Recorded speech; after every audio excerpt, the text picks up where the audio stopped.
through the strong NO2 contamination and so on. And we can see it also. I looked a little bit, what is the Health Commission of the European Parliament doing? And that air quality is more and more a topic, and that we should use the tools available from Earth observation to really look at it. I could see that the Commission is doing a lot of work on air pollution. They try to come closer to the WHO standards. It is an important point of discussion, and I think there also your group bring examples to the Parliament, bring them to the discussion, develop good material where you can show what are benefits. Climate change has arrived in the mid, also in our discussion, in the mid of Europe. Water scarcity, water stress, heat waves, heat islands is not a topic of South Europe. It has arrived in France, it has arrived in Germany, and even in more northern countries, urban policies are really made. We have to be ready. We have to do our cities to avoid strong heat islands. And I think there also Earth observation data is crucial, should be brought stronger in the discussion, and you can bring concrete examples where the benefit is shown. Water quality, I just talked.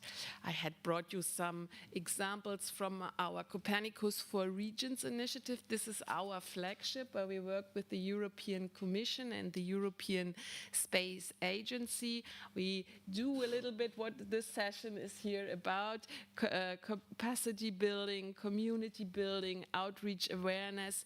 We develop a material to discuss with policymakers, with the administration. And I like to bring you this as an example. I could envision something like this for the health sector, or giving us stories from the health sector that we bring it to the attention of parliamentarians.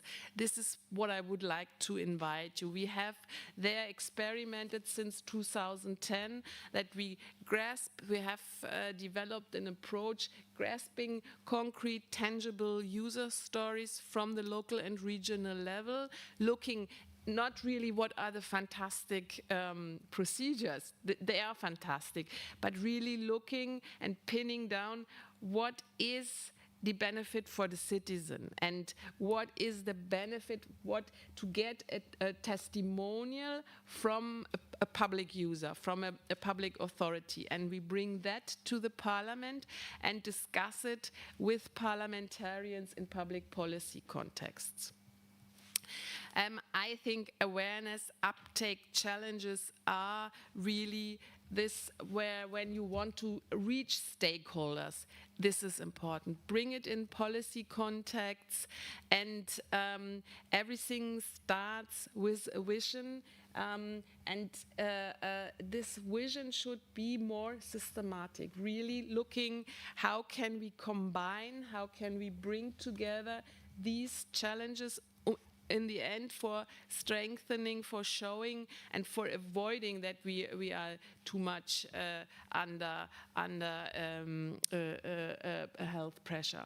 And a very important creation of political will, the dialogue with politicians, with the European Parliament, and bringing it really, and there you have always a responsible, somebody you can hold responsible if you have laws, if you have it in the legislation, you have the connection. In one thing I like also to highlight what we experienced in this initiative it's quite important to make this connect when talking about community building, outreach, to make this connection between the service provider, the researcher that develops the service, and have a link to the user and the political level, and really showing it to the stakeholders. With this, I like to thank you. So I stayed in 20 minutes.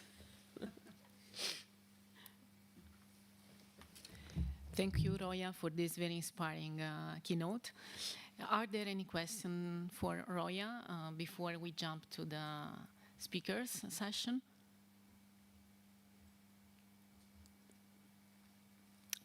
Okay, then I believe we can continue. My name is Loretta Latronico, as mentioned by my co-chair, Caroline. It's an honor for me to be here today and to spend this time with esteemed colleagues, researchers, doctors, professors, and Earth observation specialists. I believe those are very big opportunities for us to create a community feeling. I hold a PhD in managerial engineering at Pisa University, and I am an economist by education. My research is centered on AI for well-being and for sustainability and gender equality. I also bring into this forum my experience in the field, especially in the region of Madagascar, where I've been going for many times to do actual work. And today, this session has really the aim to create this feeling of belonging to a community. We will have a variety of speakers and experts from different fields, ranging from NGOs to organizations, to research institutes, and also companies. And the goal of this session is really to present the results and the improvements that have been made, the progress that has been made over the last year and a half since we met in January in Frascati. It will be nice to see how much work has been done since then, and also in the frame of building a capacity. Stakeholders often have different reasons for participating into actions and activities.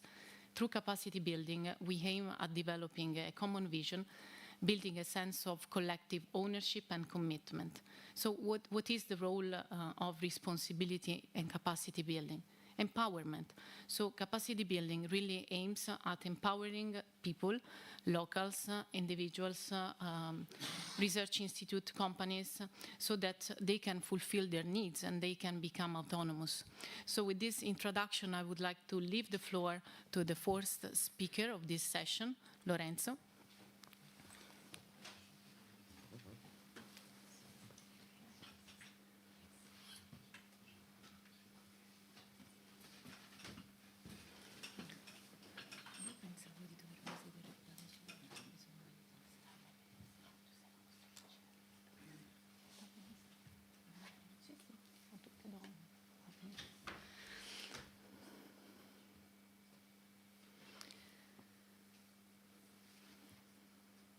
So Lorenzo Pezzati is a climate change and sustainability specialist at Cucula, a non-profit organization working on climate, environment, and social equity.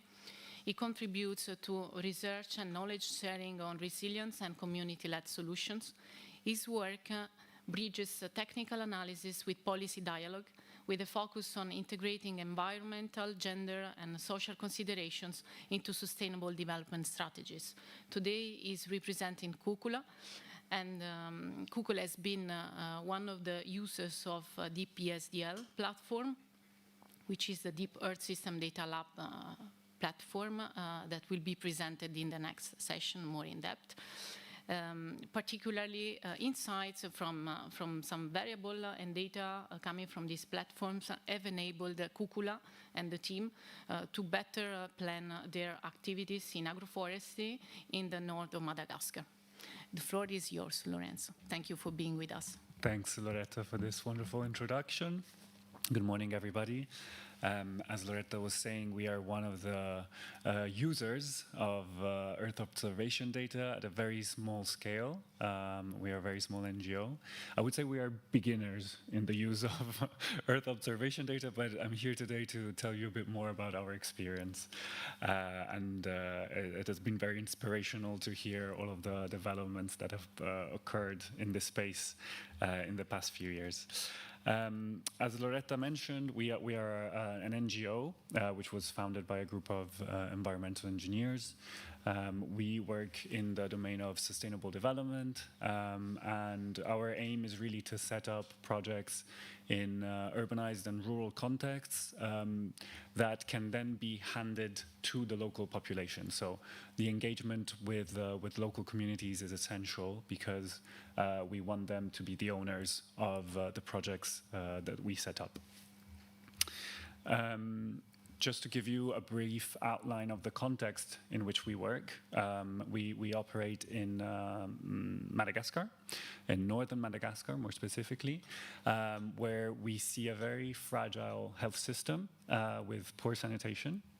To top that up, we are seeing more and more climate hazards impacting the region.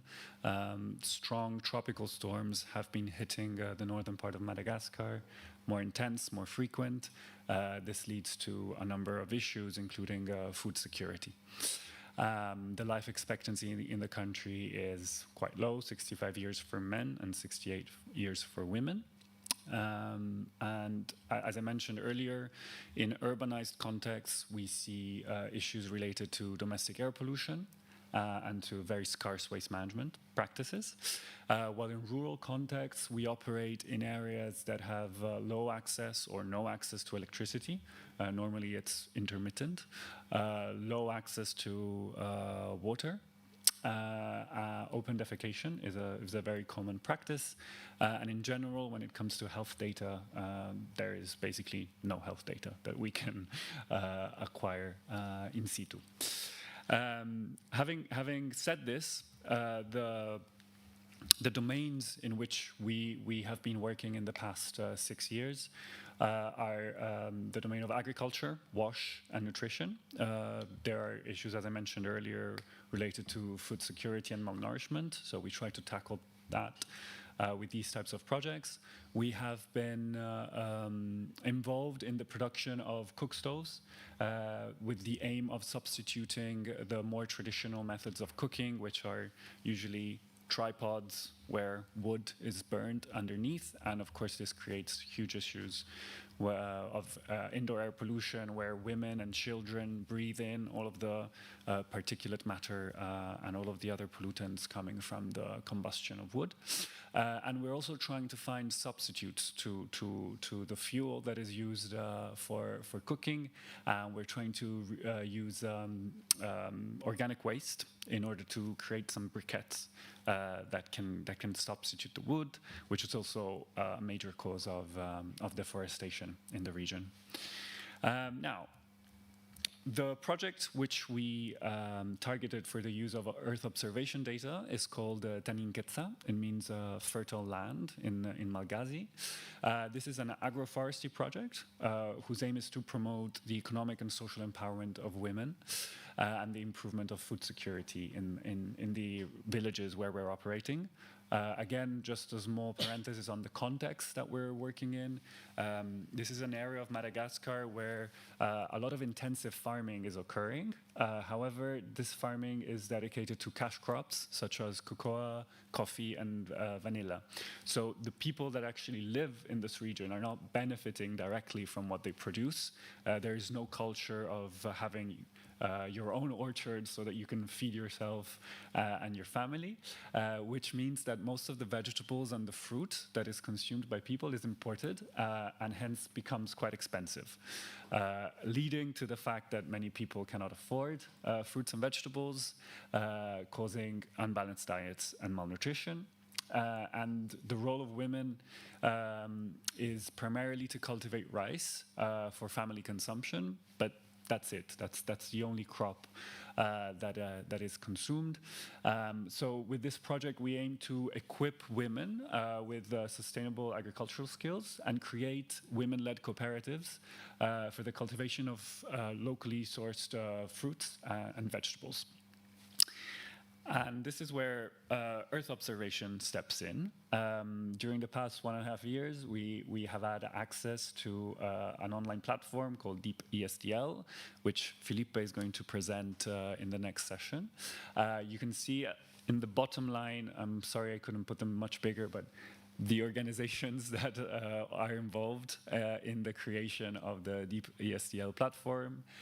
We had close cooperation with the GMV and the Plymouth Marine Laboratory, and of course with the European Space Agency. So we gained access to time series of land surface temperature, both for day and night, covering the time period from 1995 to 2020. Of course, this type of data can give us ideas of when crops are more stressed, when we see increased evaporation on land, and what conditions are more favorable to the spread of diseases. In addition to land surface temperature, we also got access to data on cropland areas and to irrigated and rain-fed areas, which are quite fundamental for us because they give us an idea of which areas are more vulnerable to water shortages and drought. In practice, that's the irrigated versus rain-fed layer that you can see. In practice, what this type of data can tell us as an NGO operating in the agroforestry domain is how environmental stressors can then turn into health risks that reduce the labor capacity, that hinder food security and the income stability of our cooperative. We can see from trends in the land surface temperature for the day and for the night that there are periods of the year where we see warm nights that are also paired with warm days. This, of course, can lead to increased mosquito survival and shortened parasite development cycles. In practice, this means, first of all, an impact on the health of the members of our cooperative, higher malaria risk and transmission of other diseases, but also, of course, an impact on crop management because of the faster development of pests. Another example of the use of Earth observation data is the use of the irrigation map paired with daytime land surface temperature. This gives us an idea of which are the moments of the year where we see more evapotranspiration stress. Again, this has an impact on crop management because there might not be sufficient irrigation for our crops.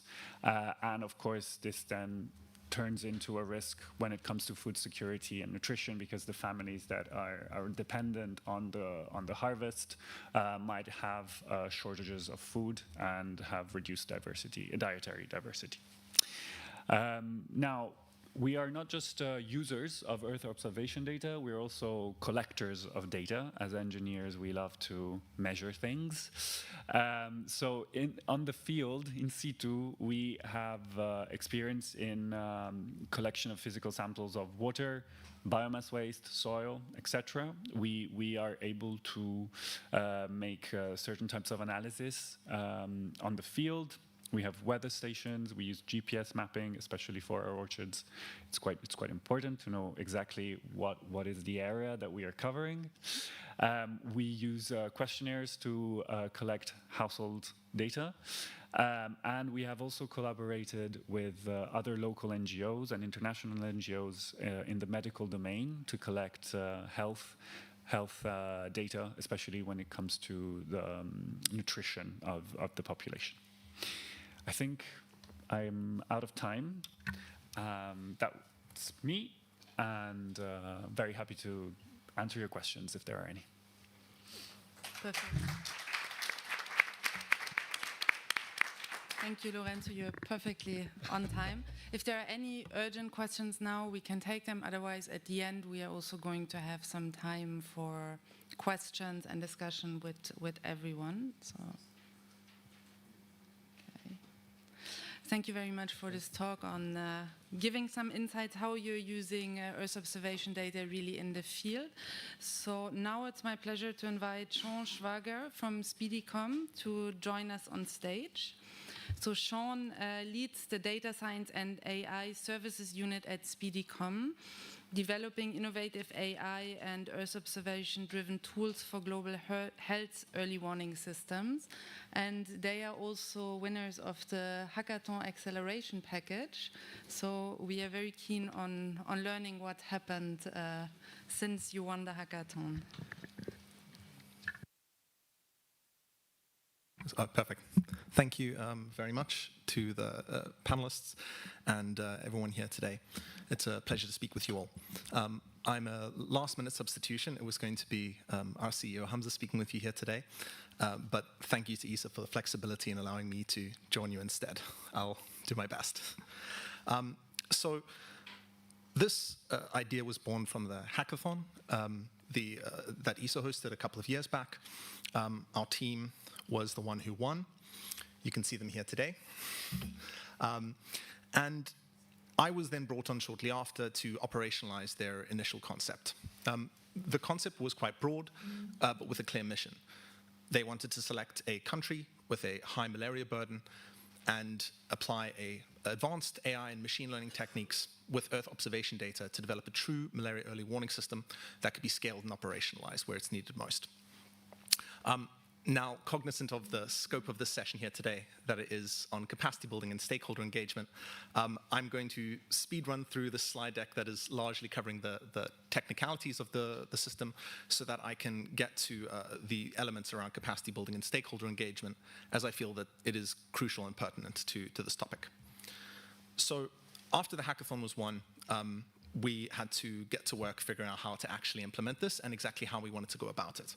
Thankfully, we had a relatively good starting point. The company I work for, SpeedyCom, had developed our own data mesh implementation called SpeedyMesh. This was meant to be a federated data governance architecture that employed concepts such as data as a product and to address concerns such as data sovereignty, and ownership of data across a wide variety of stakeholders.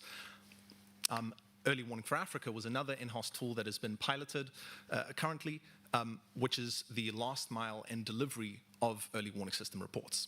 So we already had, largely speaking, the meat for such a system. What we lacked was an innovative modeling architecture that was suited to the operational constraints and needs in Africa. We also selected a specific country at the time, which was Ethiopia, given the malaria burden at the time. And as I said, this is when I joined the hackathon team, and full disclosure, I am a development cooperation professional by trade. I've been in data science for the last, I'd say, 5 years maybe, and working in digital health and Earth observation for only the last year. So I felt like I was stepping into a very, very new world, and that's me in the middle, you can see, looking a little bit confused. And I wanted to understand what the landscape was. And it really seemed like on the one side, you had these highly parameterized mechanistic models, largely fueled by exhaustive field team collection of data and sampling methodologies. And it really seemed like the gold standard of academic fidelity. However, in operational settings, specifically in low-resource environments such as Africa, often hard to scale and implement cost-effectively. On the other side, we had deep learning techniques. These are quite popular in a lot of modeling settings in Africa. Mainly LSTM models are often at the cutting edge, and for a good reason. As I said, collecting high-quality data to support these mechanistic models can be expensive. And deep learning techniques allow you to not necessarily require these very big, competent teams of professionals. You can simply take the data and allow your model to try and do that work for you.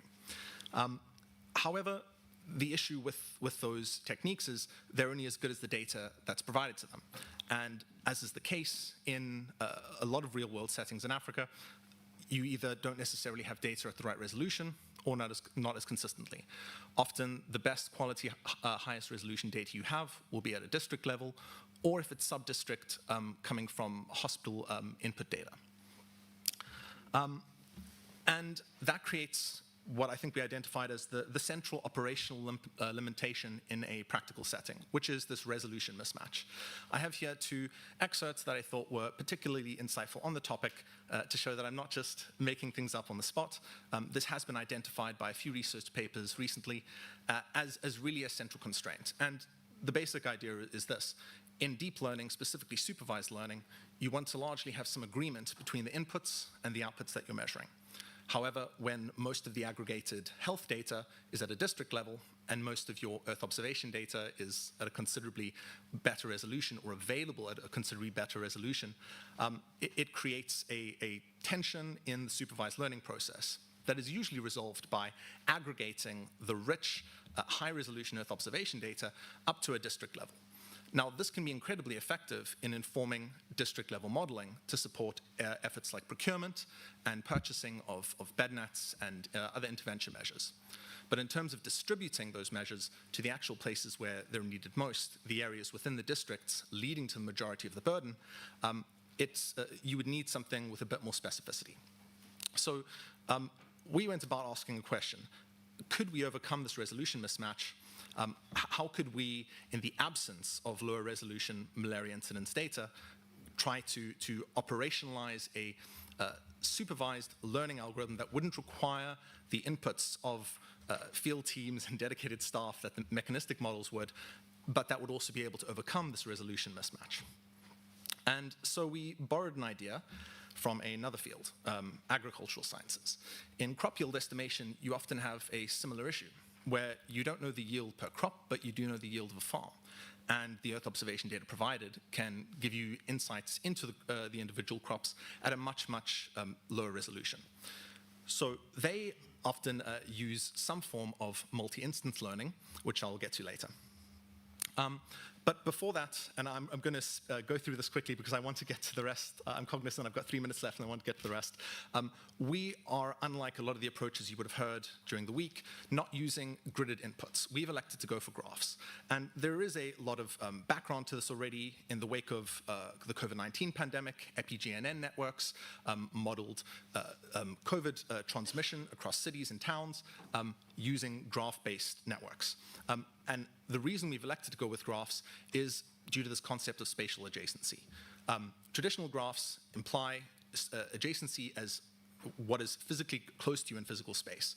Graphs, on the other hand, can determine adjacency more flexibly via edge weights and adjacency matrices. You can learn the concept of what it means to be close to something, not in terms of physical space, but in terms of ecological similarity. Personally, I think the ecozone reports and techniques that you may have heard about earlier in the week are incredibly exciting to me. I know WERS is leading the charge there. And I think that would be an important step towards shortcutting and instantiating the graph network that we hope to use. I wish I could go into it in more depth, but I'm cognizant of the time. This is maybe a simple analogy to explain why a graph may be more appropriate than a gridded structure. If you think about how a rumor may spread through a town, I could either tell the person next to me, who could tell the person next to them, who could tell the person next to them, and so on and so forth.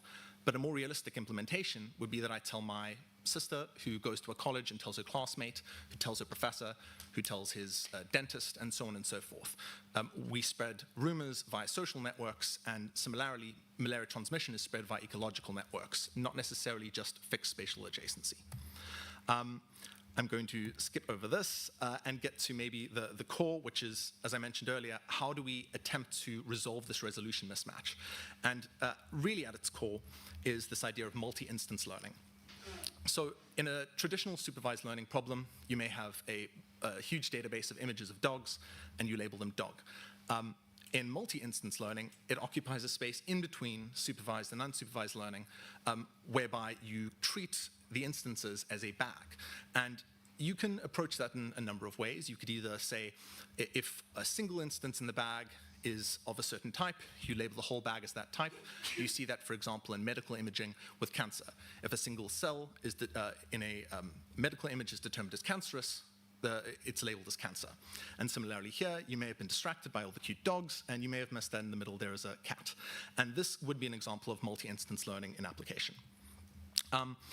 However, multi-instance learning and the complexity of the graph network that we're going to be implementing does create a major constraint, namely model capacity.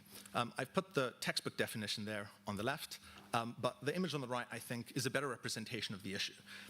Models that are strong and sensitive enough to detect the type of fine-grained ecological signals that we're aiming for are also sensitive enough to invent patterns. They see signals everywhere, and they will start to interpret the noise that is associated with the incomplete data that we're trying to operationalize the solution to as being some signal that of true malaria transmission. Yes. 1 minute. 1 minute, okay. So yes, as I said, the stack is built. I mentioned Speedy Mesh and Early Warning for Africa earlier. We have the infrastructure. The modeling layer is really the final step that is still abstract and theoretical and would need to be determined by testing once we gain access to data, which has been difficult. And then finally onto the core capacity building efforts. I've put here just a number of ways that ESA has supported us via way of the acceleration phase, and that we have then in turn tried to pay those efforts forward. We've offered internships to some of our in-house staff to also work on the vector space project, and simply the fact that I'm here with you today is a testament to capacity building efforts by ESA and others. As a development cooperation specialist who moved into data science with no public health or Earth observation knowledge, the fact that I can speak to you here today is really a testament to the efficacy of capacity building in this field, and I thank you all.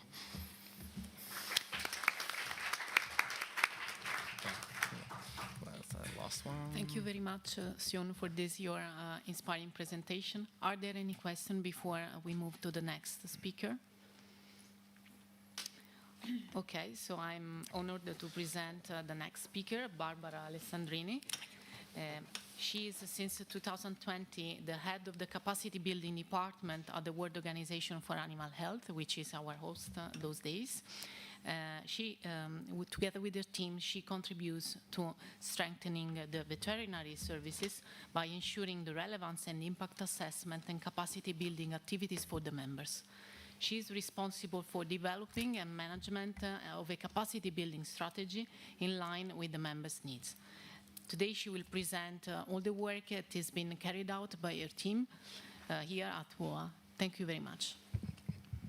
Thank you very much. Good morning, everyone.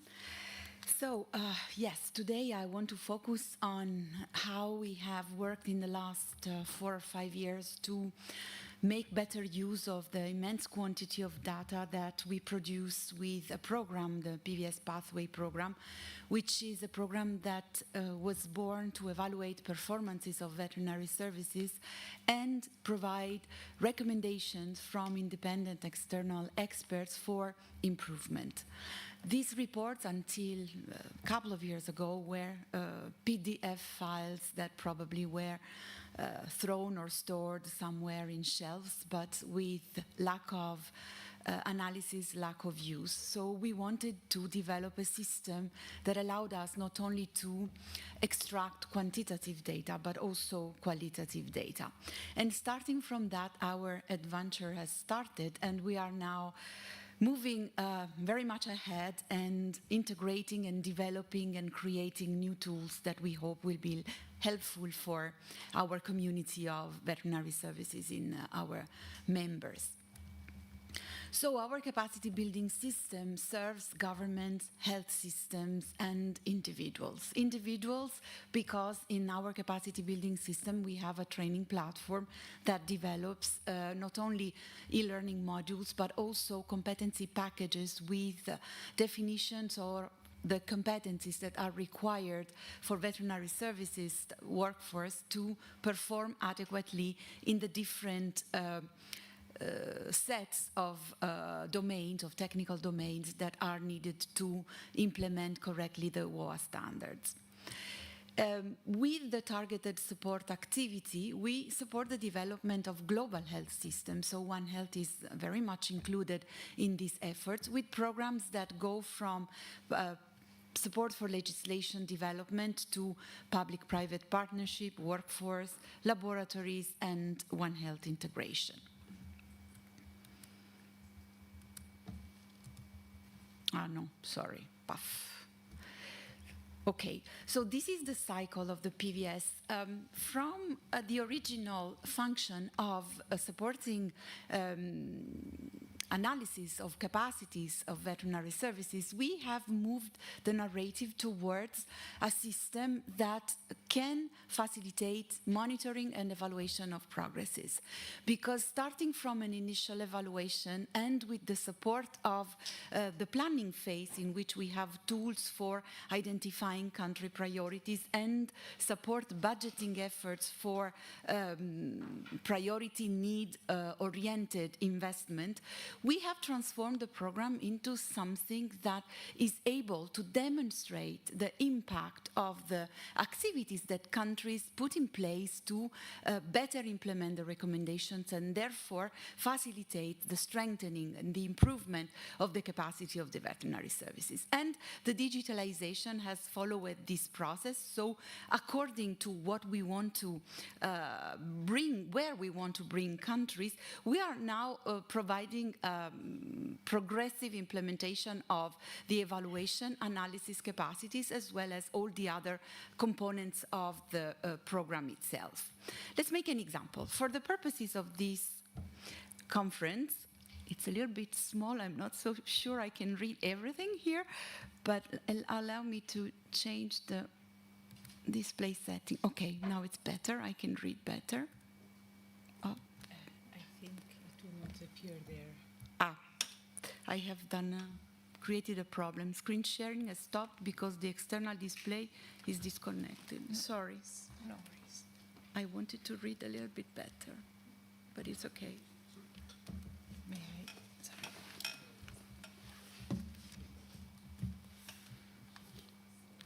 Maybe we can find a way of... No, it's okay. No, I can continue like this. I'm sorry. No worries.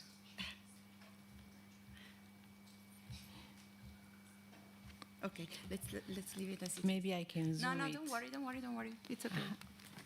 Zoom it. So maybe you can, Okay, like this. okay. It's not on Zoom? No, let's do it old-fashioned. No worries. I can read it from.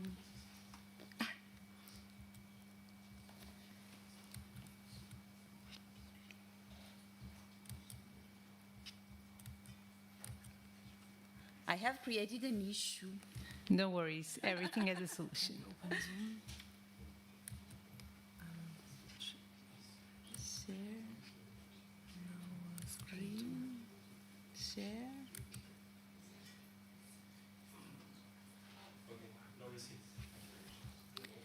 And now, This one maybe.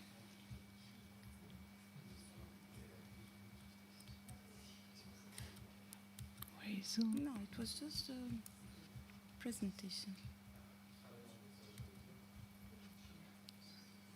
This one.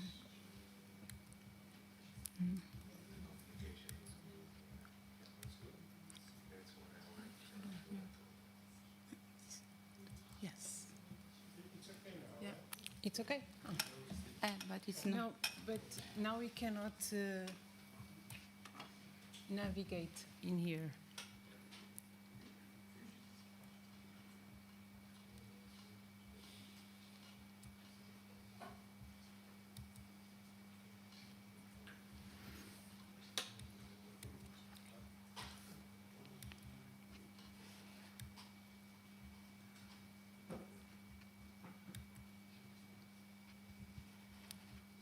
Because we cannot control the PowerPoint here.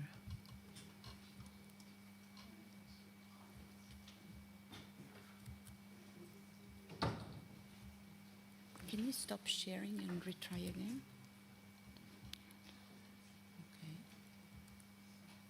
Okay. Right now you are sharing your screen on Zoom. We can see that on Zoom. Yes, but the thing is we cannot navigate in this. Okay. I think you want to You want to sit? yes, you want to no, sorry, I don't want to sit. You know, the mouse is over there. Since the screen that you have here is, you have to think like it's there. So you can move the mouse like this if you want. Yeah, but And how then- can you go back to the original? Yeah, you want to go back to Yes. Let's remove this lamp. like that. And okay, I think that's good. Yeah. You want to be that way? I want to continue controlling the presentation, so where should I go to do it? I think here you can move back and see. You should just go. But I cannot see it anymore on the screen. Just make it bigger here. Make it bigger here.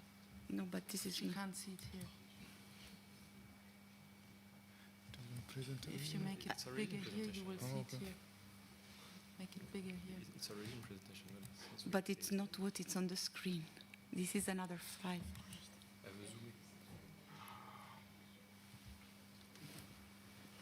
So you want to? I would like to go back to the no. I want to go back to the simple presentation. While you were. I want this file to be shown here if possible. Which file do you want to show? This is the file. Is it not the one that is... It is, but where is We it? cannot see. We cannot control it from here. So maybe if we stop sharing and restart, maybe.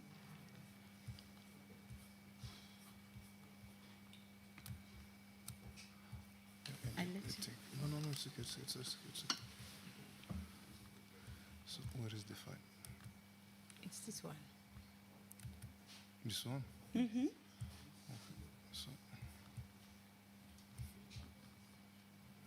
need to come Can to- you zoom out? I don't know. Maybe close the presentation and reopen it. Because space. Which one? This one. So, Maybe close it completely and reopen it. Just close it there. yeah, I have to move it up this one. Okay. What is it? Is it this one? Alessandro. No, it's day 4. Session 8. Go back. Day 3. I need to go to day 4. Go back. Exactly, day 4. Session 8. Number 3. Number 3.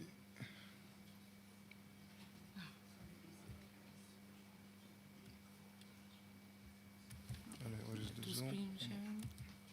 Let me show this one first. Second screen.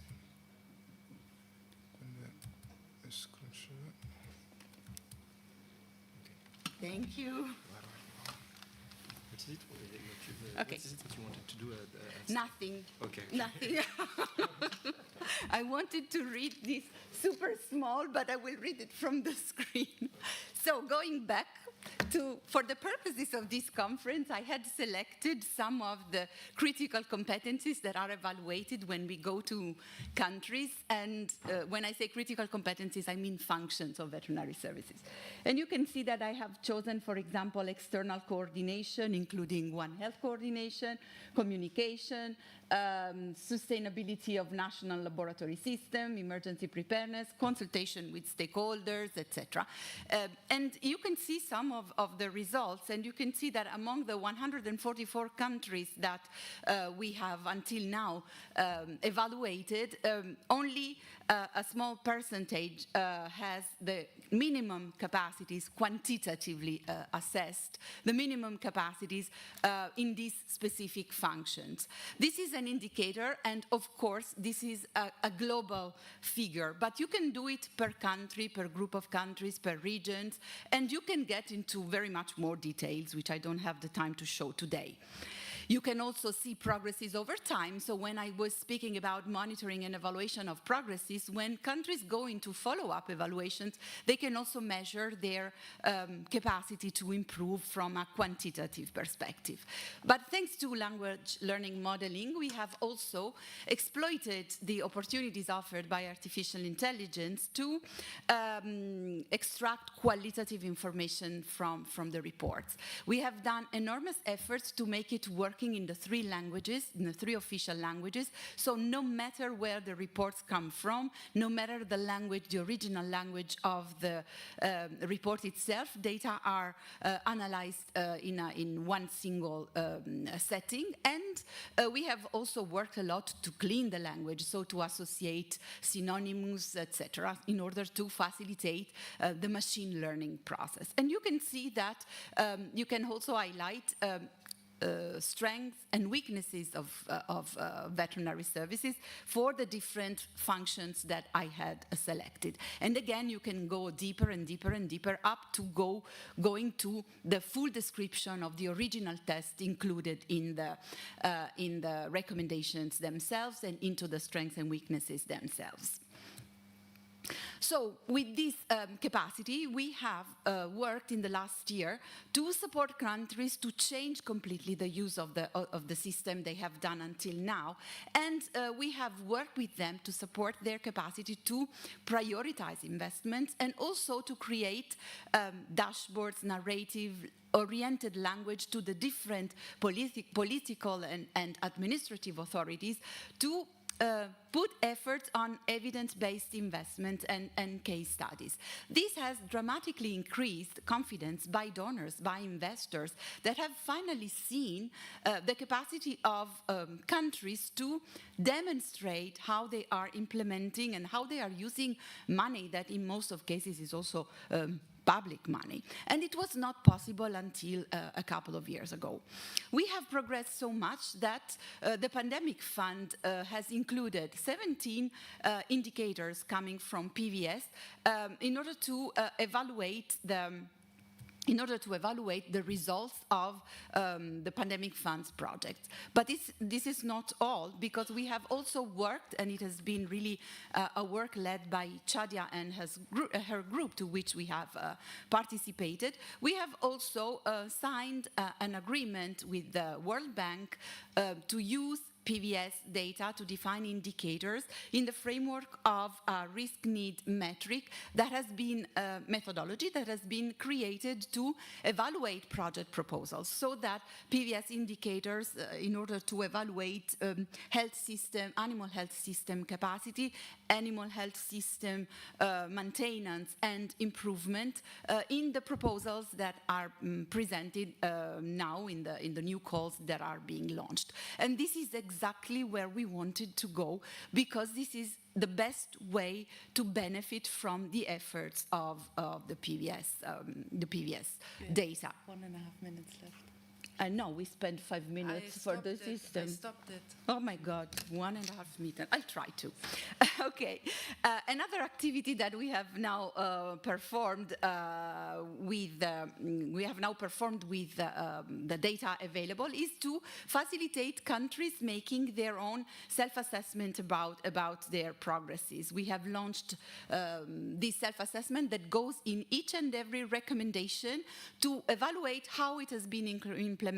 And the system allows to understand, this is the pilot that we launched in Asia Pacific, for example, and we saw that 78% of recommendations requested additional resources, 47% obtained resources, so that we can now demonstrate that the PVS data are used as we wanted in our theory of change. Members, donors, and WOA use information for prioritized investments. The same for human resources. So if you look at the critical competencies related to workforce development, you can have understanding of members' capacities. And together with this, we have developed something that maybe is more of interest for this audience, which is what we have called VetWhat, which is a tool that allows to identify quantitative needs of members in terms of veterinary workforce. This is a tool that has been created and will be piloted before the end of the year, that is based on a model that includes pre-populated data, it includes country-specific inputs, and it provides quantitative outputs related to the workforce need for the different workforce category for the different veterinary services activities. very important is that as it is based on a modeling, simple modeling system that works also in contexts where data are poor, it's also very much important to consider the last part, the contextualization, in which we request expert opinion for contextualization and final use. Third, and I finish here, third step is the learning need assessment tool, again, starting from PVS data that facilitate context analysis and passive data collection extracted from PVS, and based on the job descriptions and competency descriptions that we have in the training platform, we have created also an information system that is able to deliver customized surveys to collect data, and active data collection and passive data analysis can create targeted learning need assessment and recommendations for training development. So I need to stop here, just want to go to the conclusion, which for us is that there is no progress and development without clear understanding of needs, challenges, opportunities, priorities, and there is no resource availability, of course. And investments are successful if they put human resources at the center, but also if countries, and this is what we are trying to do, learn that we are in a continuous improvement system in which monitoring and evaluation are necessary to demonstrate impact. Sorry for the delays, and thank you for your attention. I don't touch anything. Thank you very much on sharing insights on this very systematic approach to evaluation and learning. I think it's very interesting to see this approach. Now it's my pleasure to ask Jorge del Rio Vera to come to the stage. He's from the United Nations Office for Outer Space Affairs and advances global use of space data and technology for health. And he's also a key partner in the Space and Global Health Network. Thank you. Thank you very much. Thank you, Caroline. Let me get accommodated. Okay, so good morning, everybody. My presentation, it's about some need that I detected when we were having discussions this week. That is about how do we transform all the discussions that we're having into policy. And I'm going to answer that from the United Nations perspective, actually from the office perspective, the United Nations Office for Outer Space Affairs, and what we are doing with our member states. Just very briefly, okay, so the office was established a long time ago. It was after the launch of Sputnik. That was in 1957, and we have existed since. Now, with the increase of space activities by member states, we are also increasing in the work that we are doing. We are increasing in mandates and in things that we have to be looking after. What is not increasing is the number of people that we have. That's the composition of the office in January. Now there is, from that picture, there are 5 people less.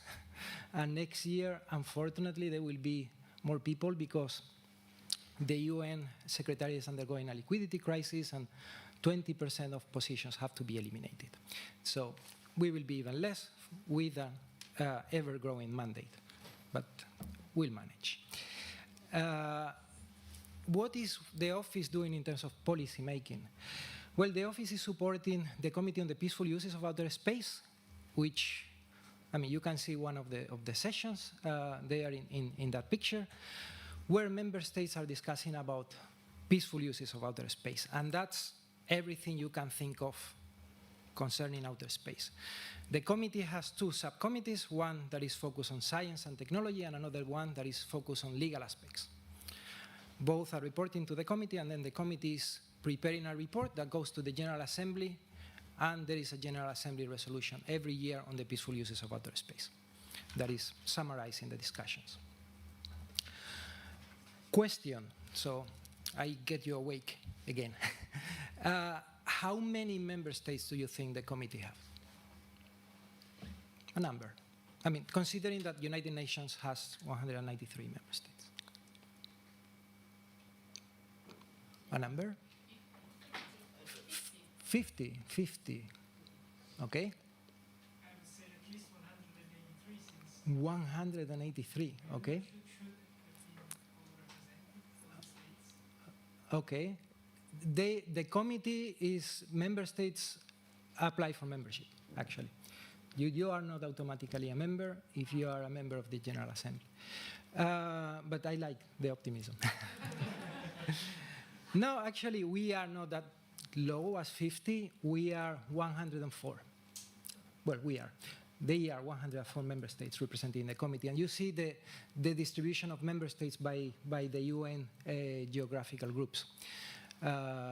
So you see representation from countries that have a lot of space capabilities and countries that are starting space career because they have a lot of interest of what space can do for development. Okay, so how do we get mandates? How does the office is getting mandates and how we are implementing things? So as I said, one way is General Assembly resolutions. On the context of health, there are 2 General Assembly resolutions that are mentioning health. Actually, the recurrent one that is happening every year is mentioning health, but there was, in 2022, one General Assembly resolution that was entitled Space for Global Health. So that's a policy outcome of years of discussion. And what is that saying? Well, that is saying that there is something that is called the Space and Global Health Network that should facilitate exchanges between countries, United Nations entities, civil society, and bring it to the committee. So member states that are represented in the committee are aware of what's going on. So that's something that exists. If there is that's a mechanism to transform science into policy, because it's reporting to the committee. Every year there is a report from the Space and Global Health Network in the committee.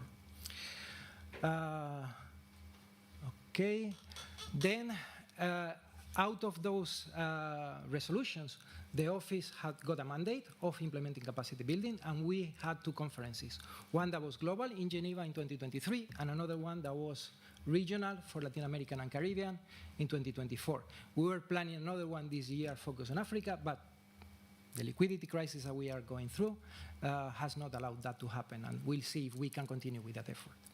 But those conferences are creating recommendations that are put forward also to member states. And recommendations I mentioned, the first day, there was a recommendation on interoperability. We have to work on interoperability between Earth observation and health systems. We have to work on foundations. We have to create a set of space-based essential health variables, not only to understand what is needed, so space agencies can plan missions, but also to understand how we are driving capacity building. If we identify which are the variables that are important for health, we can go to countries and explain to them, these are the variables. You can create systems that are based on these variables because this is going to help you with X, Y, and Z. There was another recommendation on creation of a space and global health curriculum, and that's well going through. And there was another recommendation to create a long-term strategy for space and global health. The conference that we had on the Americas had a recommendation on creating a virtual observatory in space and health for the Americas. That has not been implemented, and we have to see how we are going to implement that. There was another recommendation that probably is important for space agencies, that is to try to work better on population data estimates. I mean, there are layers, but I mean, there was a recommendation to make those layers better. And there is another recommendation on open source and creating geospatial toolkits, so that increase uptake of these tools. That is something that is done through you, the community that is working on space and global health, especially the science community. And there was, well, the ones that are tick, I'm not going through those. There was another recommendation that is very important and is building up on what Barbara was mentioning. It's very important to have impact analysis and cost-benefit analysis. It's not enough to have science. It's important to demonstrate the societal benefit and the benefits in terms of cost that those solutions are bringing. Because maybe the solution that doesn't imply working with space is better. We have to understand how better it is space. I mean, of course, we are space people. We like space, but maybe it's not the right tool in some cases.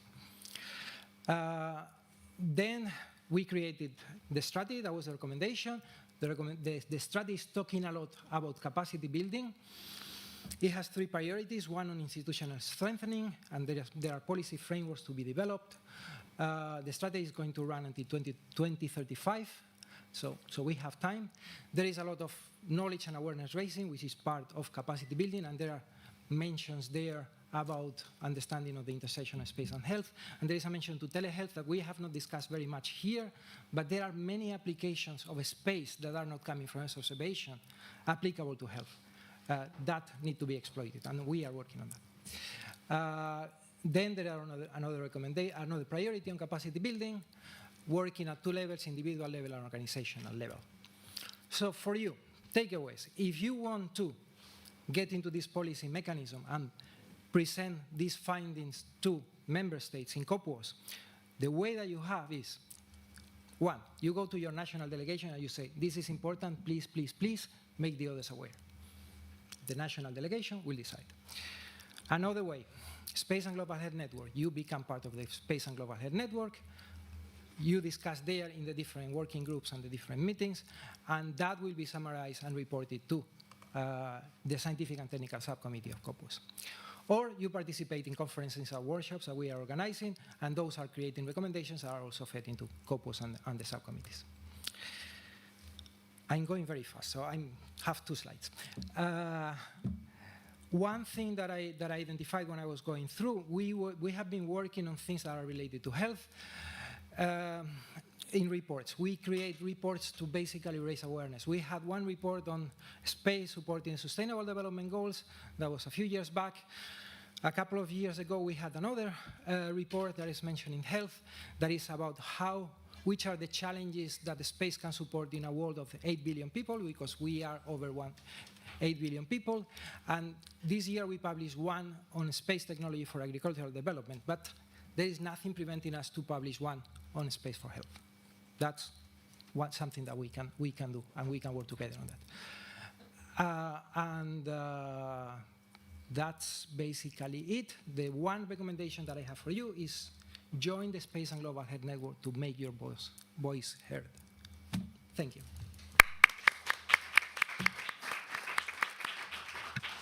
Thank you very much, Jorge, for this very interesting presentation. Are there any questions before we go to the next speaker?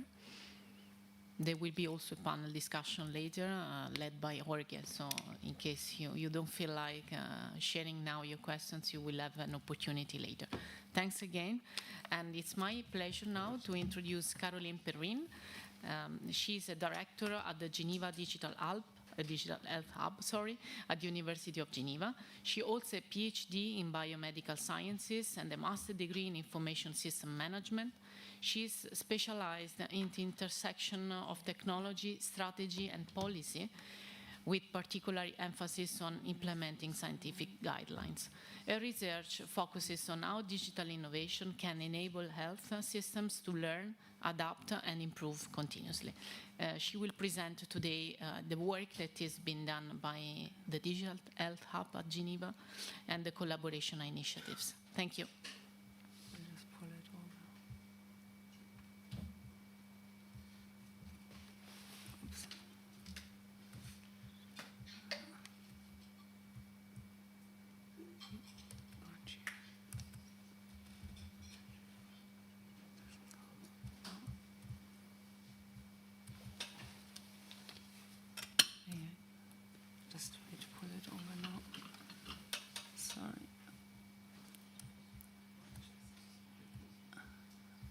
Okay, sorry, it's a PDF, so there has been some.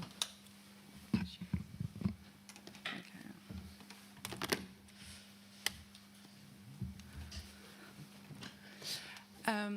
Good morning, everyone. And first, I want to start by thanking Stefano and Isa for bringing us all together here. I think it's a great way of exchanging, of learning about what the others are doing, and in a way, a great, and of course, also to WOA, to reunite us here and to bring us together and to have capacity building in action, I would say. Just put it on full screen. Sure.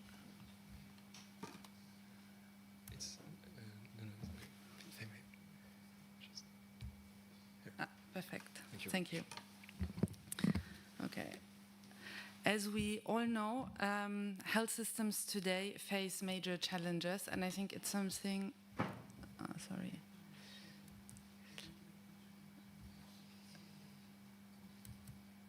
It's something we have heard over the last couple of days, from pandemic to climate change to disasters to inequities.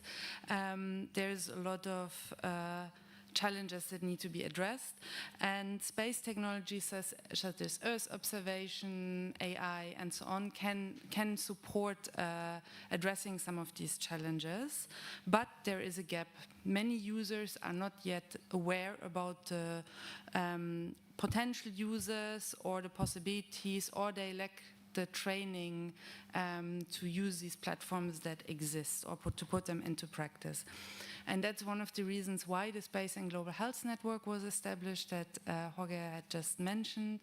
The Space and Global Health Network was coming out of this UN interorganizational process. It's hosted by the Geneva Digital Health Hub. It's a multi-stakeholder network bringing together space agencies, UN, academia, NGOs, and private sector. And our mission is really to strengthen capacity building, knowledge sharing, and innovation. So how do we translate these mission into practice? Through capacity building tools. One way we do that is through communities of practice. So multi-stakeholder, peer learning, networks where we can learn from each other, where we can share best practices and use cases, and where we can link projects and partners. But these networks or these communities of practice are not only there for exchanging, they can also be very efficient in actually developing solutions that can be to the benefit of the wider community. And that is, for example, the curriculum that was mentioned, I think, by Awa on the second day, as well as by Jorge just before.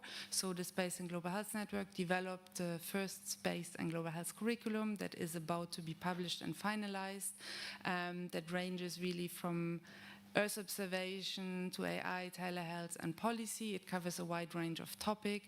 And we're not only developing the curriculum, there's also a plan to develop a MOOC, so we can really bring a capacity building around what Earth observation, what space technologies can do for health to a variety of different stakeholders.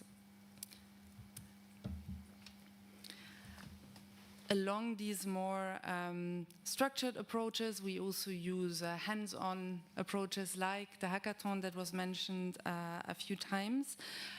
So hackathons are really hands-on formats to bring together different stakeholders that maybe in other setting not necessarily come together and co-create, and they can co-create solutions, and that's what we have seen with the last hackathon.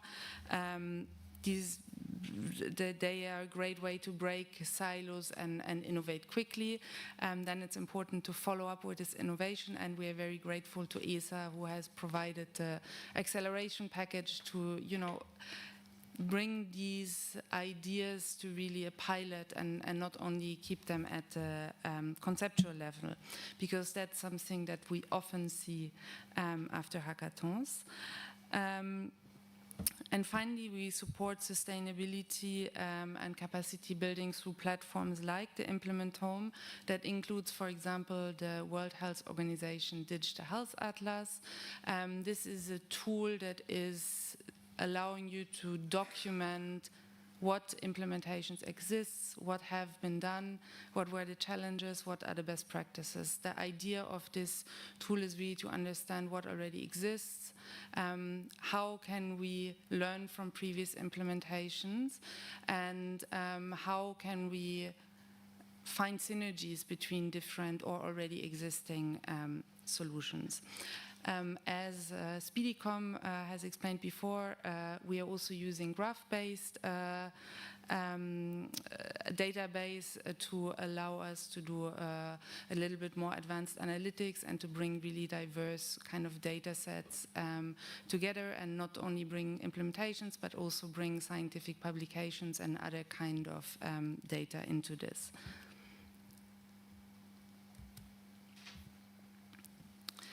And I will stay on time and really finish with a call to action. So building capacity is not only about training, it's also about creating network tools and opportunities for collaboration. So invite all of you, as Jorge did already before, to join the Space and Global Health Network. If you're interested in, bringing your lessons from the field, bringing insights to a bigger audience, we invite you to contact us, to reach out to us, and to contribute to the MOOC that we are operationalizing end of 2025, 26.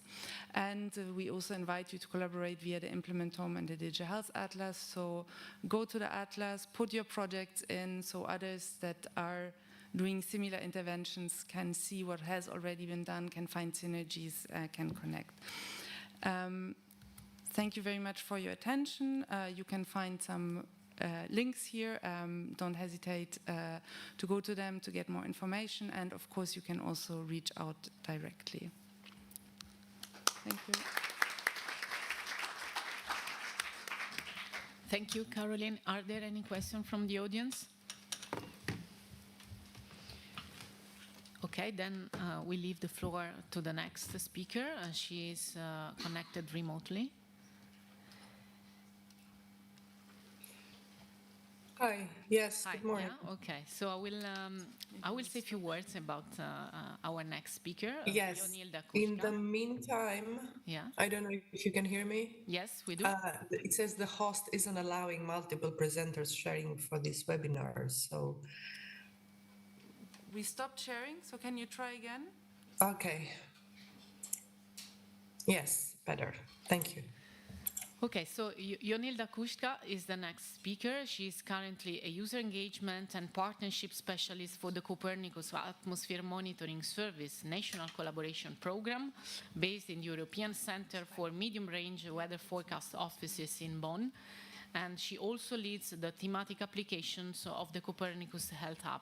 This was already introduced by our keynote speaker today. So Jonilda will deep dive into the Copernicus Health Hub with her presentation. Thank you, Jonilda. So good morning, yes, and thank you for this opportunity. So I'm the first presenter online today, so I hope everything goes fine. You see my screen, full screen, right? Yes, we do, yeah. And I can go ahead. So good morning, everyone. So I'm going to use my 10 minutes to present to you the Copernicus Health Hub. And I will start by saying, in line with the previous speakers, that this is the best of effort initiative. So due to the lack of the systematic support to such efforts recently. So the Copernicus Health Hub was officially launched at the EU Space Week in Seville in November 2023, so roughly 2 years ago. And that was an important milestone for the Copernicus Earth Observation Program. So the Health Hub is one of the several Copernicus thematic hubs that aims to support users in specific domains, and in this case, the health domain, in navigating the entire Copernicus services portfolio. I will reply to 4 questions that you might have about the hub. And the first one is, what is the Copernicus Health Hub? So it's a comprehensive platform. It's endorsed by the Commission, and it's created by Copernicus to provide implemented by CAMS, Copernicus Atmosphere Monitoring Service, to provide user-centered, targeted information on environmental factors that affect citizens' physical, mental, and social well-being, aligned with the World Health Organization definition of what health constitutes. So as I said, it's implemented by CAMS, and it aims at constituting an interdisciplinary, collaborative, meeting point where health and environmental science communities come together through the power of Copernicus services. I need to highlight here that this interaction is a two-way interaction. So Copernicus services provide their products in the prism of health applications, and then we expect from the community to come back to us about the usability and fit for purpose of these products, and also recommendations and suggestions for improving them. Why was it created? So we know that Copernicus is a perfect example of user-driven approach to leveraging EO-based products, including satellite imagery, climate models, and atmospheric monitoring, and offering, I believe, unprecedented insights into environmental drivers of health outcomes. But there's an issue, there's a challenge there. It's translating this wealth of data into actionable intelligence for policymakers, healthcare providers, researchers, and other relevant communities, of course, including private citizens also. And the Health Hub, the Copernicus Health Hub, aims at bridging this gap and bringing together the health players to connect, share, inspire, and collaborate, each contributing a piece of this big puzzle, stating what health is about and how environmental stressors affect it. So the third question is, how does it contribute? So as I said, the Copernicus Health Hub is designed for a two-way interaction between the communities and the health community and the Copernicus services. And this, for the moment, is being done through three main axes: highlight cutting-edge products, data sets, and tools, meaning applications, and indicators provided by the Copernicus services to assess the forecast real-world environmental impacts on public health, showcase use cases and user stories of successful implementation, and thus help build an active community, and putting in place mechanisms to integrate community feedback on application needs. Training and events are such activities. And the five services highlighted here, I will go a little bit in detail later on. So who can benefit from the Health Hub? Is EU institutions and as agencies that inform on health planning and response, researchers and universities, industry and innovators, policymakers and public authorities. The media and general public have shown quite a lot of interest on the Health Hub, and of course civil society organizations and NGOs. So these are the Health Hub 5 services and the categorization of the products. I urge you to go and visit the healthcopernicus.eu website and take a look at the way that these data sets are structured and what we provide. For the moment, the services contributing are the atmosphere monitoring, the climate change, the emergency management, the land monitoring service, and the marine monitoring service, thus constituting not only direct impacts of environmental stressor, meaning, for example, air pollution and premature mortality, or urban heat stress and premature mortality, but also indirect effects through water and land stressors. So the data sets are accompanied by a description, if you go into the hub, that of the parameters themselves, but not from a technical and scientific point of view, rather from a usability for health-oriented applications. For here is an example of very recent thermal trace app that has been developed by the Copernicus Climate Service, and how this risk of it increases the risk of heat-related illnesses. Another example is the air quality forecast or the long-term air pollution data, and how they can be used to analyze the link between air pollution and non-communicable diseases. The street three-layer information. As we know, urban greenery has impact on health outcomes such as reduced stress, cardiovascular health, etc. And another example for the marine environmental quality and its potential impact on health, especially for waterborne diseases. Sorry. So successful applications of the data mentioned are described in detail in the user stories, and they include specific use cases that involve direct case of Copernicus data in real-world application. So may I use 1 minute here to also mention something that I haven't included in my PDF, but I will send this to you. In the framework of the Africa EU Space Partnership Program, Component 2, Space and the Green Transition, focus on early warning, which is developing space-based services, applications, and tools to strengthen early warning systems for hazardous weather and climate-related events. There's an action named SIWA, Strengthening Early Warning in Africa, that was initiated in January this year with a 4-year implementation period to stimulate the use of ECMWF and Copernicus data with the aim of co-developing impact-based forecast demonstration services and tools in the sub-Saharan Africa with African partners, and I'm referring also to the first presentation of the session. So the CMWF activities in this aspect will be implemented in close cooperation with other 2 African partners, the African Union Commission and the European Organization for the Exploitation of Meteorological Satellites, EUMETSAT. So take a look at the link for those that are interested in this particular region. So here I would like to close by an open invitation to all to share your stories on how you combine Copernicus data with health applications.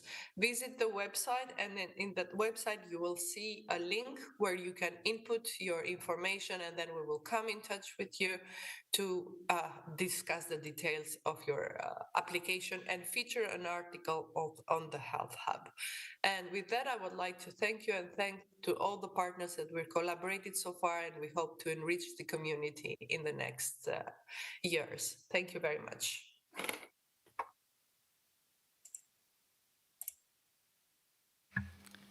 Thank you very much. Are there any questions? No? Okay, thanks. We can move. They're in person? The next ones are in person? Yeah. Okay. Also remote. Okay. So our next speakers are also going to be remote. It's Sinala Netanyahu and Matthias Braubach. They are both from WHO Europe and focus on environment, climate, and health links to strengthen public health strategies. I think, yeah, you should have permission to... Perfect.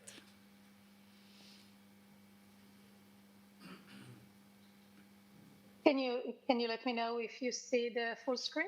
We see the slides, but not in full screen. Okay, how about now? No? How about now? Not yet. Oh. We do it. This should work. 1 second, let me just reshare it again. Sorry about it. Good morning, everyone. What about... Perfect. Okay, it looks like... Very good, great. Good morning, everyone. My name is Sinai Netanyahu, and until a few days ago, I was a program manager for environment and health impact assessment here at the WHO European Center for Environment and Health. So now we are going to be called the European Center for Environment, Climate and Health, and I'm becoming a senior advisor for nature and health, focusing more on nature, biodiversity, One Health, implementation of nature-based solution, etc. So what I'd like to do today is just to share with you one way of our capacity building methods that we go along in the last several years. We do a lot of capacity building. We do bilateral capacity building, ad hoc capacity building. We support member states on different environment and health topics, can be on air quality, can be on climate mitigation or climate adaptation, working healthcare systems to reduce carbon, working on water and sanitation, we work on contaminated sites, on impact assessment, on nature, etc. But today I'm going to focus on one specific course and to demonstrate how we work through the Bond School on Environment and Health to, how we use that platform to actually to go and do a capacity building in the area of nature and biodiversity with member states. So this course has been designed several years ago, and the school has been designed several years ago, and this course I'm going to do together with Matthias Boraubach, my colleague in our center. And we also work together with the University of Exeter that help us to develop this course that I will show you today. So first of all, let's see, I'm unable to move to the next slide, so I'm not sure.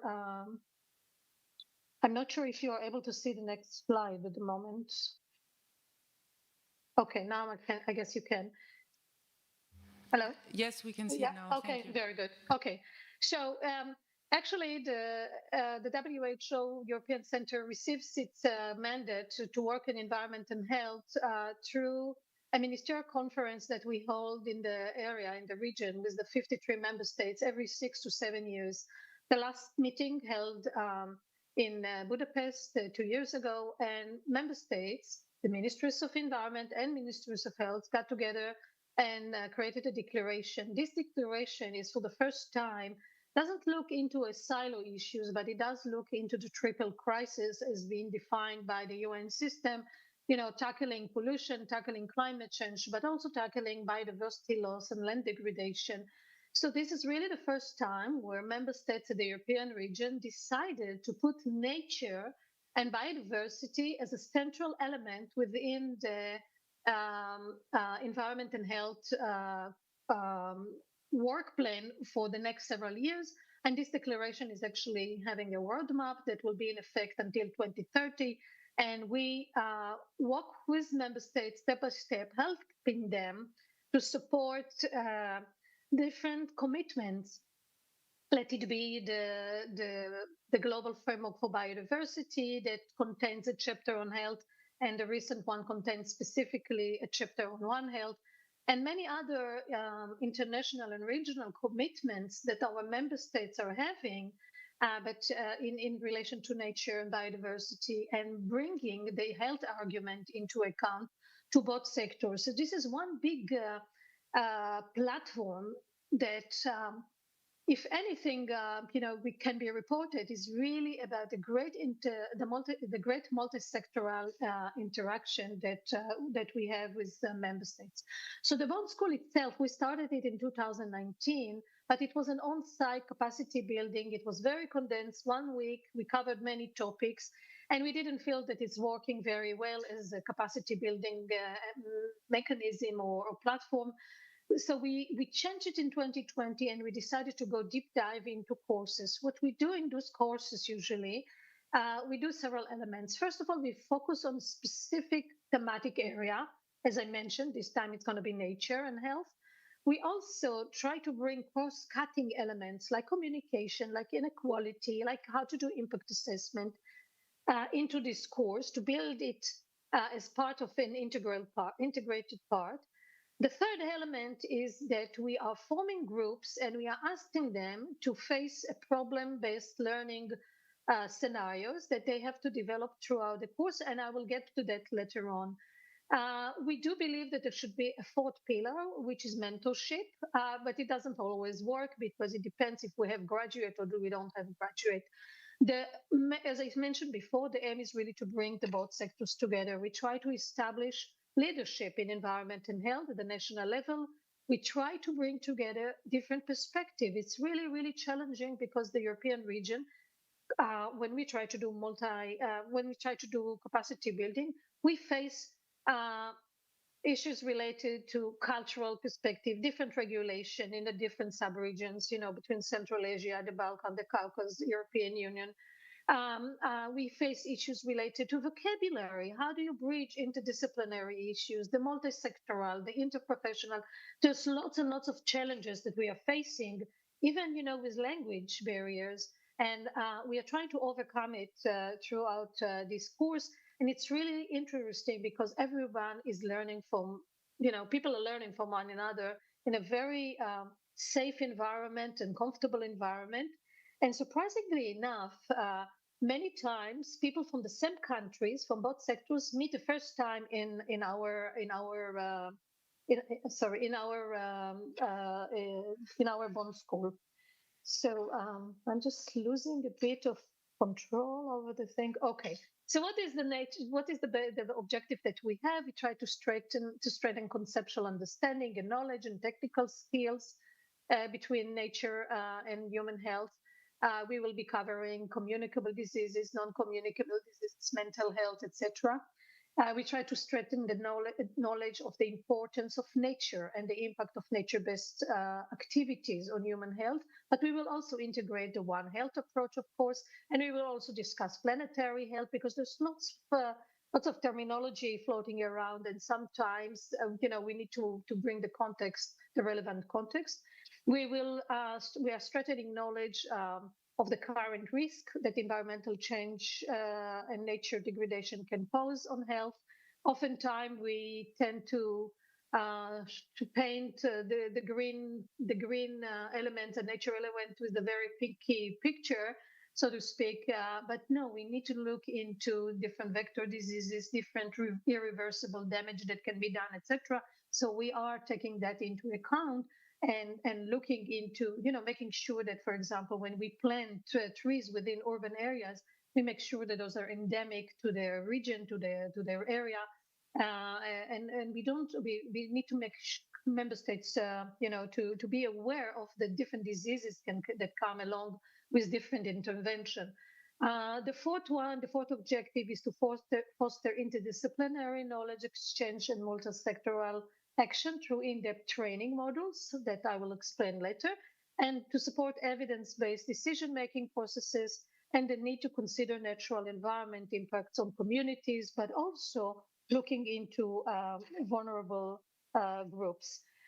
So these lectures, or this course, actually going to start in the 13th of October this year, and it's going to last about 4 weeks.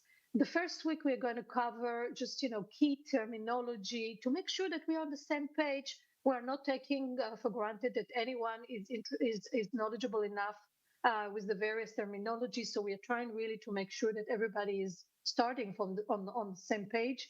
We will introduce concept, we will highlight concept, we will clarify them, we will introduce key policy frameworks that are relevant to the region. Many of them are related, obviously, to the CBD, to the Convention of Biological Diversity, and many of them have many components related to human health. We will also introduce system thinking as a practical approach. How, for example, when you think about greening space within a city, you can also consider encouraging or promoting physical activity. So the system thinking, has to be present throughout the development of this course. Then we will go deep dive into looking into environmental pollution and how it affects nature on climate change and the interaction with biodiversity and the feedback elements. We will look into climate change as a driver to pandemic and zoonotics, and we'll bring the One Health approach over there. We will talk about degradation and exploitation of natural resources. We would then look into the benefits that can be achieved and the co-benefits, but also nature in healthcare systems, how healthcare system can be promoting the nature within the healthcare system in general, or less damaging nature currently, for example, with medical wastewater, etc. We will look deep dive into nature-based solution based on a joint publication also that we produced together with our collaborating center in Exeter. And we also look into protecting biodiversity for health. Sinai, sorry, let me just interrupt you. Just in terms of timekeeping, you have maximum 2 minutes left. Yes. Sorry, okay. Thank you. That's very good. Perfect. We will do a little bit of economics of valuing nature and BCI, the behavioral and cultural insight and citizen engagement, and we will look also to the future direction in this area. The last thing that I wish to cover is really related to how we work together. We will divide the groups on different areas. And they will have to focus when they are going to create this national nature strategy and action plan in this problem-based learning groups and solutions. They will actually be divided to 5 groups. One of them throughout the course will be concentrating on nature and flood mitigation. How can we use nature intervention to mitigate floods? Another group will look into how to mitigate heat waves with nature solutions. Another one will look into preventing environmental pollution and non-communicable diseases.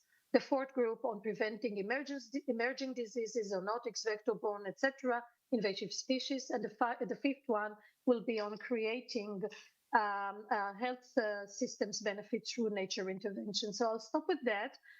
This was just one example how we do capacity building here at the European Center at WHO. Thanks. Over. Thank you very much. Thank you. The problem-based learning approach is really interesting, so thank you. This ends the presentations for this session. So we would like to ask you if you have any question from the audience. Otherwise, we move. We are a bit late with the time. We can move directly to the interactive panel session that will be chaired by Jorge. For this panel discussion, we thought of having something very interactive. So we hope you will have also some fun. I let Jorge come to the stage and introduce the rules of the panel discussion. Thank you, Jorge.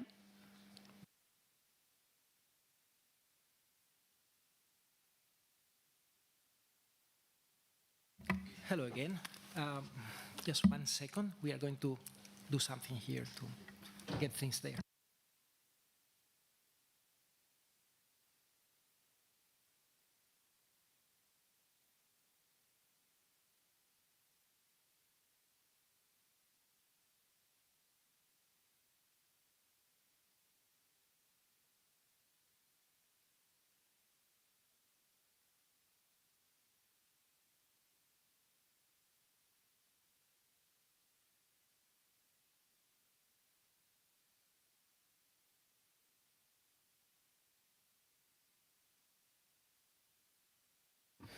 While we are doing that, We need to have access to the drive. so you are going to need paper and you are going to need a pen. For paper, we have a solution. Stefano has, Stefano is there.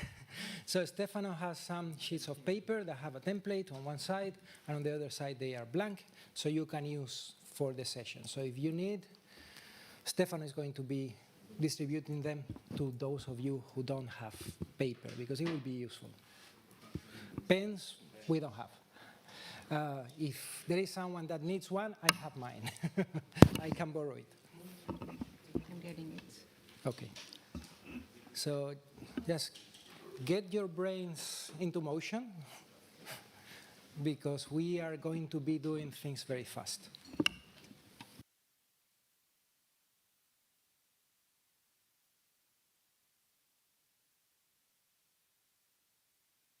It might be that there are no enough sheets of paper for everybody, so if you have your own notebook, maybe you can use it and allow for those that don't have a notebook.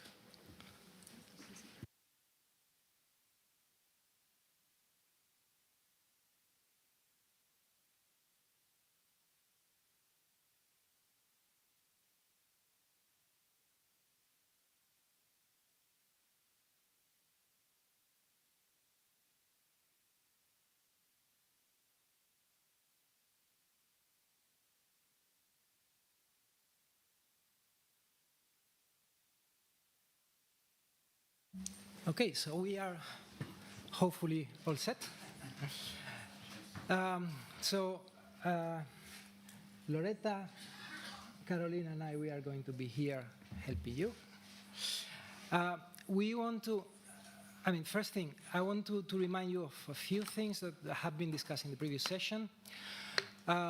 We have been talking about capacity building.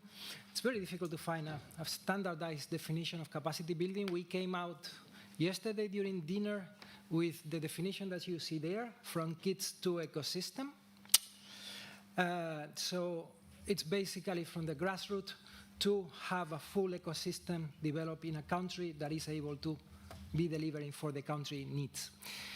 And it's composed of different aspects. You have policy aspects, industry, science, awareness raising, and you see that, I mean, the words are a little bit crumbled because of the translation to PowerPoint in the Google format.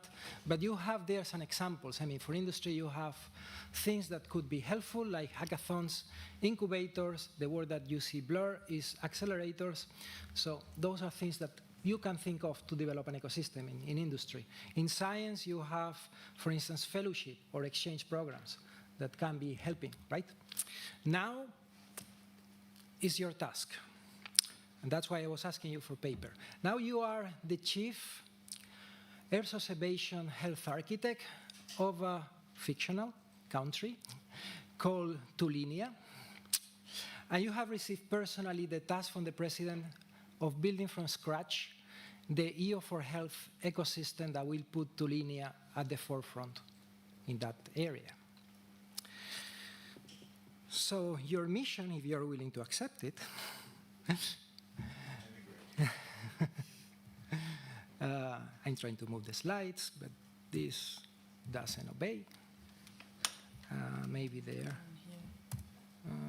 Where is the mouse? There. Okay, thank you. So, first task. You have 1 minute. Actually, I'm going to give you 1 minute and a half. We are feeling generous here in the panel.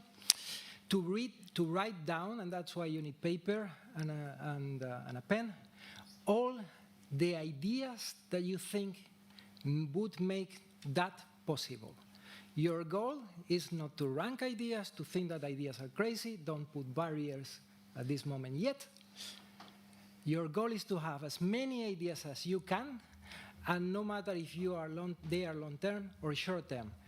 But you need to have in mind that we are going to be working for a 6-year plan.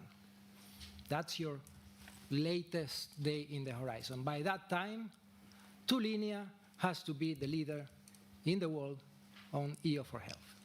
So you have 1 minute and a half starting now. So we have to write these ones? No, those are dates. I'm sorry. Those are dates that you don't have to look at. Now you have to think ideas. Don't worry about anything else. You want to get the country at the forefront. Don't think on anything else. What ideas, in terms of capacity building, would help to get the country at the forefront on EO4Health? As many ideas as you can. Don't just start writing.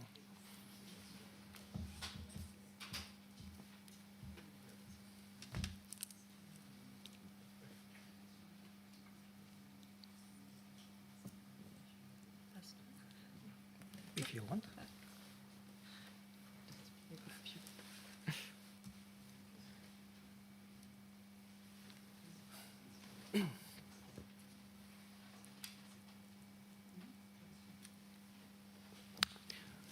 I'm going to be a little bit picky. Be individual, work individually. I mean, we want as many ideas as you can. We will be working in groups later. We want all brains in the room to be working.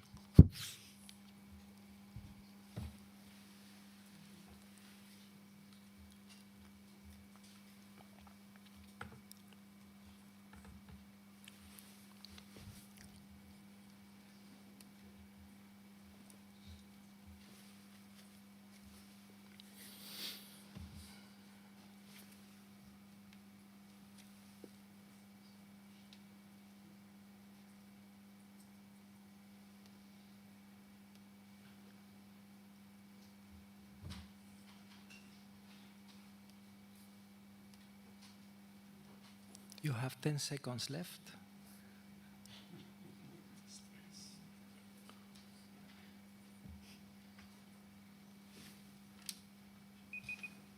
Okay, there you are. So now you have written a lot of ideas, and probably you are finalizing the last ones that are coming to your mind, right? That's very good. I mean, and you may think that some of the ideas can be crazy, some of the ideas may be very difficult to realize. No worries, we will get there. Now, we have to work on the timing aspect of those ideas. I mean, you have a very long list of ideas, hopefully, and now you will have another minute and a half, but now you can take it easier, because it's easier, the task, to put them in a time-wise perspective. And that's why you have the table there. If you got the sheets of paper that Stefano was distributing on the other side of the blank part, you have a table, actually, with those dates. Now you have to categorize your ideas in 1 minute and a half in what should be done basically now in the next few months in 2026, what should be done by 2028, and what should be done by 2031. So you get your ideas and you put them in those categories. The table that you have there have some milestones that are important for us because, as we all know, Tulinia is an ESA member state. So those dates are related to the ESA decision-making process. There is, in 2026, or things that are related to 2026, are LPS that happen in June 2025, EO4Health User Forum, as we speak. The ESA Ministerial is coming up in November 2025, and ESA funding from the Ministerial will start from 2026. And you have the same type of cycle for 2028 and 2031. So you can have those in mind when you are categorizing the ideas. So now you have all your ideas, put them in the right timing sequence. You have 1 minute and a half, no stress.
You have 5 seconds left.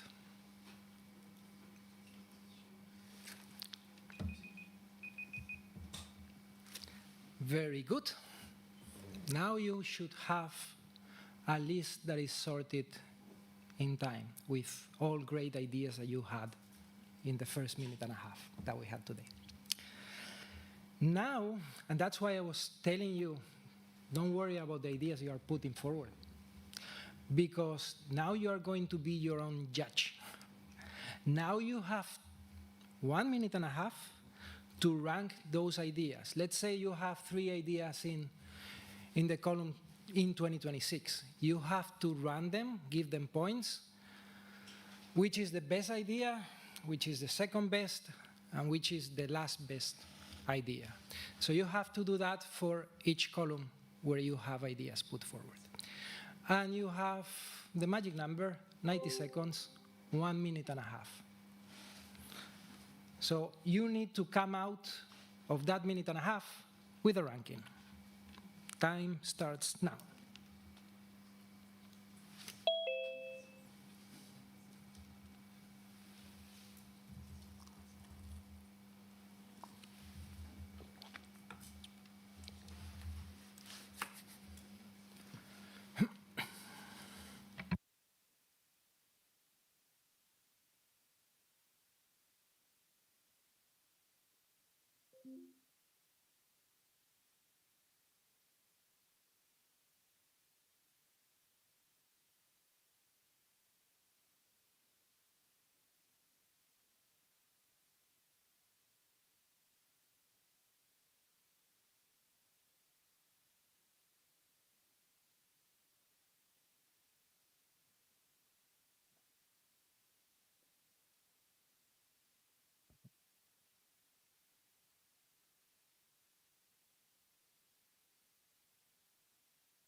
5 seconds. You see, now you are getting used to it. I see people already relax with the time, so maybe we put a little bit more pressure. So now you have a ranking of ideas, right? And you have a temporal sequence. Of course, implementing ideas is a matter of opportunities, and sometimes an idea can be very good, but the stars are not aligning and there are not enough opportunities to implement it. So now we are going to look at that. And now you have 1.5 minutes to put next to each of your ideas the opportunity that you see that could affect most that idea or the implementation of that idea. Let's say we have the accelerator, so maybe the opportunities that there is going to be, or sorry, we have a hackathon as an idea, and maybe an opportunities that there is going to be a World Health Summit that is coming up, and maybe the hackathon can be coupled with that because it's a concrete opportunity. So you think now in terms of opportunities for your ideas, and you have 1.5 minutes starting from now. Maybe you see that ideas that are in one column would fit better in another column because of opportunities, or maybe you have same opportunity appearing in different columns. That's fine.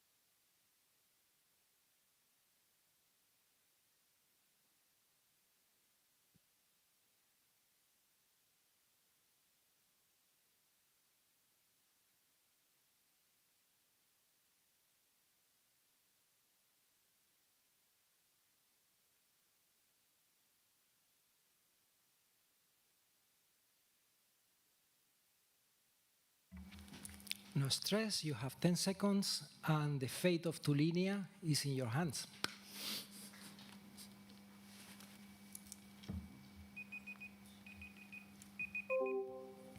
Okay, perfect. So now we are ready to go to the next phase. You have a ranking. I mean, that ranking is going to be useful, and probably we can discuss some of those things later on. But we want your most precious ideas and opportunities. So the ones that you have ranked first, now you have to, my goodness, so we are skipping some of the things that we were planned because of time. You have to use Padlet, not the Padlet that is available in the website of the forum, but you have that link. It's very easy. You have the QR code. If you scan it, or you type the URL, which is simple because it's very short, you will get to a Padlet that has 3 columns. The 3 familiar columns that you have seen. So you take your most precious ideas and opportunities and put them in each of the columns.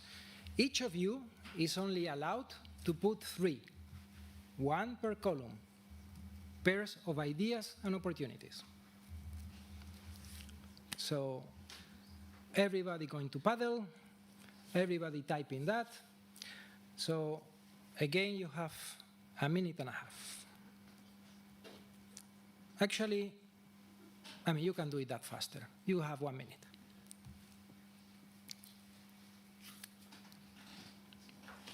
And it's important that you are putting those things in Padlet because we are going to use that for reporting. We have to report of the session. So whatever is there will stay. Whatever is not there will disappear like tears in the wind.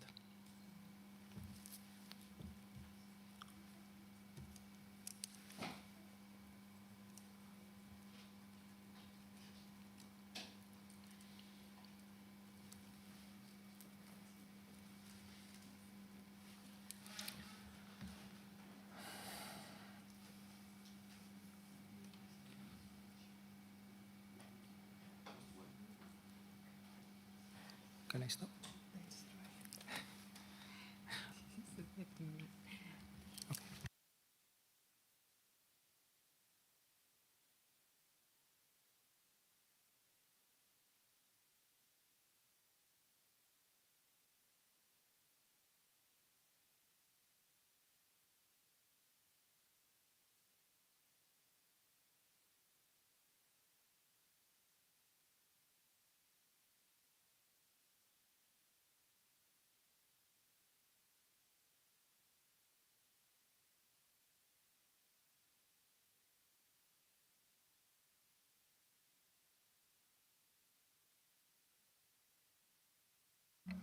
Okay, time is up. You have a few more seconds while I type in this. .com.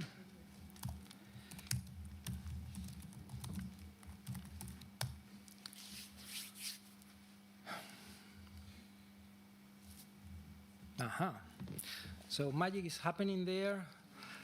I hope you had the time to put your ideas. I'm giving you a few more seconds because I see some of you are frankly typing, so that's very good, and we want to capture your best ideas, and that's why we have this session organized this way, because we want the ideas of everybody to be in Padlet. Now, what is going to happen is the following.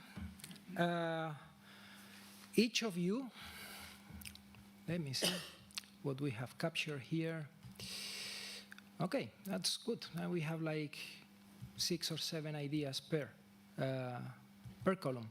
So each of you have 2 votes per column, and you can place it in the ideas you think are best. Of course, I'm sure you will be thinking that your idea is best, but that's not the point. You cannot vote for your own idea. You have to, and it's very easy. You click here in this little guy, and you put either a heart or a thumb up, and we will be counting those to know which are the best ideas.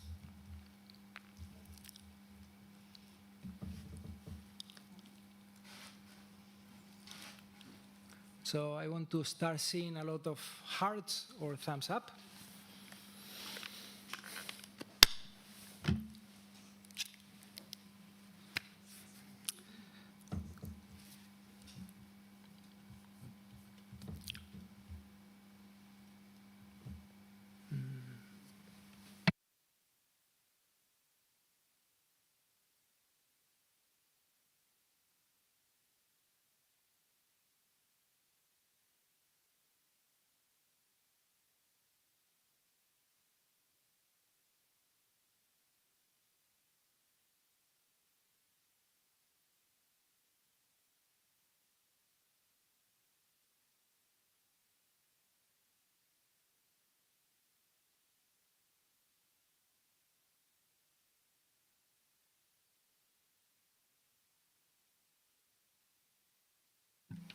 Yeah, keep ranking. You still have a bit of time.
I see all you're very focused, but time is up. So now, what we are going to do, And you cannot see this. Let me move this there so you can see it. Hopefully. I'm sure I will break it, or maybe not. Good. So now we have a lot of we have a ranking of ideas in each of the columns. Now it's when the discussion starts. I mean, we were meant to have a panel discussion, but the reason why it was organized this way is because, I mean, during the week, I've seen a lot of people that have been very vocal, and a lot of people that were very shy, and we were not getting their brains picked up. So I wanted all the brains to be picked up. Now you have to, we are going to go back to Padlet, and we are going to scan through some of the ideas that have received most votes, and I want you to get 3 hats. And I want the person that put that idea to explain in terms of science. So what do you think of that idea in terms of maximizing scientific output and knowledge, and that the potential of that idea? In terms of industry return, which, if this idea that was put forward by that person has any potential for maximizing economic return, and what would be that? And I want also you to think in policy, because, I mean, there are like 3 sides of a triangle here. We have scientific output and knowledge, we have economic return, and we have socioeconomic benefit, which is the policy side. So we are going to be having a look at one of the ideas. I want the person that put that idea forward will explain from those point of views, and I want the rest of you to comment and say yes and, or yes but. Which column does saving lives come in? I would say socioeconomic benefit. I mean, I will definitely think that that's very important for policy. So, okay. So let's go back to Padlet. I'm going to go back to Padlet. If I manage to get this done. Okay, that's not. No. Chrome. Okay, so because I cannot see that. Okay, so we have column 1. Mouse. So 1, 3, 1, 3, 1, 1, nothing, 2, 1, nothing, 2, nothing, nothing, nothing, 1, 4, 4. Okay, I think we've got a winner. Where is the winner? 4. Collection of... I'm sorry, thank you. Yeah, that's better. Thank you very much. So, charismatic porcupine. I want charismatic porcupine to identify himself or herself, and you explain that idea from science return, economic return, and socioeconomic benefits return. And if you don't have a mic, we'll get you one mic.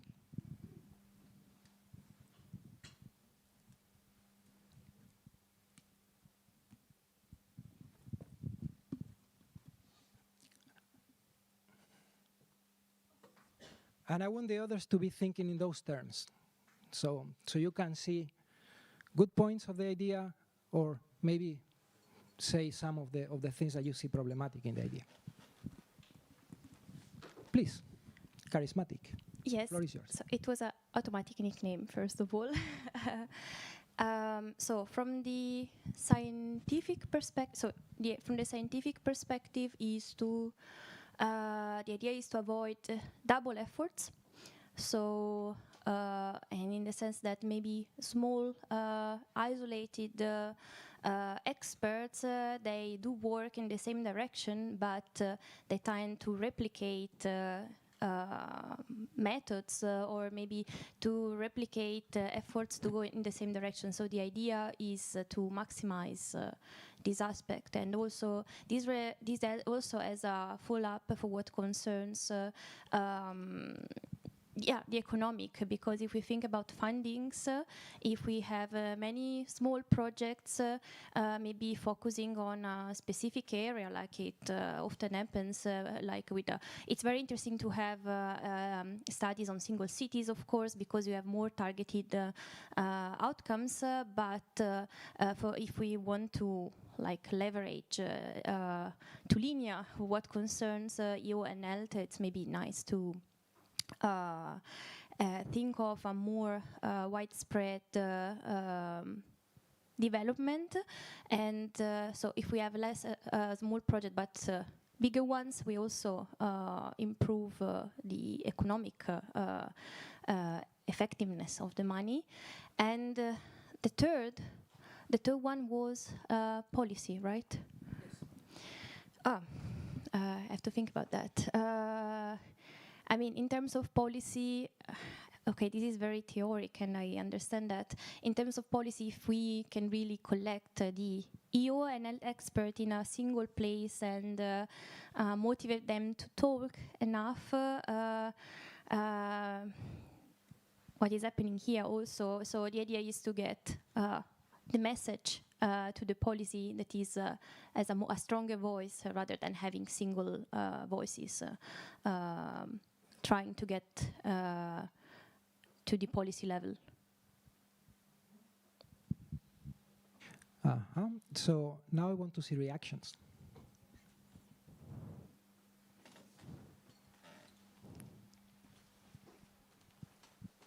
Mic is coming. If mic doesn't come to you, you can come to the mic. Okay, so good morning, everybody. I have a yes, but because I see a risk in having this as the very first section, that is the dispersion of information. There are too many experts and too much stuff to do, so we need to focus where we want our expert to work, and we need also to understand for what. So having the action as the preliminary point that needs stakeholders to be included as for the other high priority points in the list. Thank you. There was another person who wanted to comment. And I don't know if... I very much like the idea, but I agree it should, well, you could narrow it, but you could also widen it, as in that you would want probably government representatives there, policymakers. But I like the idea because it creates buy-in. So if you involve stakeholders early on, there's more potential of it being successful. Okay. Any other comment, any other point? Will? I find it rather disturbing that most of the comments there are about talking rather than doing.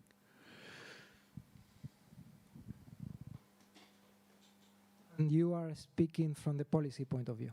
Well, I mean, most of the suggestions, including my own, I have to say, most of the suggestions on there are established talking shops, produce this, that, and the other, contact people, but it's not about actually what technically to do, how to develop ways of doing things, how to actually implement anything.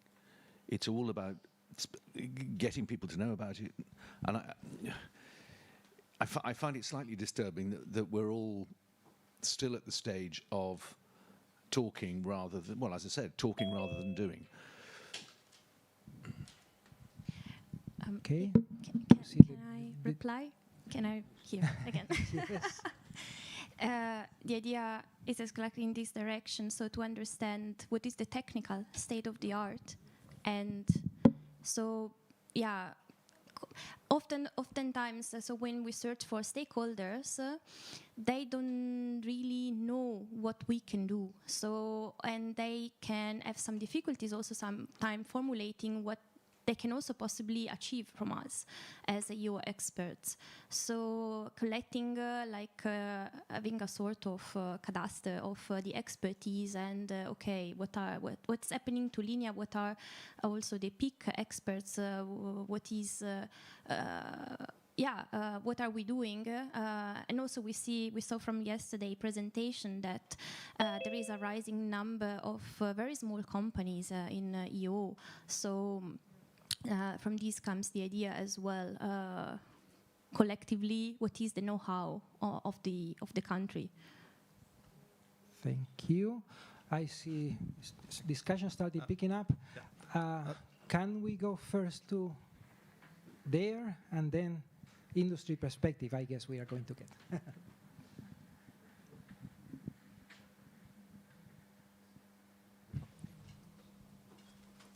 Thank you. So I came to the mic this time.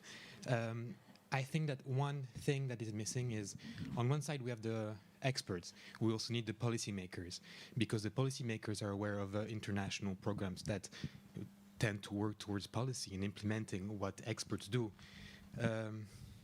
I missed the presentation yesterday, but 2 days ago, I briefly talked about an initiative called Présode for preventing zoonotic diseases, which has work packages, programs, and international representation and experts and policymakers, politics, etc., etc. If we have the opportunity to actually bring some Earth observation experts more in contact with them, which is what we try to do at the agency level in France, then we can foster actual projects, future work programs, and overall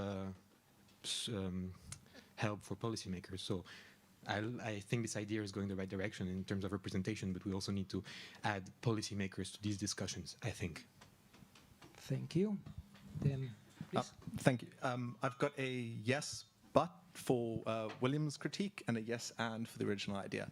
So the yes but for William's critique, I think it's completely valid and absolutely applies. However, I think it would apply more if this idea were in the by 2028 column. Given that it's in the 2026 column, I think it's important to do an accurate and initial scoping so as not to produce outputs and charge ahead with practical implementations that when presented to stakeholders, as I think was said initially, doesn't end up achieving buy-in, or especially if these tools are developed from within a European context and then exported to an African context, you don't want any feeling of imposition or these ideas sort of being thrust upon. So I think having a scoping phase that is more rooted in ideation than in practical implementation is good given the very short time frame. And then my yes and to the initial idea, which I really like, is maybe as an output, and maybe this would also help William's concerns, maybe as an output of that workshop, you could have a formation of a technical working group or something to that effect that would ensure that the ideation doesn't just become more talk and spawn more talk into 2028 and into 2031, but actually leads to rapid, tangible action. Thank you. Okay, thank you very much. And yes, but I see that there is another intervention, but we have to leave it there. I mean, we have gathered all these inputs so we can examine them offline, and you can actually be discussing about your ideas. I mean, you were putting a lot of effort here, so you can discuss those ideas over a coffee. You have, let's say, I think 10 minutes for a coffee, so.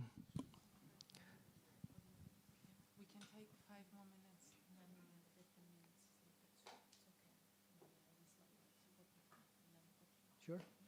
Okay. So I just got the information that we got 5 more minutes. So there was a hand raised, right? So please.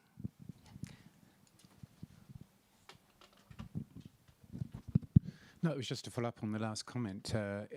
In the atmosphere, ECMWF, whenever they have a new operational system, it's never switched on straight away. It kind of runs in a kind of a ghost mode where it's evaluated in a kind of a pre-operational way for a period of time. And that's often quite useful if one wants to integrate new methods or new evaluations, that one at the beginning runs a system, should we say, in a kind of a ghost way, where when we look to one at the end of the season and say, well, how would things have gone had we used this? And that's a way of building up confidence in a new system without running too early with it. So it's kind of running in the background as a kind of should we say, in tandem and in parallel. So just to kind of underline your point, and just to say that's operationally how it's done in the atmosphere, and that could perhaps be a paradigm for integrating more slowly new platforms into health policy and strategy in a way that builds up confidence, and then one can actually demonstrate its value in a pre-operational environment for a number of years before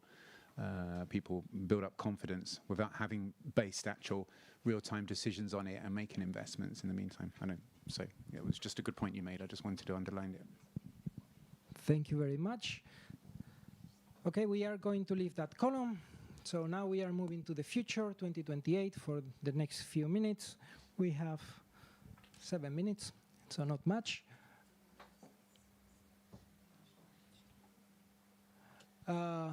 Let me have a look. No, I trust in Caroline. I'm trying to find it. I mean, this is the winner. Invisible Hornet. Make you visible, please. And explain to us. Mike is coming to you.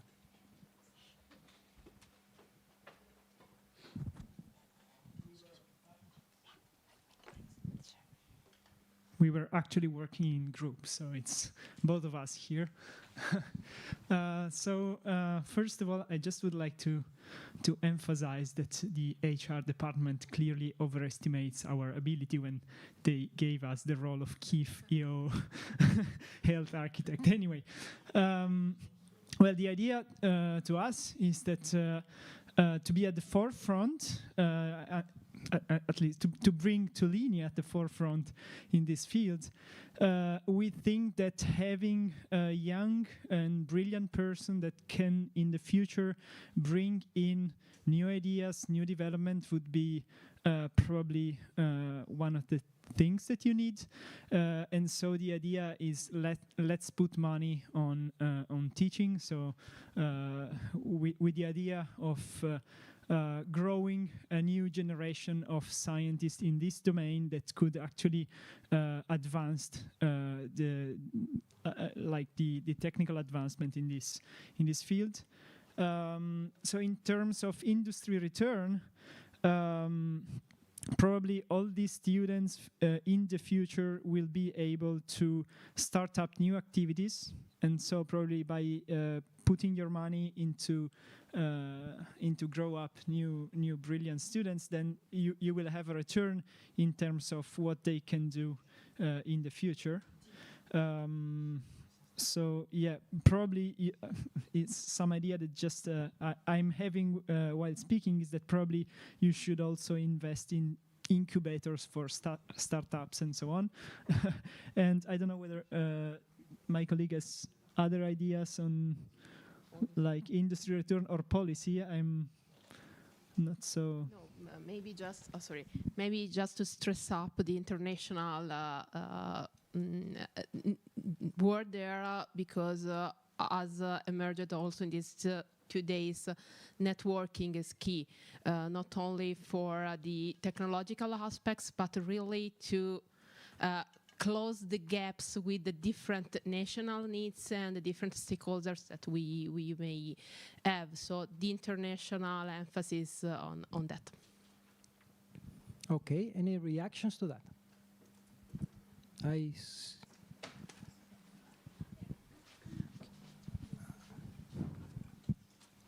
Thank you. First of all, I agree. I voted for that idea, so one of the votes is mine. I had also in my ideas, rather than an international PhD program, a master degree university course. So same idea, but one level below. And the reason is that you have more people, which in the end, maybe are not even going to work in the EO4Health sector. But, if you have a PhD in that sector, that's the expert. He is one person or a small group of person who are super expert in that, so you expect them to have this perspective. While if you have students which have a master degree in that, even if they go to consultancy, they go to do something completely different, but still they have this kind of formative path, this mentality. And so I think it's even a stronger idea to enforce this paradigm to be diffused in the society. Okay, thank you. Last intervention of the session.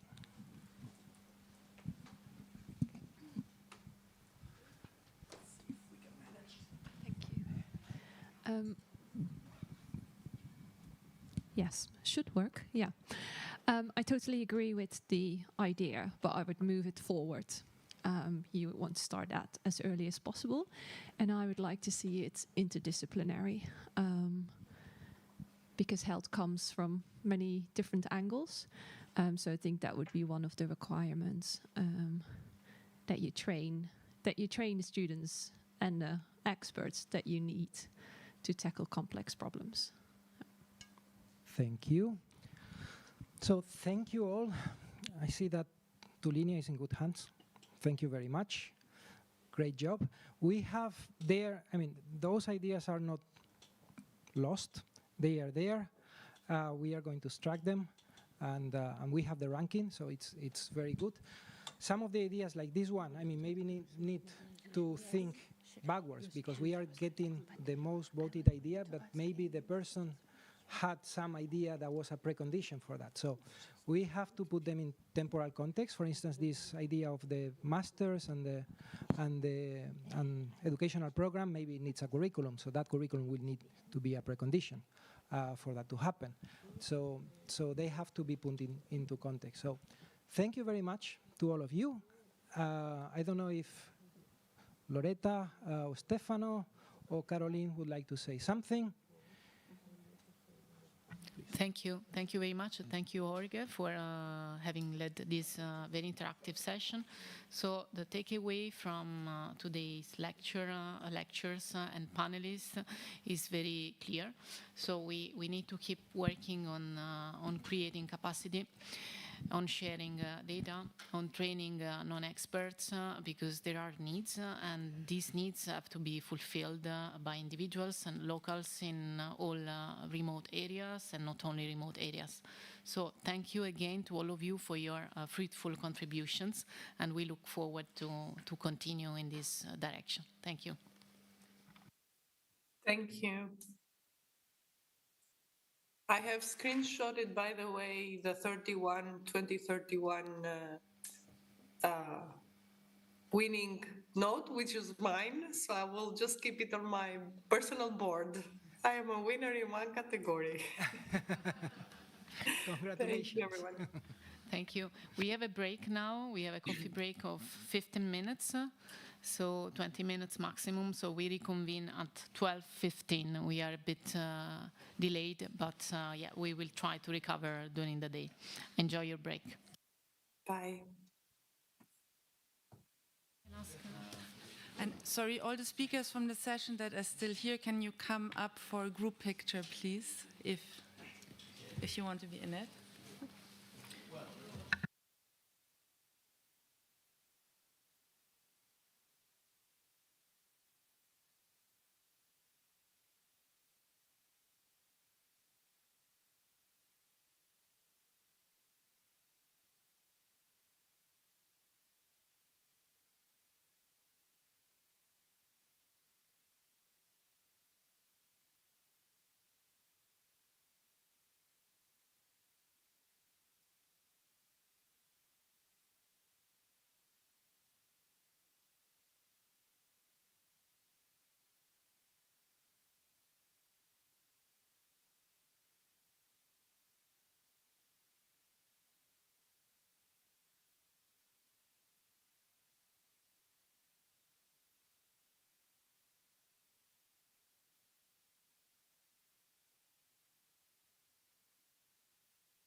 Recording stopped.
1, 2.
Hello,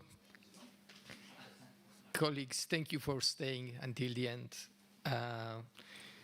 My name is Francesco Barchetta.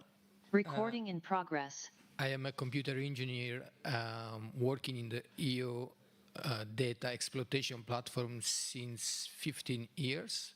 I joined 8 years ago Starion to support ESA in the management of the EO platform related projects. And in this last session, we will explore we will have from the great speakers we collect an overview of all the actual of the state of the art of the platform that are sharing valuable data from the different agencies of interest for EO4Health, of course. I have the pleasure to share this sharing with Gilles Guyot, which is also the first speaker of the session. And he is a statistic professional with more than 25 years of experience at the interface of agriculture, climate, health, and environmental science with a view to multilateral policy action. He will talk us about the WOA digital platforms and possible synergies between Earth observation and the WOA data collection and data analytics activities that will be outlined. Please. Thank you very much, Francesco. Good morning, everybody. Good afternoon, maybe for people online. So I'm a They are saying upstairs. You should go closer to closer. Okay, thank you. Yeah, I'm a staff scientist at WOA. I'm the head of the data integration department, among other things, really data scientist. And I was asked today to present the various digital platforms that are designed and maintained by WOA. So it will be sort of a long catalog of different, really heterogeneous platforms. And I will try to outline also how Earth observation can be used for animal health. So WOA really has multiple web platforms, really heterogeneous. And I will jump immediately to the first one. It is WAHIS.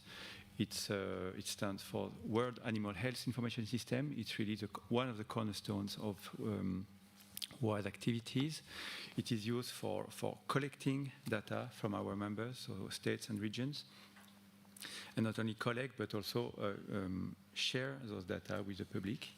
Most of the data reported in this area, animal health diseases, is publicly shared relatively quickly. And so it's official data reported by the members. There's a focus on a little bit more than 100 listed diseases for domestic and wild animals.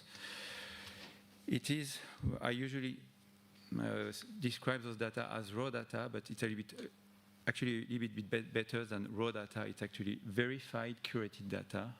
There is no data analytics coming on top of the data, but those data are really carefully verified with a lot of exchanges with the country reporting, the members reporting those data.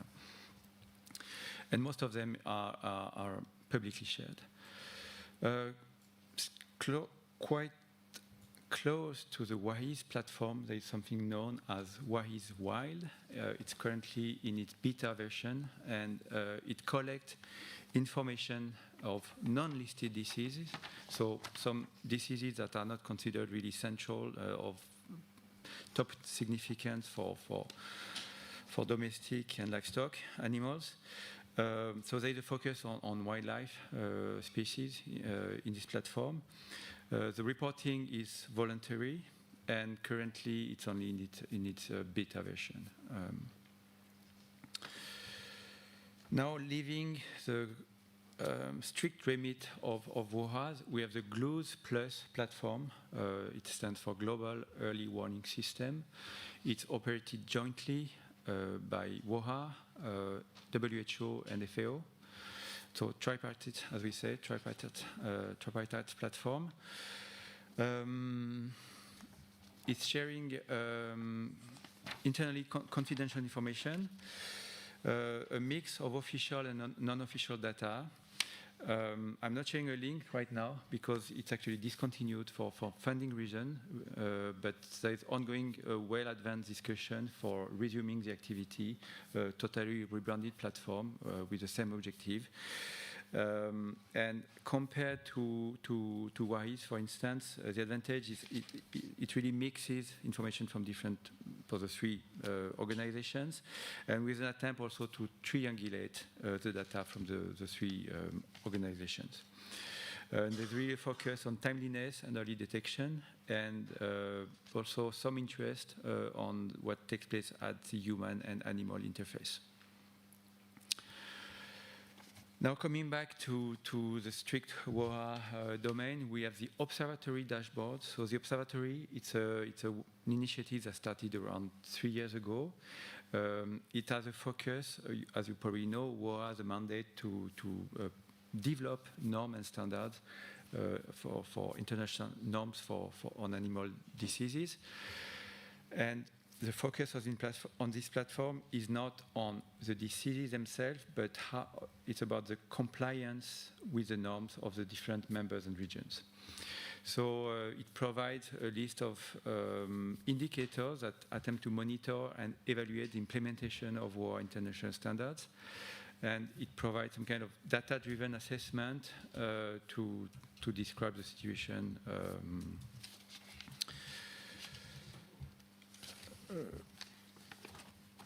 to describe the situation.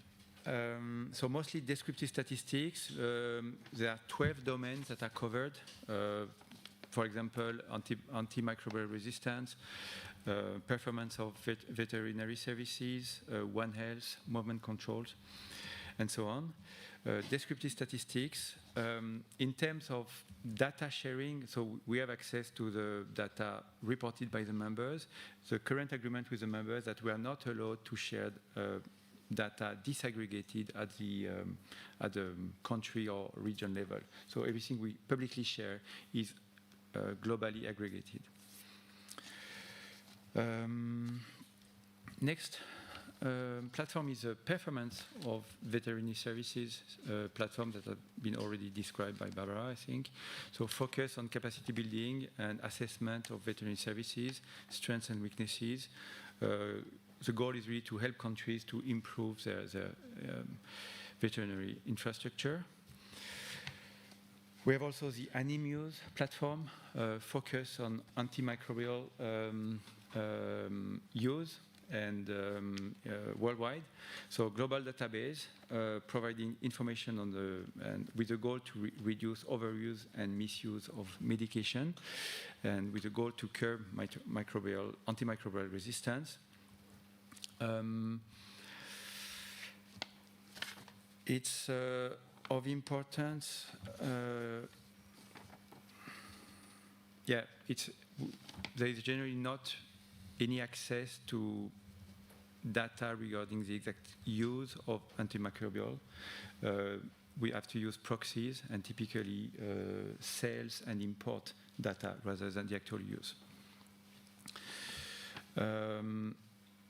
There is also some particular agreement with different stakeholders about the level of data sharing that we give to the data, and this is set by each members. As you know, WOA has a mandate to set standards, and so it takes the form of really thick documents, the codes and the manuals for terrestrial and aquatic species. So for this platform, known as the SONT platform, is just some kind of user interface that facilitates access to the codes and manuals and to retrieve information in a more user-friendly way than just paper documents. We have also the Animal Echo.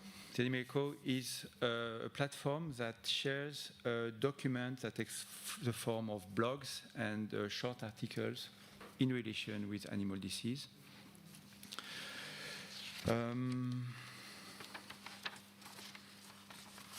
That focuses on animal health, but also animal welfare and One Health topics. And finally, we have the WOA e-learning platform, so a long catalog, a really very developed catalog of online training resources to strengthen veterinary services worldwide. We have various dashboards that were not listed explicitly in this short overview. Now, I have 3 minutes to go, I guess. So a few ideas about how Earth observation can be used for animal health monitoring and animal health policy making. So first, we can use health observation for to retrieve environmental variable and then build some environmental risk factors. So I'm really thinking about all factors, biotic and abiotic factors, and we can, for instance, track land use and land use change, vegetation, health, water bodies, habitat fragmentation, and so on. And those can be used to really build risk factors for animal diseases and particularly zoonotic diseases. Very related to that, and then Earth observation can be used to retrieve climate variables. And so we could use climate services to anticipate potential diseases, events based on, for instance, what weather patterns. Typically, a mosquito population whose growth is related to humidity and water in the atmosphere, and this can be monitored and perhaps also anticipated with climate models. That's really the kind of thing that could be done and could be really helpful. We could also use Earth observation to support the WOHA incident monitoring system. So we have disease events taking place, and we become aware of disease events, and that's the raw information. There is a disease case somewhere or multiple disease cases in a specific region. Earth observation can help us to put these events into a context. So is it related to anything climate or environmental related? We can also use Earth observation for monitoring livestock systems. So in areas where the reporting system, the observation system are not very developed, and where there is a lot of grazing lands, for instance, we can imagine easily that Earth observation can help us to monitor livestock population sizes, for instance, and their location, density, and perhaps at a final level, the infrastructure of livestock farms. So it can really work as a data augmentation system for areas lacking strong reporting systems.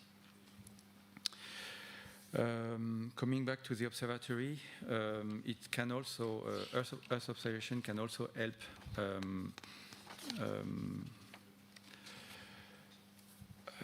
the observatory to obtain proxies. For instance, the observatory intend to monitor zoning and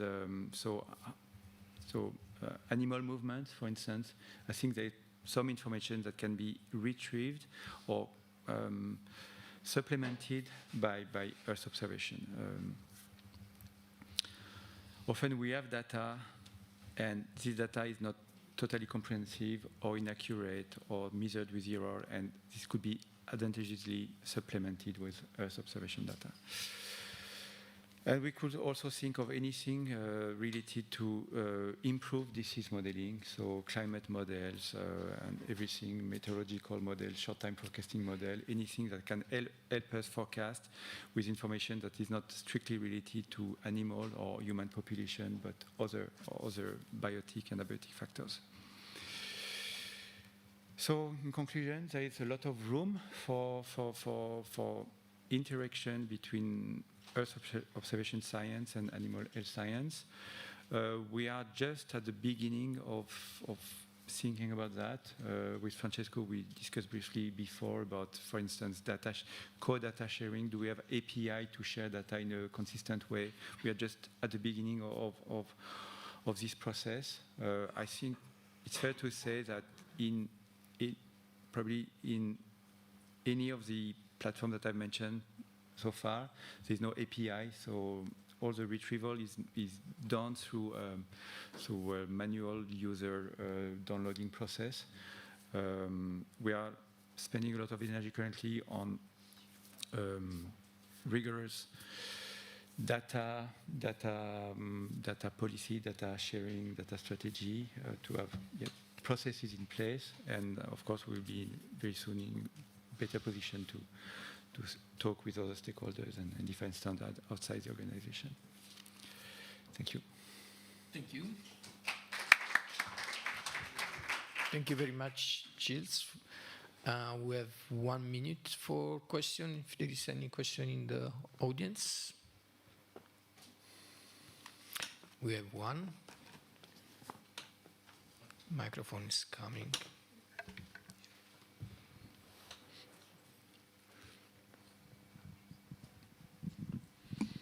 Sorry, this might be a bit technical as a question. I've just been looking at Wahis on my trusty tablet here. I'm of the age when I remember them coming in books and you just had to write them down. But can you actually export or at least download the georeferenced information from this, or is it aggregated? I missed that. I have to take a guess on this, and my guess is yes. I think there is geographic information. There is a lot of care, at least at the back office level, in terms of making use of consistent geographic information. So I would assume so.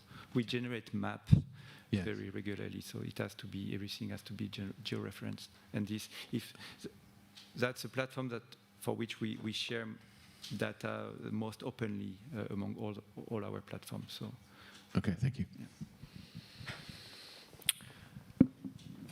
Okay, so if there is no other quick question, I think we can pass the floor to the next speaker, Claudia Pitilio, which is online. Claudia, are you with us? Can you hear us? Yes. Hello, everyone. Can you hear me? Yes. Hi. Okay, a bit great. distant, but I think it's enjoyable. Okay. Thank you.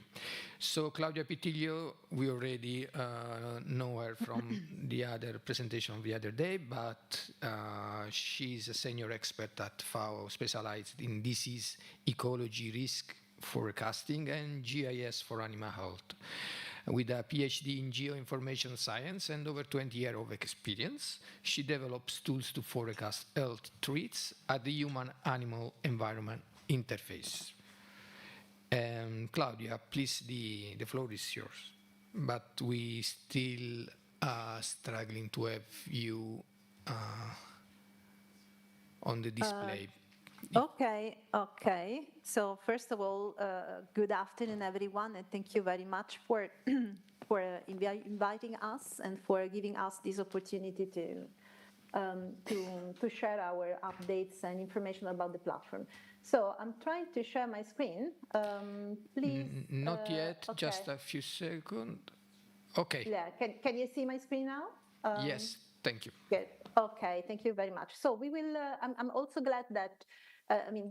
Since this presentation has been done close and prepared closely with our colleagues, the IT colleagues, and I'm glad that Eduardo Machado is also here with us. So he has joined this this session, so he can provide more details on what we are presenting, which is an update on FAO actions for digital interoperability and data sharing. So,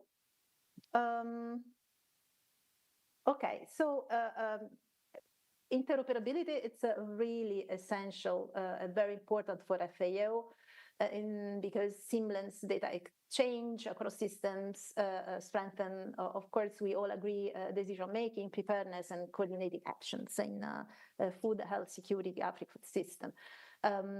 Through integrated risk detection, evidence-based decision-making, rapid response and preparedness, and collaboration across all sectors and geographic regions, of course.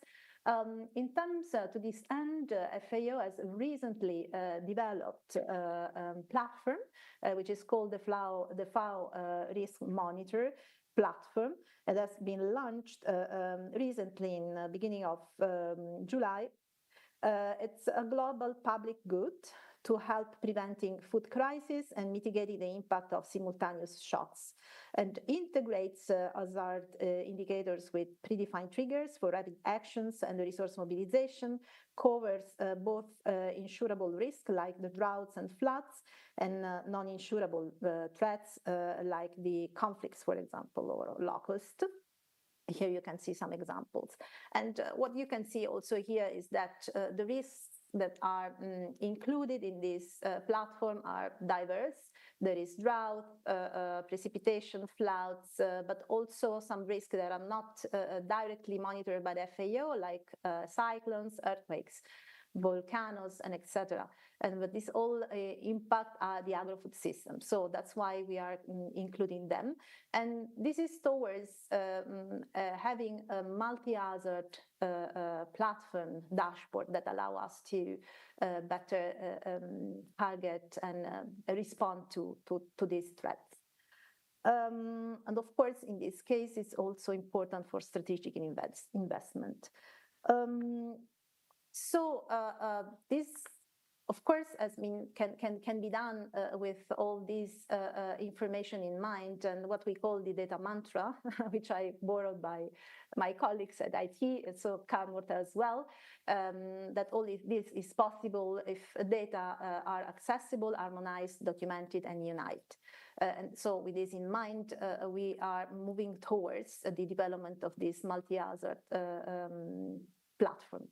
But now, moving to what we are doing on animal health threat in terms also of updates, because we were part of the discussion in the previous user forum. So, some information on our dashboard were already provided there. So in terms of updates, we have developed a framework for early warning of animal health threats.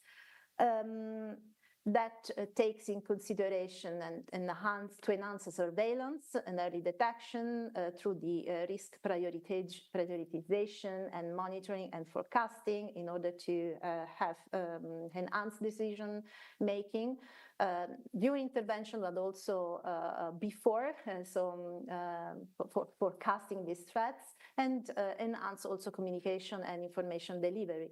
And these frameworks help countries that, will be released soon, helps countries to to improve their early warning system. So it's important at global and also national level in order to, first of all, enhance the data capture. And in terms of national level, you know that we have a number of tools developed at FAO. One of these is the MI, so the Event Mobile Application for field data collection. So in order to capture surveillance data, and improvements have been done in terms of features and usability. A lot of work has been done in terms of interoperability at national level with tools that are able to enhance community-based surveillance and include this information in our system, the DHIS2 for public health, and also for laboratory data. So all this work actually has been possible through a multidisciplinary team work together with experts on the health threats, but also IT experts. At global level, and I hope that also, Eduardo is here, so we'll provide also more detail on that, if needed. There is an enhancement for generation of intelligence information. So first of all, Empress-I has been updated, improved, not only at global, but also national, to create national platform, and globally, the idea is to create an ecosystem of those tools, so to enable this interoperability at global level through the reference data service, and we will talk about this in a minute. All this is important to support our daily work, the FAO daily work on disease monitoring process, which goes from the detection of health threats to the verification, the analysis, the modeling and forecasting toward up to the dissemination and a response. And all these steps have dedicated tools at FAO and of course different steps of interoperability, integration with other systems outside of the FAO to enable disease intelligence for early warning and prevention. For detection, as we said, MI is very important, and also we are a key partner in the AIOS for more tracking, And verification is done through the FAO reference centers, the GLUS platform we will talk about a bit later, and has been touched also by our colleague in BOA. Data analysis is done through the EmpreSci Plus, and this is a core platform for FAO. And then for risk assessment and forecasting, we have analysis done through other tools. And one of these core tools is the Rivali Fever Early Warning Decision Support Tool for this specific disease, but also we have developed the Avian Influenza Decision Support Tool, and we are now scaling up to other diseases. Dissemination is done through the real-time alerts, weekly updates, monthly updates, and so forth, up to the response. As you can see here. So moving to the EmpreSci Plus, so this is our core, as we said, the Global Animal Disease Information System, which really enables the global animal health surveillance and intelligence, and provide information needed for the warning, risk assessment, as I said, coordinated response to animal disease that impact agri-food systems. And has been fully integrated, the AMI, this data collection at field level. And in terms of updates, in terms of interoperability, here we have, a lot of work has been done at global level to develop this reference data service based on the AgroVoc in order to have a standardized terminology on animal species, clinical signs, disease agents. Also at the global level, we have developed custom API with partners in order to let them consume data from EmpreSci, but the other end also to let us consume data from other partners. So we have two examples here. USA CDC, where avian influenza data are used by them. So there is this API dedicated for them to for the avian influenza information. And on the other end, we have another example through the Zero Tracker platform, which is an initiative. This is a project together with WHO and the University of Calgary on MERS coronavirus, where this information from this Zero Tracker are now flowing to the EmpreSci. So it's a work ongoing, but those custom API have been developed. At national level, a lot of work has been done on the interoperability between FAO and digital animal health surveillance platform. So to enable, develop EmpreSci national, and also linkages with tools for community-based surveillance like the FIA data, or for public health surveillance data, as I said, like the HIS2 and laboratory data. Now, what next? What is the way forward? We would like to work on this risk mapping, on the risk mapping domain, fully integrated in the EmpreSci. You know that we do a lot of risk mapping and forecasting, which, on other dedicated tools, but they are not integrated yet. So this is a field that we will work soon, and also provided EmpreSci with spatial data layers in the national platform for use in intelligence. And here, of course, there is a lot of room for discussion with about Earth observation data and with you and within this forum. GLUS Plus is an important platform, as our colleague before said, is an initiative, joint initiative between WHO, FAO, and WOA, in order to have a better prevention through joint risk assessment. No? So the disease tracking system.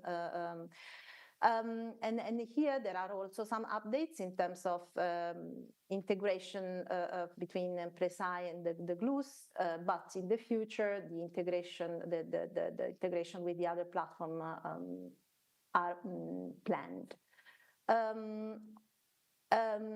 This is the iOS, so the epidemic intelligence from open source, with a key initiative from WHO, and for which FAO is a key partner in terms of contributing, but also user of this information in order to I mean, it's a leveraging on open source information, also fostering collaboration among experts to enable timely and effective responses. And it would be great to have this information also integrated in the systems, let's say. So at the moment is used in a manually way, but in the future we will look for the full integration of those systems in order to be more interoperable, let's say. Other tools, as I said, that are still independent but will be integrated in the EMPRESAI in the near future are the Ribali fever early warning decision support tool, and what has been scaled up based on that, the avian influenza decision support tool. So now for the Ribali fever DST, there are quite a lot of improvements. It was developed in 2019. At the moment, I mean, it's an early warning tool for enable the risk monitor, capacity building with the countries, and also issuing the alert. And we have developed a multi-criteria decision analysis script to incorporate expert input in the tool and enhance the interpretation of the data in order to understand if an alert needs to be issued or not, what are the specific areas, and I'm not working only, I mean, trying to, with this multi-hazard, as I said, integration.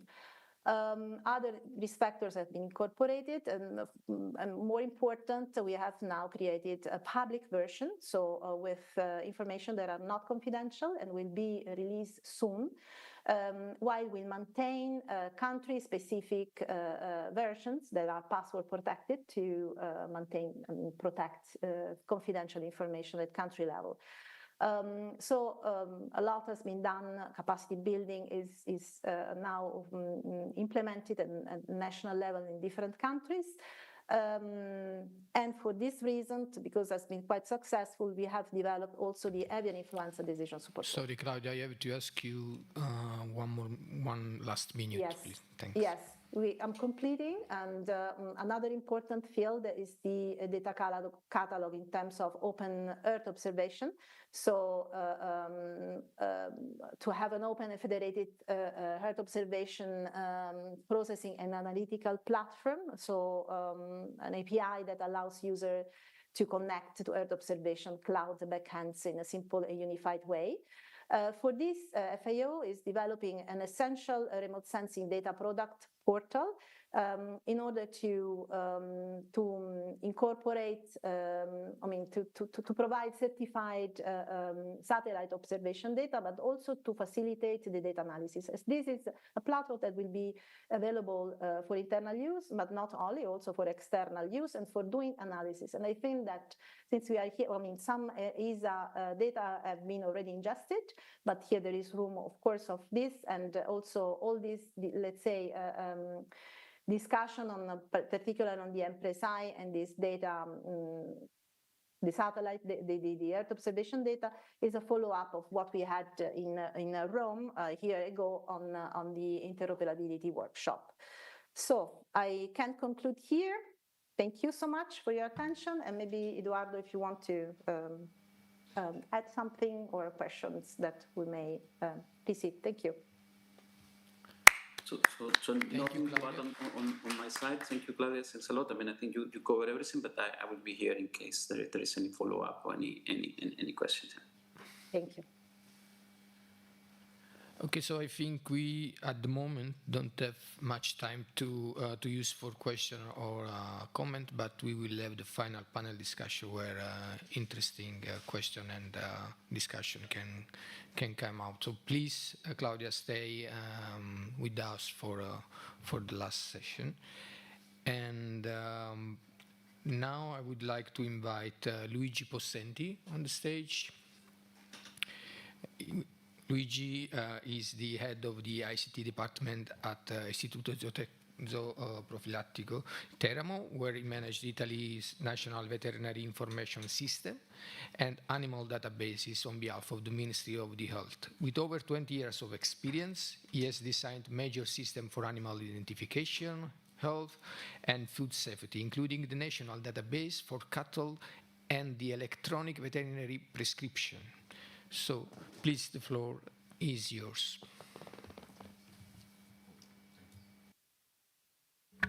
Thank you, Francesco, for presentation, and it's good morning to everybody, and it's a great opportunity to explain and to show you the Italian National Veterinary Information System that we developed among about 25 years for Ministry of Health, that is a competent authority for veterinarians in Italy.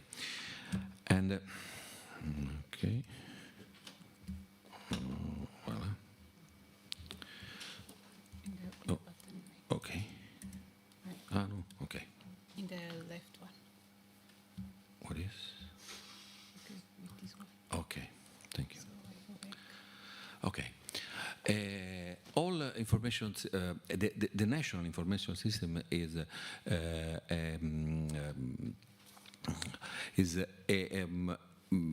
a lot of different web applications of information that are all included in one unique web portal that is the central access for all the users.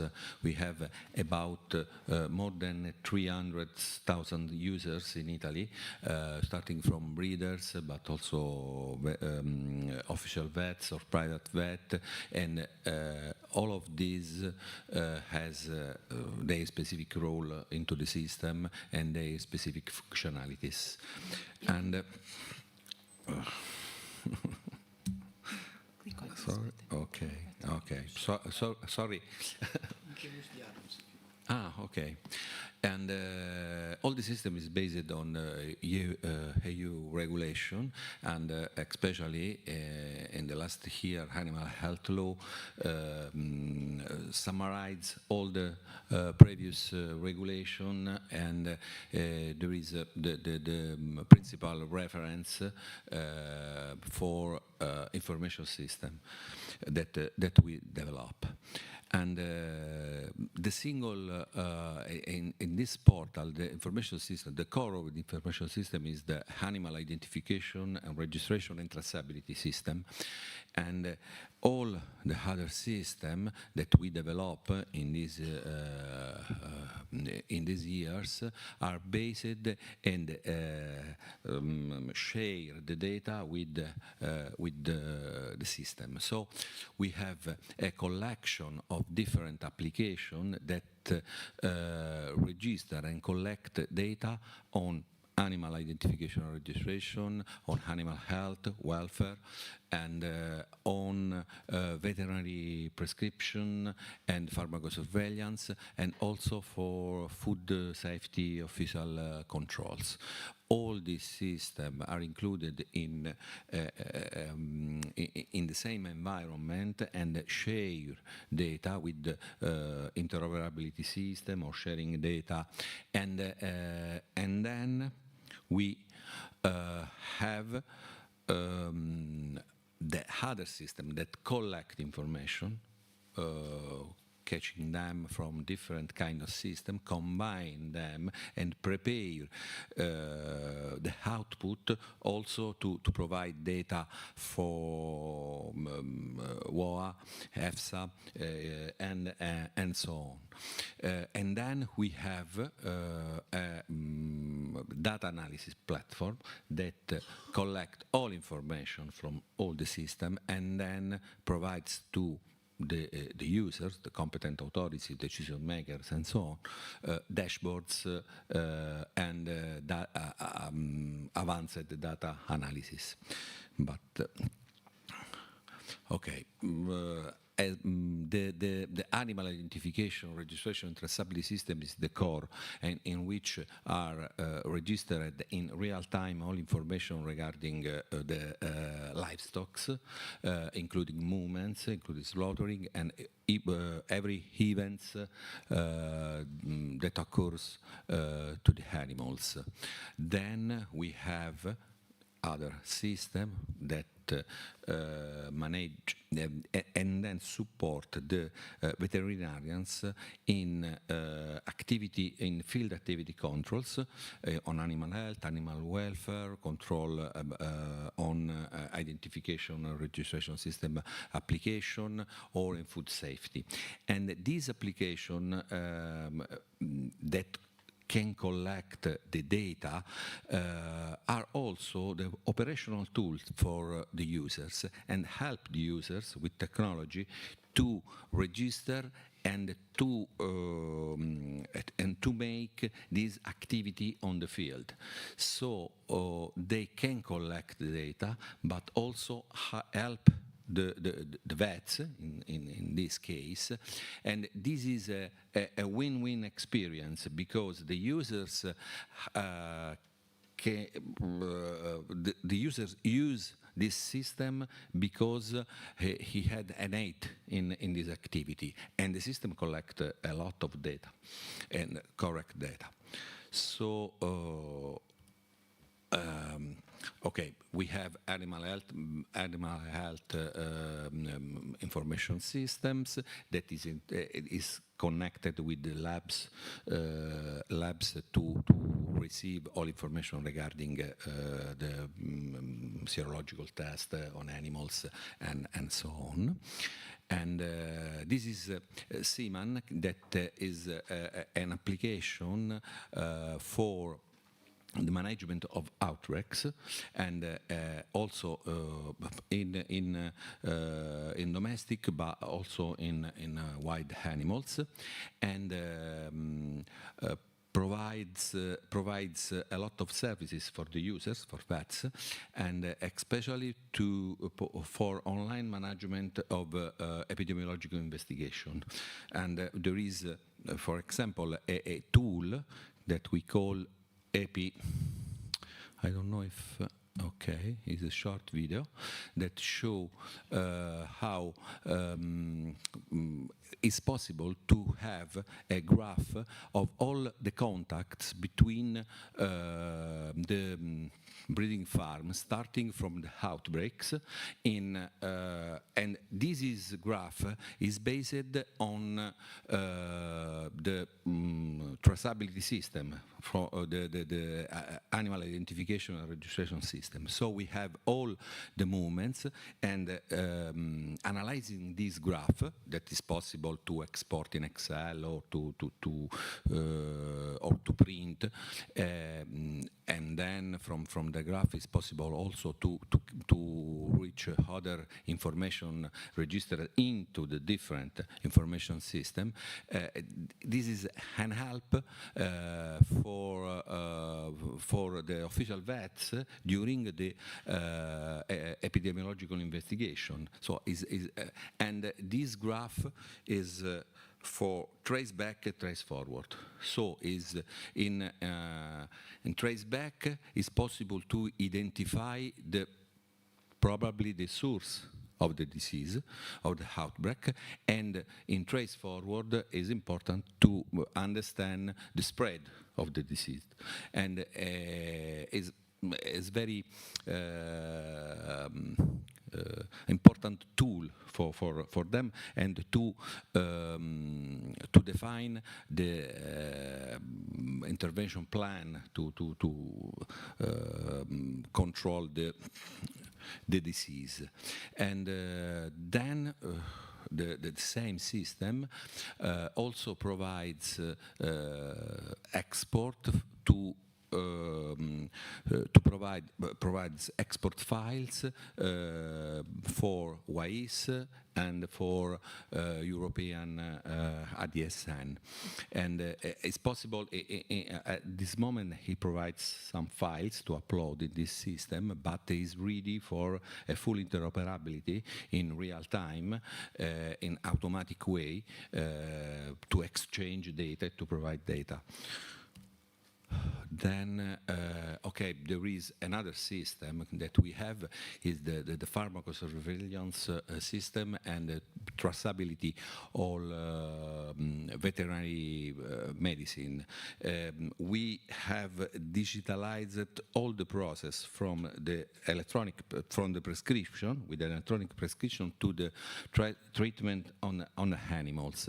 And we have providing also some tools for vets that have to register the prescription using mobile phones and other web application, and is mandatory in Italy, the electronic prescription.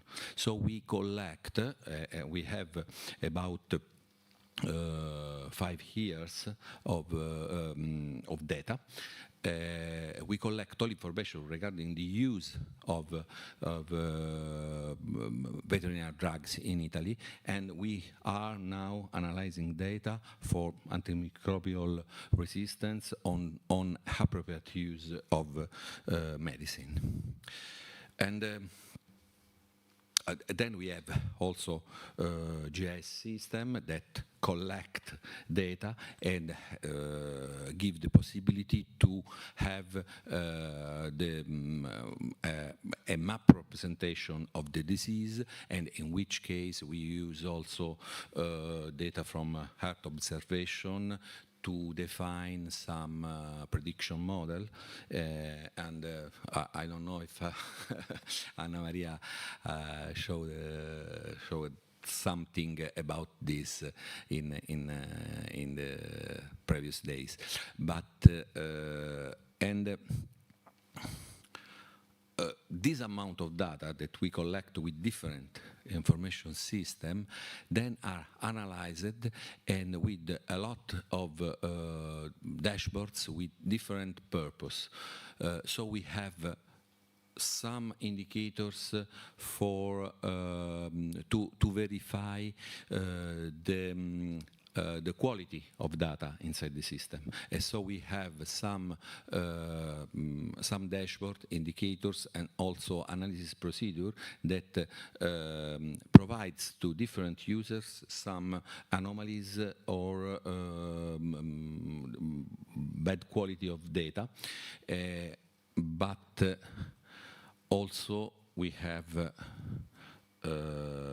online dashboards, and this is open data regarding the livestock, information regarding livestock, the livestock distribution, and the graph that show how during the time the different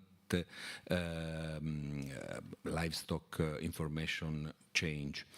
And so these some quality indicators regarding pharmacosurveillance and a prescription. We have also some dashboard for antimicrobial resistance and appropriate use of dashboard. And at the end, few words about dashboard of animal health that combine information from animal identification and registration system and from animal health applications, in which are collected information regarding the field activity of veterinarians and then laboratory results. And combining these, we develop different from different information system. We develop different data source for statistic indicators, and so we prepare this dashboard with tables and some indicators using data that came from different information systems, and providing and creating new value on the data, and that are very useful for decision maker, competent authorities to identify the different kind of phenomena, and then to planning action plan against the spread of disease, or in some cases also to define the surveillance plan, in according with the result of this data. Okay. Yes. Yes, I'm close. This is some different dashboards, and okay. Data collection and data provisioning for us is two sides of the same coin, no? Because from one side there is operational tool that with technology help all the users to collect the data, but they help in their activity and in the same time collect data.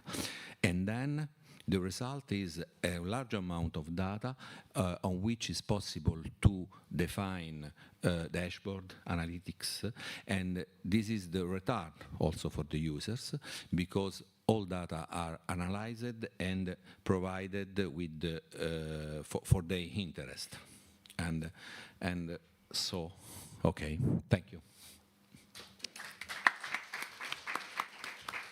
Thank you very much for all the impressive information that you provide. Unfortunately, we are a bit late, so again, we don't have time for question round, but I hope there will be time later on in the panel discussion. Thank you again. Okay. Thank you. So it seems I will be the next speaker.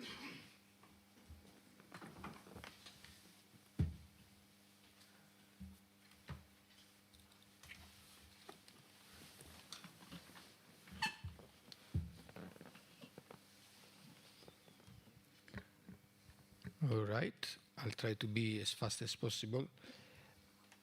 My presentation starts with a question to everyone. I'm not asking you to take pen and paper and write, but I guess the answer will be different from anyone. But the question is, what is a digital platform? And I'm sure everyone will give a different definition of it. So I would start from our definition of a digital platform, and why it is important, the most important building block of all the actual important initiatives that there are in our section in ESA. So, of course, an EO Earth observation data exploitation platforms, to be defined like this, must have EO data accessible, but also the possibility to process the data where they are. This is the most important paradigm that ESA is following since 10 years now. And to achieve this result, also the platform need to provide the possibility for scientists and users to upload and run their own algorithm on the platforms, instead of downloading the data locally and work in a sort of silos. If the scientists, the users can use integrated development environment to directly develop science on the platform. And also, hopefully, any platform should provide also space and tools for the training of the people. And recently, also, I would say we can add to this definition also the possibility to have some AI-related processing hosted by the platform. Is very important right now. A quick example of the digital platform as we intend is the ESA Charter Mapper, which is the place where the Charter International Space Disaster presented yesterday by my colleague Philippe is where actually the work happens. So you can find there a map, a geo browser, and different tools that any scientist, overall the world can work together to create information rapidly and maps for the intervention in response to major disasters. But it is not the only platform around, and so there are many of them developed by ESA contracts and that now have become also self-sustainable. And an effort that ESA made to group all of them inside the same container, let's say, or the same, starting from the same portal, it's called the Network of Resources. The Network of Resources, in a nutshell, offers a portal where user can browse and search for services provided by the platform, looking for the data they need, and also, but not least, they can ask a sponsorship to ESA, from ESA to start using these capabilities on cloud and at no cost. And this has had a big success in the last 6 years, and there has been sponsored almost 2,000 projects using the Network of Resources, and this is yet another building block of what I'm going to present now in terms of solution of digital platform in ESA right now. This is just a snapshot of the current providers that are on the in the Network of Resources, but more and more will get onboarded every month or so. In the meantime, in ESA, it has been followed the principle to create more and more an open science environment. Open science means open science, which include, of course, the openness of data, accessible source code produced by other people in the same community, accessibility of binary code, so the possibility to execute at any moment this code to reproduce experiments, the possibility to share results with the rest of the community, the possibility to make them reproducible, and also to learn from other works, so in sort of a training and closed feedback for this. And the way what is driving this revolution in ESA is the open principle of the FAIR, which, as you can read, it means that any experiment or science produced in following these principles must be findable, accessible, interoperable, and reusable. I will use this word also later in the presentation to show how the actual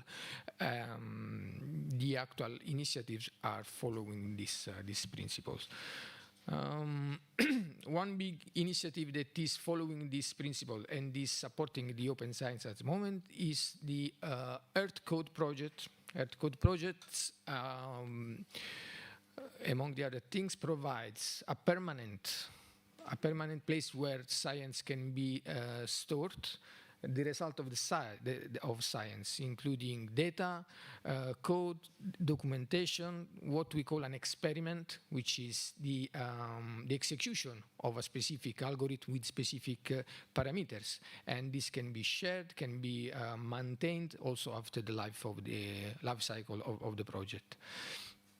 I will skip this because I think we are short in time, but so the first challenge of Earth Code is to maintain the results of the project after their lifetime. So data, code, documentation are available on the Earth Code catalog, Earth Code repository, Earth Code website. And from there, they are maintained beyond the project lifetime. So is Earth Code fair? Yes, because data, code, and documentation are kept in catalog and repository. Also, a digital object identifier is provided. Code is on GitLab at the moment, GitHub, and documentation has widely open access. And how much is fair you can see from this slide, because for any of the component of the FAIR principle, there are specific, I don't want to go too much in detail for technical, in the technical details, but for any of the principle, there is a specific component in Earth code that can be used to achieve the fairness of the science. But there is another challenge when you open this possibility, is the cost of the producing new science, new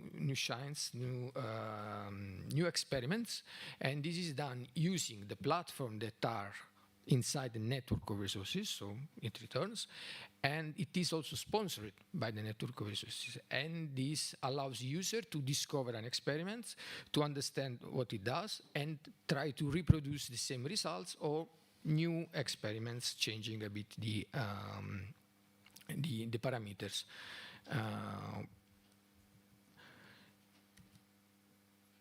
And another very important initiative that is supporting the open science in ESA is APEX. APEX is the next step after the experimentation, which allows any algorithm or piece of code or workflow around that produce good results to become a service. A service is a reachable endpoint 24/7 for anyone in the world that want to access to an already deployed version of the algorithm, change parameter, run it, and again, to reach that level of maturity, Apex supports the developers in the refactoring of the code, in the making it scalable and also accessible using the most used standards interfaces, and also standard way to create catalogs of data.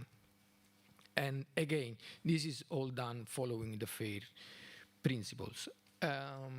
Another way to enhance the interoperability and try to talk the same language with the other platform, beautiful platform that, for example, I saw today, is trying to use the same ESA create a sort of blueprint for the creation of digital platform. I don't know how much time I have left, but because I think we, okay, anyway, this is the EO4Health, the building block that are used as a blueprint to create a digital platform right now. And this includes building block for the creation of a processing capability, a catalog capability, federated identity capability, and so on and so on. So in the case of a partner, an external entity company that want to replicate the work we are doing in NISA, this could be the best place where to start, and having an idea on how to have the same results, speaking the same language, using the same standards, and enhancing more and more the interoperability between different systems and especially different environments. This is my last slide. I will just, I would keep it for the final panel, but just to anticipate, there is a path using this building block that I just shown you that need to be followed to have interoperability from and toward ESA systems and Earth observation data, and this could include also the takeover of these systems, the network of resources, Earth Code, Apex, and EO4Health, and maybe in detail they must be explored with more time available, and this could be probably during the last panel or whenever you want to reach me out to have this. And thank you for your attention.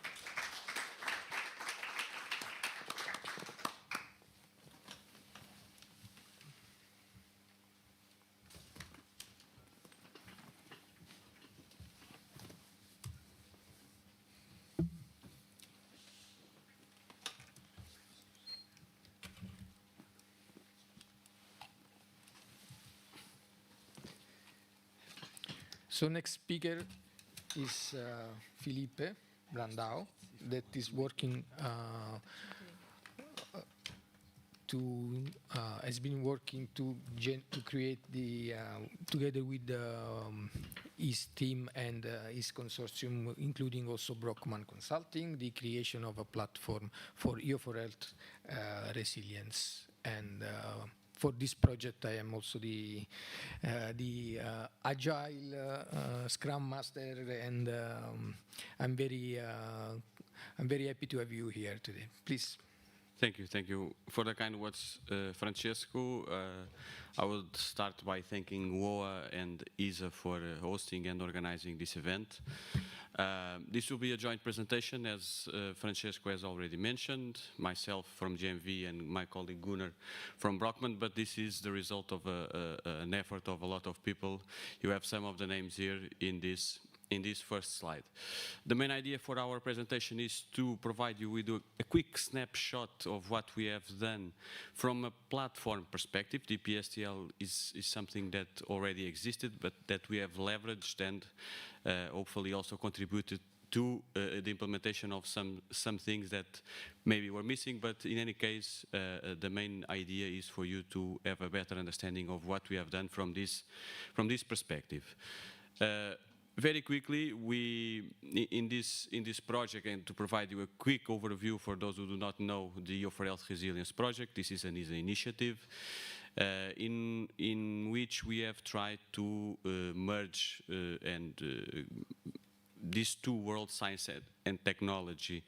This is very much one of the key topics that we have been discussing for the past almost 4 days. So.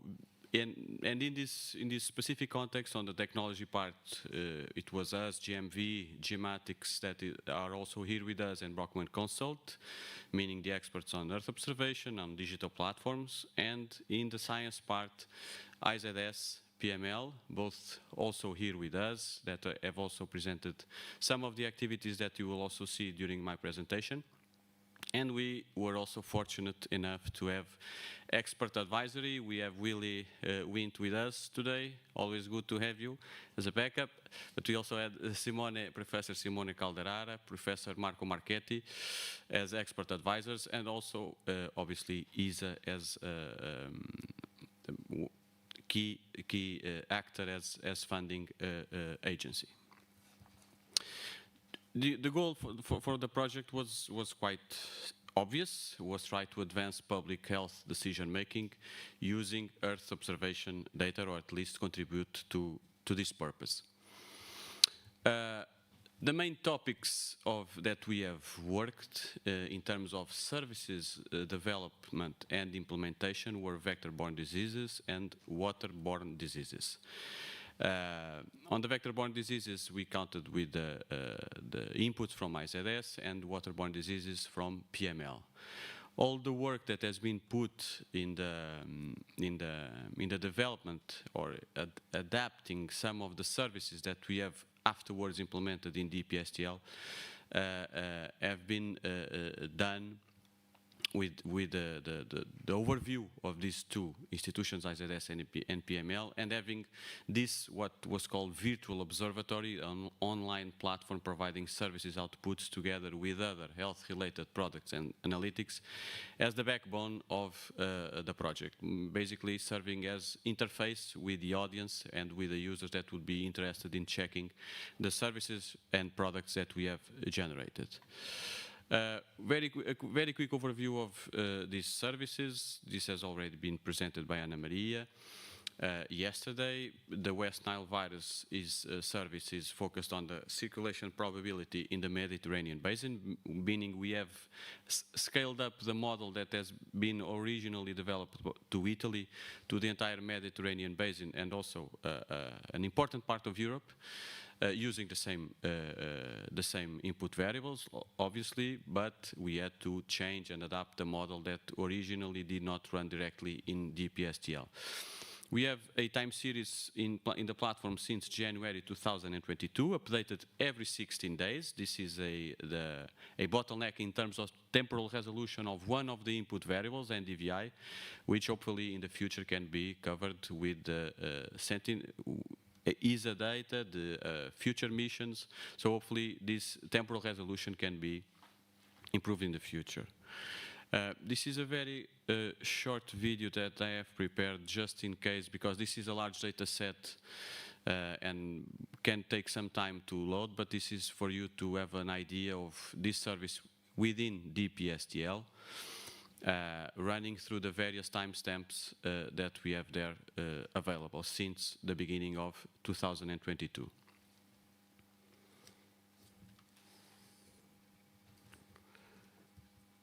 In terms of waterborne diseases, we have, again, leveraged services that had been developed in other ESA activities, and what we have done was like specialize them and integrating them in the virtual observatory. You have here, for examples, environmental Vibrio cholera risk maps for Vembanad Lake, environmental E. coli concentrations for the same location, flood maps for Vembanad Lake, and also non-cholera Vibrio infections in the Baltic Sea region. And for the next stage of the presentation, I'm about to do something that it's always a little bit tricky, trying to make a live presentation of the platform. Hopefully, Murphy is asleep and will allow me to do it without any roadblock. Sorry, let me just navigate EO4. Ooh. EO4.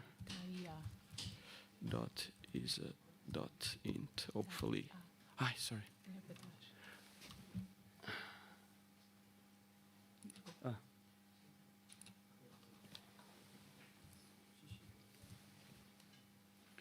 So this is probably the most obvious entry point to the platform, the EO4Health website from ESA. And if you navigate through this website, you will reach this EO4Health virtual observatory. It allows you to discover a little bit more about the observatory, providing some overview of basic functions of the platform, and also, in the end, you can check the list of layers that we have there available for anyone to access, those that are public, and also the layers that are private due to different reasons. If you click on the link, I accept and continue. This is the main interface. I will start by, and I see by logging myself in, to ensure that I can show you all the layers that are there available. We start with the West Nile virus circulation probability model, but if you check here, you can see a vast list of layers grouped by thematic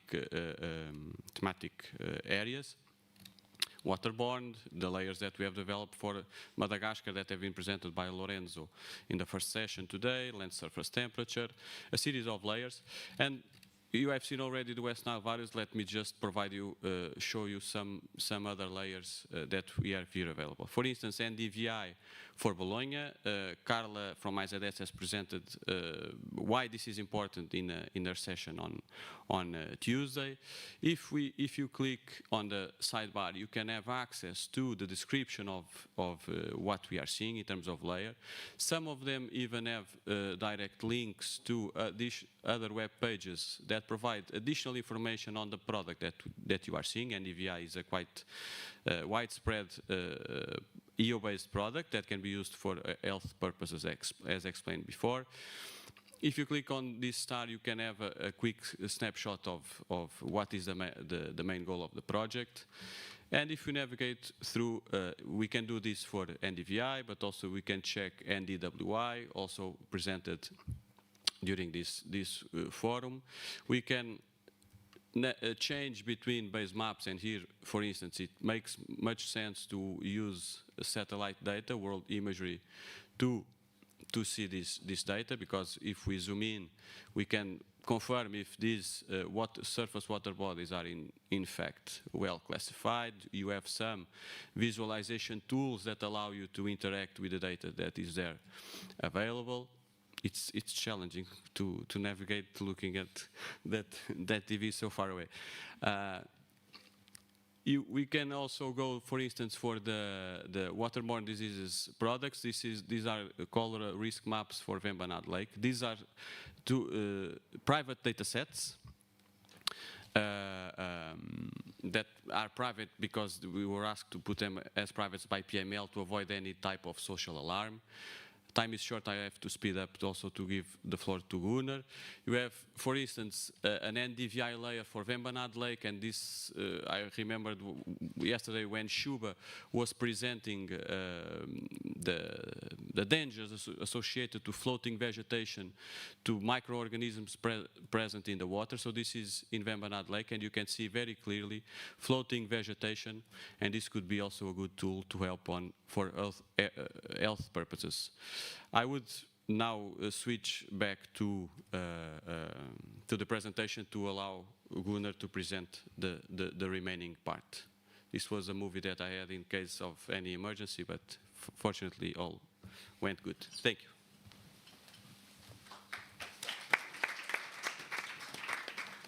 Thanks, Felipe, and also Francesco for the kind introduction into the platforms. My name is Gunnar Brand from Brockman Consult. I think I have 3 or 4 minutes left. So what comes now is a bit the background of digital platforms. I decided to draw a nice sketch, or what I think is nice. So in the middle there you see this ESTL, deep ESTL, the data cube you may see, which is a platform for supporting research in earth science, and it has been funded by ESA for several years, and now we are at an operational stage. In that case, we leverage these services to implement the EO4Health project that Felipe just has shown. But it's also used by many other projects. It's now integrated into Earth Code, and you just learned what Earth Code is. That spares me some time. So basically, the research done in ESDA can be published and submitted to Earth Code in the end, to the permanent catalog and the repository of data, so that others can reuse and reproduce the data. There's an interoperability error. We heard about this also from FAO. And there are other platforms, and we heard about OpenEO and others that may want to interoperate with DBSTL, and we adhere to common standards, of course.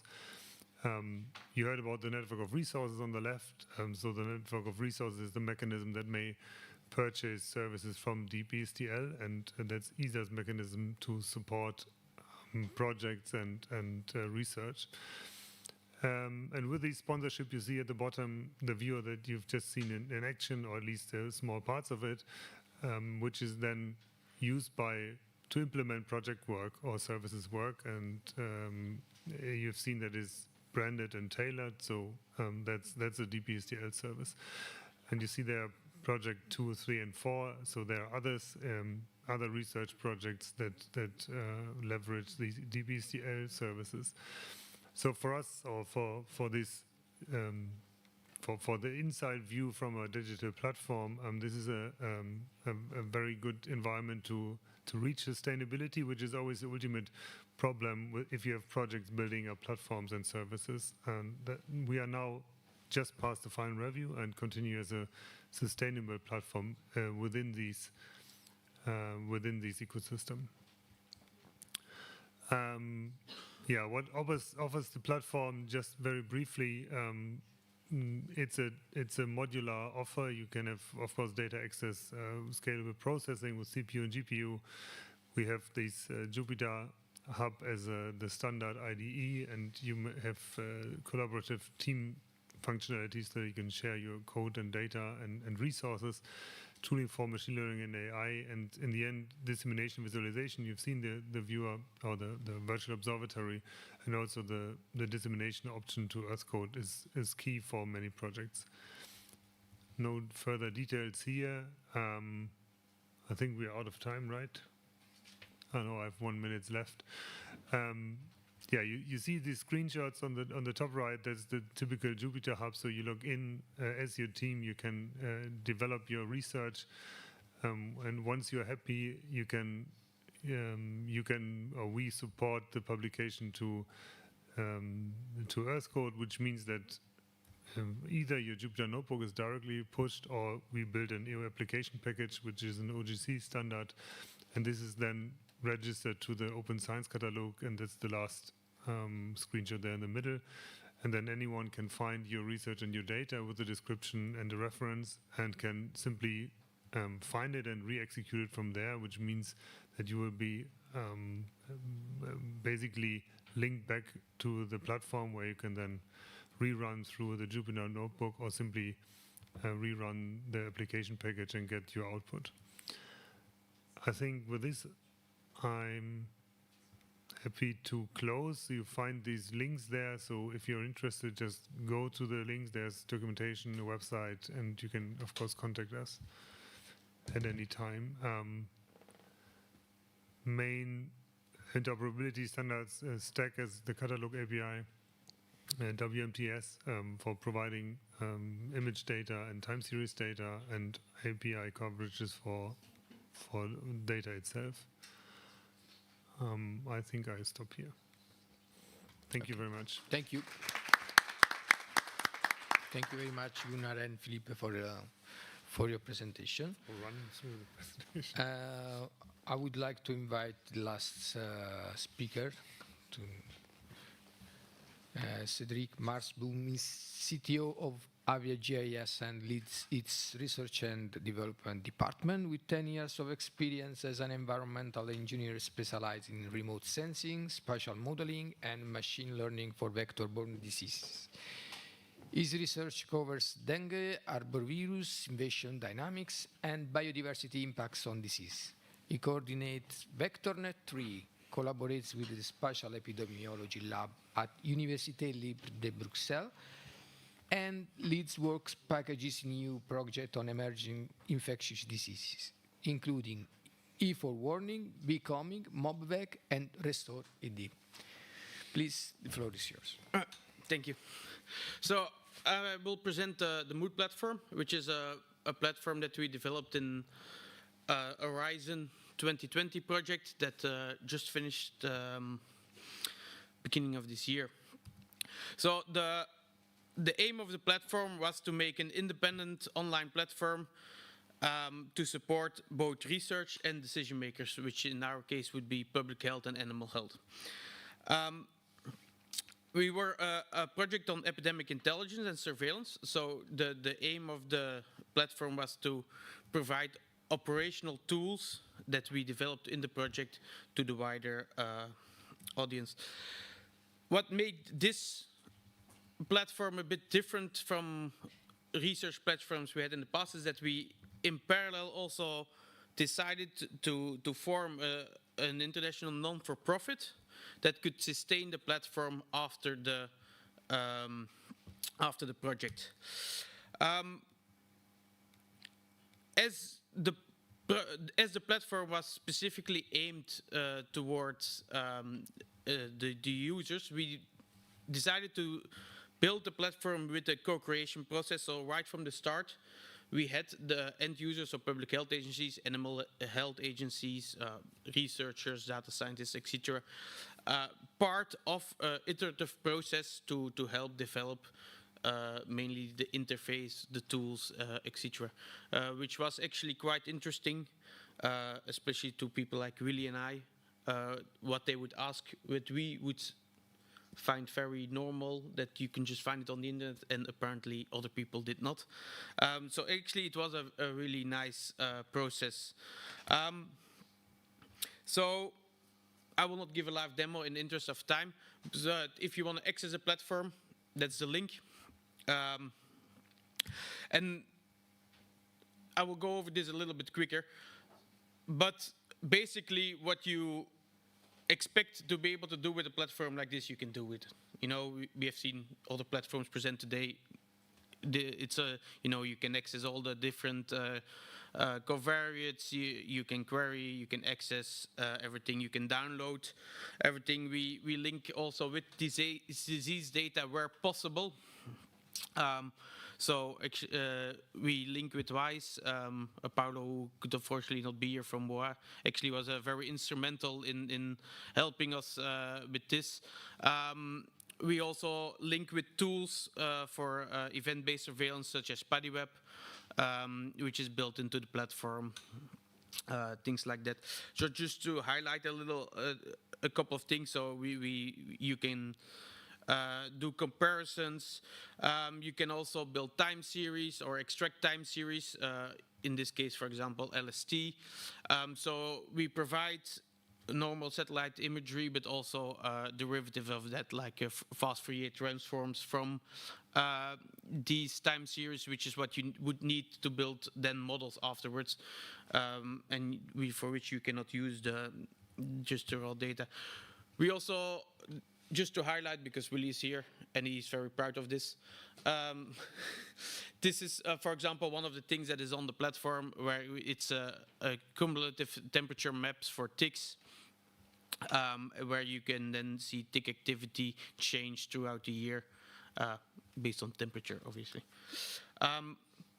As we were really focusing on epidemiology, it was also important for institutes and researchers to be able to upload their own data and extract data from that, because there's a lot of sensitivity with health data.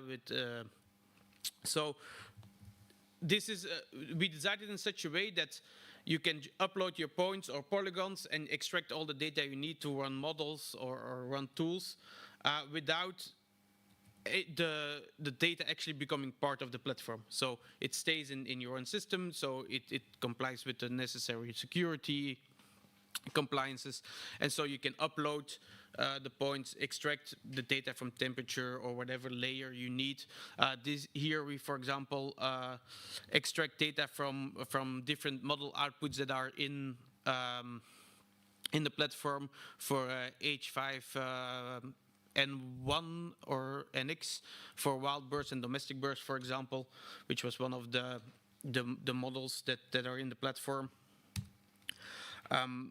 The same as we provide, of course, all the metadata. We link with tools that were existing, further developed in the platform, such as PuddyWeb, which is a tool to extract event-based surveillance based on text mining and scraping. So we link with the tools that you can use the data together with all the necessary covariates that are also in the platform, together with the codes for models that we also provide with the platform. So within the project, we developed a lot of models. You know, we usually just publish the scripts on GitHub or with the paper, etc.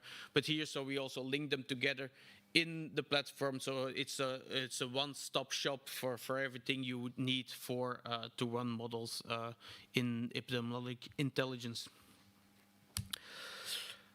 Just to briefly highlight, because we're running a bit out of time, what we consider the unique part of the project. Well, I have still a minute and a half. Perfect. So this is what we see as real, what is different from us from platforms we developed in the past, right? So the mood association is completely independent. So we have 7 founding institutes. So CIRAD from France, FEM from Italy, the ULB and Avia from Belgium, INRAE also from France, Mundialis from Germany with Marcus, who you probably all know, and an Ergo from Willy.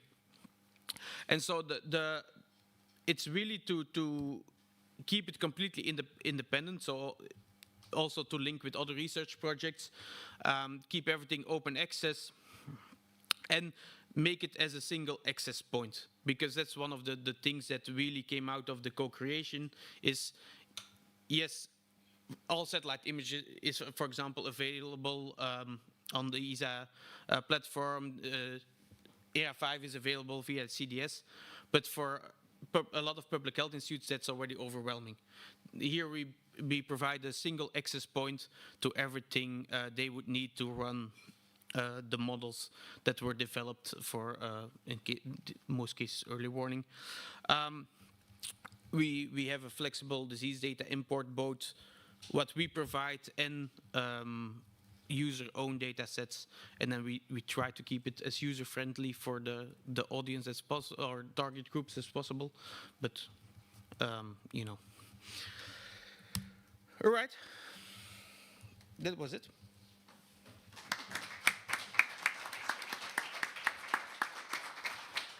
Thank you very much, Sadiq, for the presentation. You have been quite in time, so if there is any question in the audience for him, there is some seconds to answer to it. We have a question.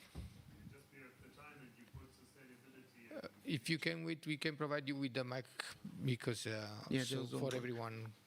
Thanks.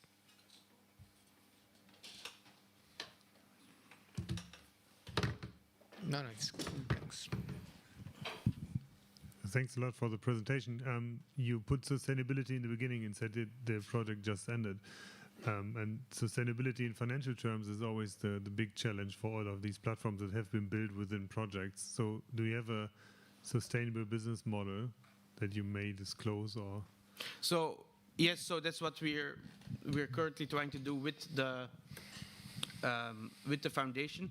So with the foundation, we're looking for funding from other research projects, for example. So we are participating as with the foundation in other research projects, but we're also talking to more institutional institutions in Europe to help support the platform, independent from only research funding. There is a question from the public online. And this is a question for all speakers. Do you have data on how many people are using these platforms? Do you collect any data through surveys on what kind of people are using, etc., like health ministries, academia, etc.? This is for all speakers, this question. But since you are here. Yeah. So yes, we did. It was also because we had to report this, of course, towards the Commission when we were developing this. But so yes, we did. So I don't know by heart because I don't work on the platform day to day. But we do track usage. We did 2 surveys in the past on who is using the platform for which reasons, etc. All right, thank you. And I would say if there is no other question, we can close the section here. I'm very glad that I've co-chaired with this session with the very, very interesting findings, and I discovered that I learned a lot today regarding all the platforms that are around outside my usual scope and my usual point of view. So thank you very much, everyone, for the attention and for the presentation.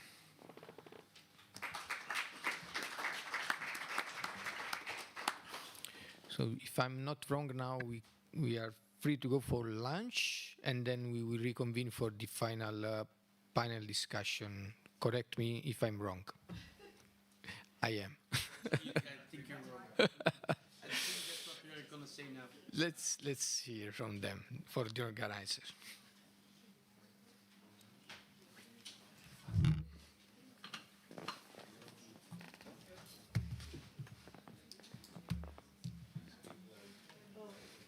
So we are proposing to continue with the concluding session, and then we can close the forum, and then we can go for lunch.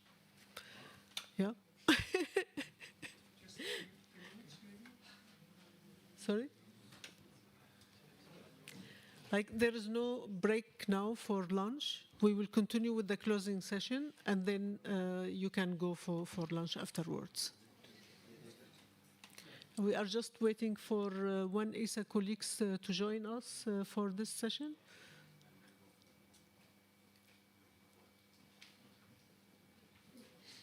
Stefano?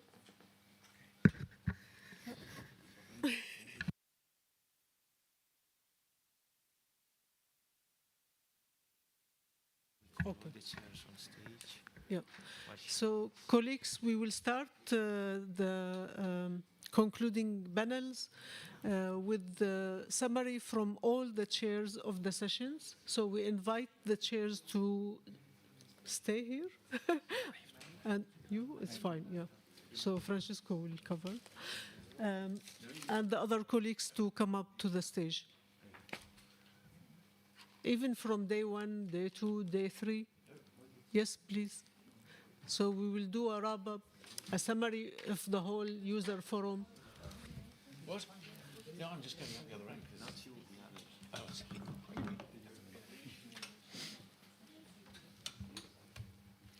So we need to end the slideshow. Stop sharing. I don't know. Those are very heavy.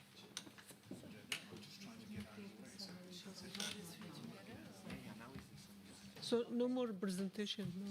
So I have a summary. Oh, yeah.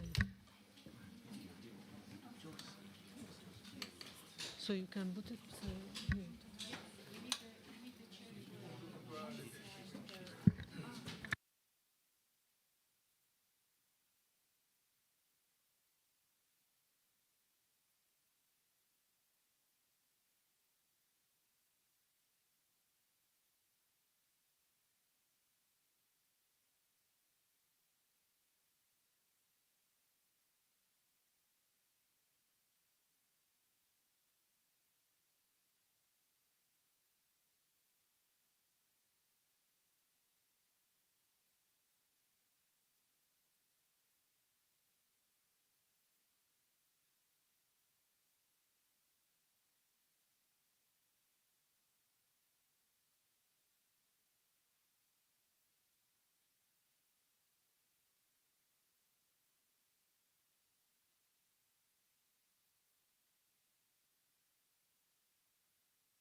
So thanks a lot to everyone for staying here with us for the closing.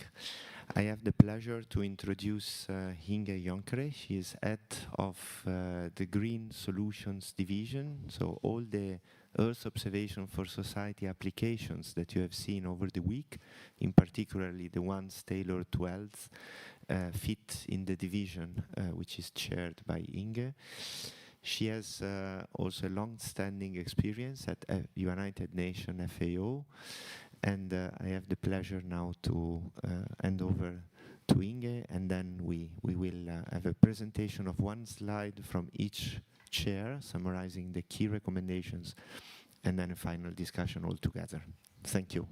To you, Inge. Thank you very much. Good afternoon, everybody. Sorry to just jump in your meeting. I was in an ESA board meeting, but very pleased to be here. Big congrats to the organization of this meeting. I think it's very timely and also very important. So as said, indeed, I work in the Green Solutions division, and I have a few slides to present here. So for people who are not familiar with the ESA scheme, there's something new actually also, and this is in this slide. So it's called the Integrated Policy Expert Scheme. So as you know, and as Stefano was saying, we work EO4 Society, but ESA, as you know, is a very technical agency, and we really want to bridge much more with the policies.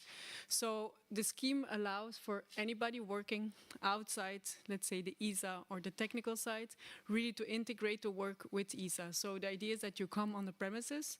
The time, I think we said between 3 months and a year, and you keep your salary from your institutions, but it's like a secondment in which then we top up for all the practical and logistics. So actually this started last year, and I have to say it's quite successful because we already have a few people on the premises, and we also want to expand this in a later stage also to academia, further with the Science Hub, but then also with companies. So if people are interested, please, I think the email is here. We could talk to me or to Stefano. We were really pleased to have really much more that integration. Next slide. So then we have EO Africa. ESA, of course, the main core business is Europe, as you know, and even if it says European Space Agency, but also Africa is a very big part of the work we do, specifically because member states and some member states really want to invest a lot in Africa. So it's the Network for Research, Innovation, Communities and Applications. So some of you might have heard of that Africa Summit. We were just discussing actually this week when we will repeat it, so most likely we're going to do it next year. And then there's also a bit in the framework of these IPES, we also have African Research Fellows, and there's always an open call, and so we do have now 4 African Research Fellows also in Esrin. So which activities we have? Mainly research and innovation. So the idea is that we do have a knowledge transfer with them. We do face-to-face trainings online. There's the MOOC, so also African-led, because as you know, the Global South is really getting much more importance, also leaving these knowledge transfers to them. So this is really what we try to do. So in the R&D, we do have also the demonstrator projects, the explorer projects, and then the tandem with R&D. So here you can see a picture of some of these fellows with us in Esrin, and it's for really ad hoc research for zones where they really want to work. And then I think the last slide was on the SUP. Thank you. Yeah, the Sentinel users preparation. So basically, this is also a call which we have open. I think you can click a bit more. There's stuff on it, or the different teams to show how we can really integrate it. Yeah, so there it goes. So it's an activity in collaboration with the European Commission. I'm sure you also have talked already about the link with the Commission, because we do work a lot with them. And so the SUP is really to see a preparatory phase of all the Copernicus expansion. And it's a very strong support by ERSC and also the member states. So why do we do this? We also want to help the Commission from the practical and technical point of view with new Copernicus expansion datasets, and then also future operational working phases. So the objective is to have really the build-up of these expertise and to ensure also the readiness for the uptake, because it's nice to have all these satellites, but they have to be used. And this is also something done in the SUP with an open call. As you know, ESA has a ministerial in November, so the SUP will start from that onwards. And then finally, well, there's a lot of assets with the call of proposals. People are always interested in money and in statistics. So these are the statistics. So after the evaluation, these are the 19 highest marked proposals, and they're all covered, all these expansion missions. So you can see that there's interest for all the expansion missions to be researched at, and then all high priority applications.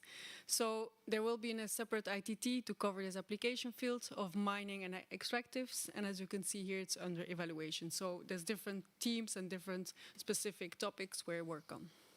I think it's too small to read, but I'm sure you will get the presentation. So these are the contracts that have been signed and kicked off end of 2024. The same, I'm going to read it. And then the CEF, I hope you have heard of it. If not, please get in touch. So it's called the Stakeholder Engagement Facility. So ESA is extremely strong in having companies and a long history with companies who have been involved. But what we really want to do also is to expand and go to the non-EU space sector. So really to have new players, let's say, in this whole framework of Earth observation. Because there's so many applications that people are really not aware of that it could be of use for them.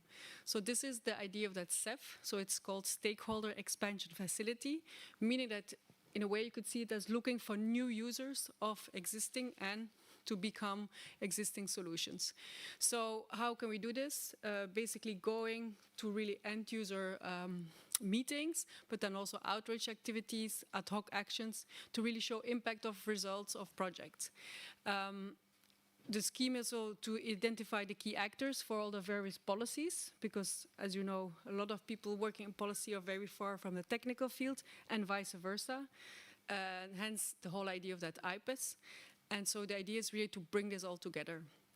Of course, if you start this, there's a huge way out there. The world is huge. So we focused on a few themes, which you can see at the right-hand side. So food, ecosystem, carbon, energy, and sustainable development goals. Just to have a few and to start from this. But the CEF will also have a follow-up. And so we also will go to other themes. And I think this is the last slide. So thank you very much. And now I hand over to the chair again.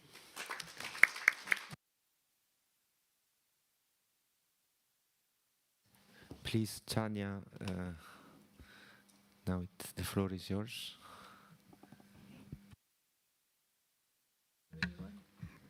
So first, thank you so much for coming to WOHA. We are really very grateful for making the time and coming to our concluding sessions.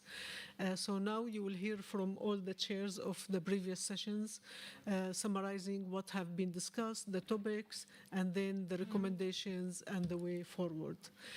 So we'll start with day one, and maybe me and Stefano, we have the first panel we had on One Health. I don't know if you can read it because it's very small. But what we discussed there, it's that the One Health approach is very important. It should be an imperative. It's not an afterthought because it's the way to connect the sectors, especially human, animal, and the environment, and to ensure that we more work together towards prevention of health threats, not just always preparing to respond to them. Because this is the most sustainable pathway to take, is to prevent them. And then we talked about how important Earth observation and artificial intelligence tools to help us achieve this goal. And we highlighted in the panel some of the UN and intergovernmental organization resolutions or declarations that can help us to galvanize the support of member countries. And we talked also about the importance of networking, like this network that we are here now. And there is also an example here about space and global health network. It's mainly public health, so we are hoping that it will turn into One Health, and they can include also animal health in there.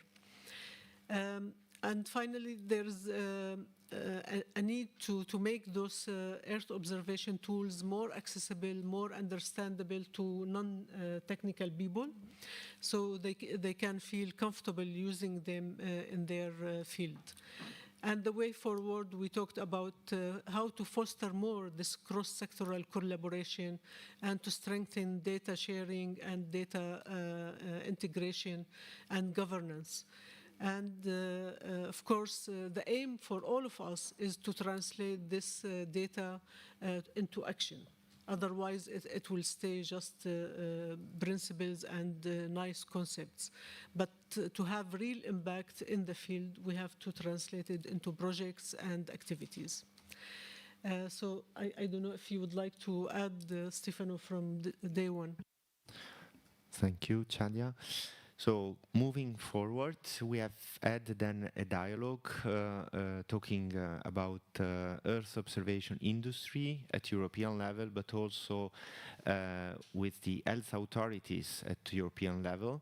So in the dialogue, we had ESA, we had Gordon Campbell dialoguing with Nova Space, which is running a study for ESA on the impact of Earth observation. So it was really focused on the impact of what we are doing and how can we leverage this impact in the health sector more and more, both with institutional stakeholders, national ministries of health, but also private sector, so health-oriented companies, as well as research institutes that are working with AI. So LLMs, large language models, was a topic of discussion to support better accessibility, in particular, and integration of Earth observation solutions. Another aspect was that the Copernicus datasets are expanding. We have seen also in the slide on the SUP, we are going to double the mission of Copernicus, so there is also a need to communicate the benefits of all these new satellites and new sensors for health applications. And the last aspect, which was very much underlined in the dialogue, was the usability aspect. We will touch upon this also in the concluding session on the digital platforms that was just concluded a few minutes ago. But this is a point where ESA is particularly active and is really working together with the partners. So it's a federation of initiatives that can lead us to success. This was followed by the health resilience panel. So the focus here was on resilience. It was a panel that included WOA in terms of biorisks, and as well as the WHO Pandemic Hub in Berlin. Plus three, I would say, very high-level scientists. One is sitting here next to me. So I will mention just a couple of points, and then I will hand over also to Willy for a wrap-up on this health resilience panel. The two main points have come out of this panel. So one was, how can Earth observation help to track droughts, floods, and habitats and animal movement that can determine health threats and health risks. So there is also a security and the resilience component there, which is very strong. The second point was that Earth observation can support early detection for certain diseases. We have seen some examples. For example, Ebola was mentioned, but also other vector-borne diseases were mentioned. So how can we tailor activities, research activities with academia, but also how can we leverage a citizen science, and how can we engage with policymakers in helping them in the building of their very advanced data intelligence systems. We have seen the WHO is putting strong effort with the Pandemic Hub in Berlin on this. So how can we be part of all these very impactful initiatives which are global, providing Earth observation intelligence for resilience and security? Maybe, Willy, you want to add something on the panel conclusions? Yeah, I guess I do.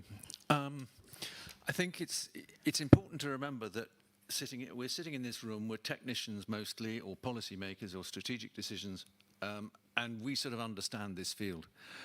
But as the information becomes more familiar and actually more relevant as health issues become more serious, then the word spreads. I mean, if we'd had this conversation 3 or 4 years ago, people would have most of us would have looked vaguely at Sentinel and said, what the hell's that? The word's getting out. Now, the fact that the word's getting out means that more different levels of people are getting to the information. So we mustn't forget that we have to provide the information in at least 3 different ways, because you've got to tailor your information to the audience you're hoping to affect. There's no point being super technical if you're talking to people in the pub. It doesn't work. So I think we've made huge advances over the past 2 or 3 years, 3 or 4 years even, in terms of access to the data. There's still a long way to go, because as is one of my bugbears, it's actually not that easy to get it at standardized, even Sentinel stuff, if you're looking at long-term or large extent information. But we've got a long way to go. We have to translate, we have to find advocates, I think. And I mean, I've learned an awful lot in the last 3 or 4 days, and particularly actually in the last 10 minutes, about what ESA does, and it's hugely impressive. But it still hasn't. We've got a long way to go to reach the different levels of people, because if we want people to trust the information, and if we want politicians in particular to trust the information to either extend the funding or enact decisions based on this information, then they have to A, understand it so that they can defend their decisions, and B, believe in the results, because what we're asking them to do may not be that convenient or comfortable, and it may be very expensive. So I think we've made huge advances over the past few years, but I'm afraid to think, as with any developing technology, there's a long way to go. Thank you, Willy. Then I think, Chadia, we can move to day 2, so Tuesday morning, please.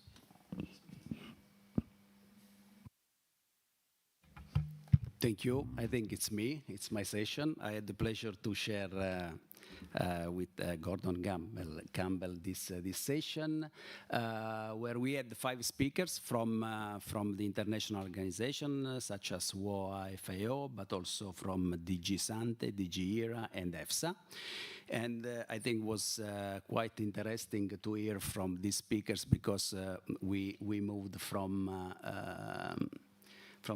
let's say, some project in the field to the policy and to the funding that DG ERA is providing now to implement some program in Europe, knowing that this vector-borne issues is growing thematic, up to the presentation from EFSA, where she talked about the importance, let's say, of sharing intersectoral collaboration and interoperability. We discussed the importance of having ground data to validate what we see with Earth observation, and there are some nice projects that WO is running in North Africa that could inform the global let's say, community about that. Yes, we discussed of course, the policy that is including this data, Earth observation, climate variable in the legislation. And about interoperability, just one consideration that I wanted to do during these days, because I heard a lot about these words, integration and interoperability. I think that it's important sometimes to, before arriving to interoperability, to know what to do with the data we are going to integrate. Because sometimes we discuss about, let's integrate, but what for? And what we as institute, we are engaging in this kind of activity with some countries, with the Ministry of Health in particular. So we have already some difficulties to integrate data within the Ministry of Health. And maybe this is a forum like this one would help to keep the dialogue about the objectives.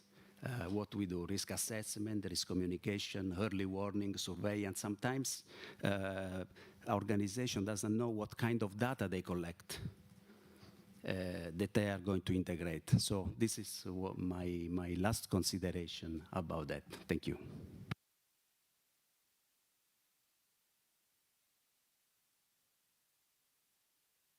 So we have now, you will do it, Stefano? Okay. Thank you, Chadia. Yeah, unfortunately, the 2 chairs of this session, both the ESA representative and the WHO Berlin, are not in the room. So I think I will try to summarize the recommendations. that came out of this.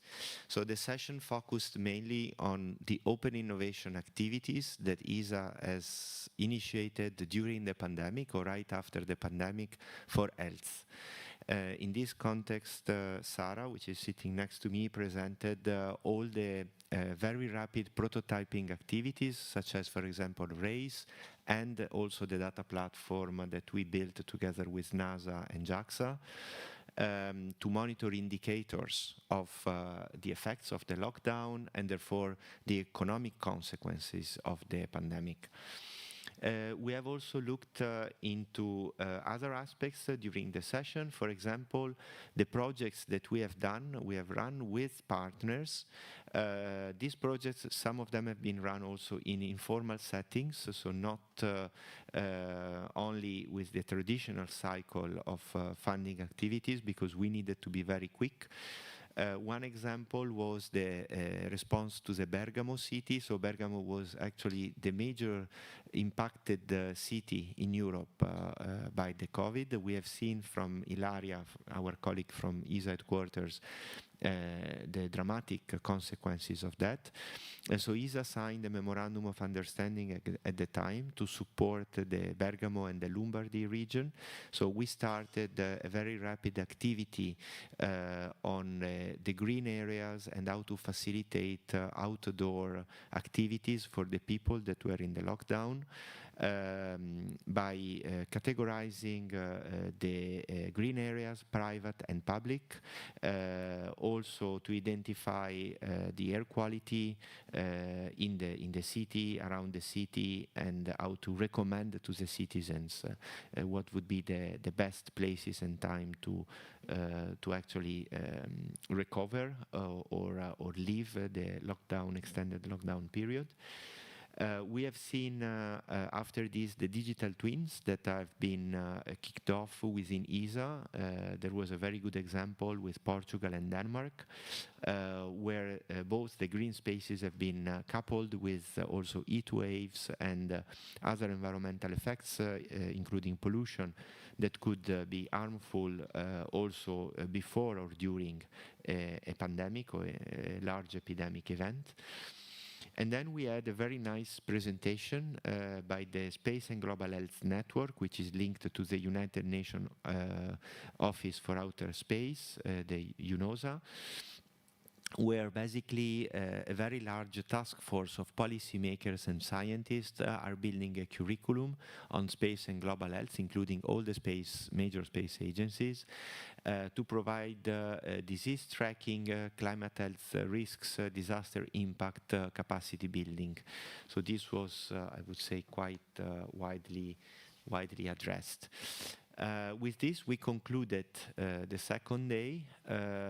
We had a wrap-up with some recommendations that will be included in the final report. And then we moved to the following day. So let's now move to day 3.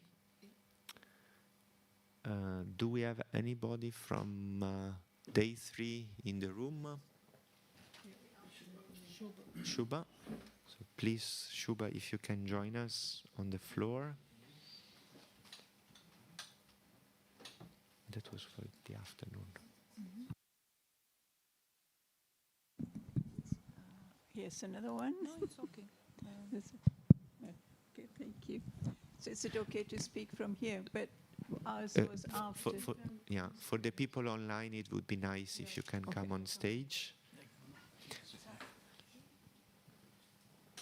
Meanwhile, Shuba is joining us. Let me just give a brief overview of the morning of day 3, which was on non-communicable diseases related in particular with the WHO Institute for Cancer and the European Society of Cardiology. We discussed the environmental factors which may lead to cardiovascular events and cancer development. And we had a number of use cases using Earth observation data that demonstrates the great added value of this in the epidemiological analysis of these events. So this was, I would say, a quite comprehensive discussion. We also had contribution, oral contribution from CNES delegate, as well as the DLR representative provided also an overview. So it was not just by ESA, but I would say also 2 major member states of ESA also presented their activities and views on the non-communicable diseases aspects. And now, please, Shubha, I hand over to you for the water-related part. Thank you. Thank you very much. So we had our session on waterborne diseases yesterday afternoon. We had a number of presentations on various aspects related to different diseases associated with water. And we discussed the dynamics of the pathogens responsible for the disease. And we also talked about disasters associated with water, floods, droughts, harmful algal blooms. And the presentations and the discussions range from the science that underlie the investigations and predictions of waterborne diseases, and the presentations and the presentations were, there were presentations from different organizations on how they deal with waterborne diseases or disasters associated with water. The presentations were followed by a panel discussion and a discussion from the floor, where we dealt with the priorities for the next 5 years. And the responses included the importance of improving our understanding of the underlying science. And that includes ecology, the microbiology, the genetics of aquatic pathogens. We talked about the need for understanding better the pathways of pathogen in the environment to humans, and the role that socioeconomics, infrastructure, development pressures, engineering infrastructure, all those things would play on how the pathway operates in different localities and different regions. And the progress towards the next improvement would include societal engagement so that they become part of the solution, and capacity building. We spent a lot of time discussing the importance of having easy access to satellite data and the need for more in situ data, and also for the obvious importance of being able to integrate these type of environmental data with health and disease data. That's my summary. Thank you very much. Thank you very much, Shubha. And now we move to day 4. This is our last day, and we started with the discussion on capacity building. So we have with us Sarah. She was the facilitator for the session, and she will summarize for us what was the topics there. Yes, and one of the things that we did to summarize this session was to divide between current state challenges and the future needs and opportunities. Current state, there were many notions that overlapped with all the other days, previous days. So the current state is the fact that monitoring and early warning systems could be enhanced by EO and AI together. It was discussed about the importance of digital platforms and to make them user-friendly. And regarding challenges, one main notion that started today's discussion was the fact that industry is more interested in invest on things that are profitable, so curing diseases, and not on monitoring to prevent diseases. This was a very interesting concept, and I think it was the first time that it was mentioned throughout the week. But regarding challenges that once again overlap always, and they come always into discussion, is the fact that there's the need of interoperability, and there is the need of covering data gaps. There's the issue with resolution. Sometimes we have high resolution on ground truth data on diseases and we have data sets that covered and have much coarser resolution. And regarding opportunities and future needs that can cover these challenges, one of them is storytelling. Not only to make people understand the power of monitoring, but ensuring that this can pass into the policy making and decision making. As for the technical part, there is the importance of enhancing forecasting. And this means improving our models, improving data sets, but also making sure that both the health community can make use of Earth observation and vice versa. We also had this exercise, a capacity building exercise that Jorge can be, maybe you can tell the outcomes of this. Thank you, Sarah. So it was me together with Loretta and Caroline and Sarah. Thanks for all the help. And I think a big thank you is going to you because you were actually doing the work. So what happened there is basically everybody had a chance to contribute. For me, that was very important to hear people that we were not able to hear before because I mean, this is the context that we were working on. And to have a discussion where everybody could or had to step out of their comfort zone and had to take the role of scientists, industry, and policymaker. I think that was also very interesting because it put you in different contexts and made you think in different ways. If you look at the Padlet, and the Padlet is there, and you can access it, the more we are moving into the future, so you see column 1, which a very small scroll bar, column 2, the scroll bar is bigger, and column 3, the scroll bar is even bigger. That means that there are less and less ideas as we are going into the future. And we have a lot of ideas for what is happening in the immediate future. The feeling, if you are looking at those ideas, is that there is a lot of foundational work that needs to be done. There is the need to involve more decision makers, and there is work to be done on awareness raising, on space-based essential health variables, on taxonomies.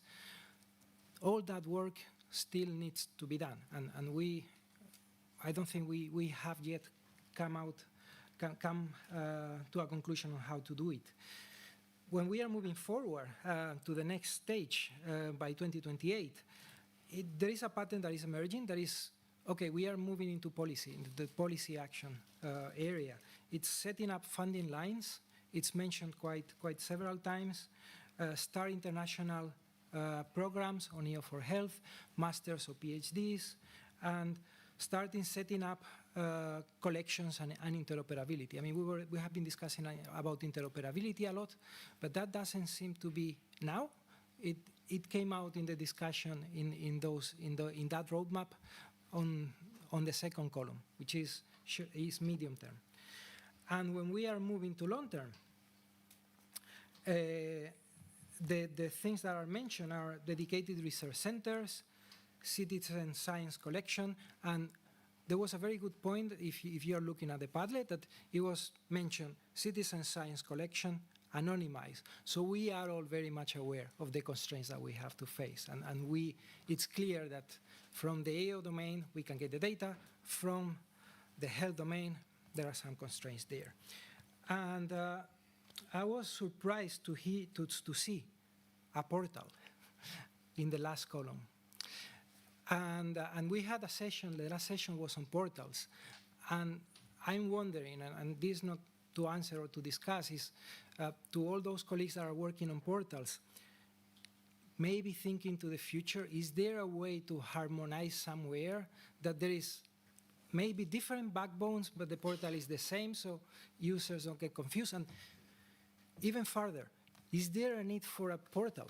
I mean, I'm getting messages from my insurance company that it's going to rain, so I put my car in the garage because maybe there are I don't know, hail coming into the car. I'm not looking into a portal looking for maybe there is more direct ways to connect to some users, and especially if we are talking, and in the UN we are very much concerned about emerging countries. If we are talking about those countries, portals, really? So just food for thought for the future. I'm not looking for answers. Thank you. Thank you. So now to the last session that we had. It was about digital platforms, and we have Francisco from ESA to give us the summary. Yes, so in the last session we just had very quickly, we explored all the existing solutions in terms of digital platforms. We tried to have a common understanding of what we define as digital platforms. We saw so many different versions of platforms, data shared, and I'm surprised that all of these agencies and platforms are very keen to start having a dialogue about interoperability, and even if not always possible due to regulations that are that make this not a very easy exercise, but we tried to go more in the technical details of the discussion instead of maintaining the political aspect. And as ESA, I hope I have passed the message that ESA wants to support this evolution in providing tools like Apex, Earthcode, and EO4Health and network of resources to establish bridges between the different systems, and also some guidance and possibility to host data and processing capabilities from the other very beautiful platform and environment that we saw today. Thank you, Francisco. So this concludes the summary. I don't know if you have any immediate feedback to us that you would like to share. Yes, I always have opinions, so if I have the floor, I'm happy to share. No, first of all, big congrats, because I really think this is a very important meeting. Of course, health is very important, and although in the global political context we live in and the meeting I just come from, the only thing that matters now is security, civil protection, but you could also take health as a part of it. So if we have to be resilient, also the human health is part of it. So I think this is very important.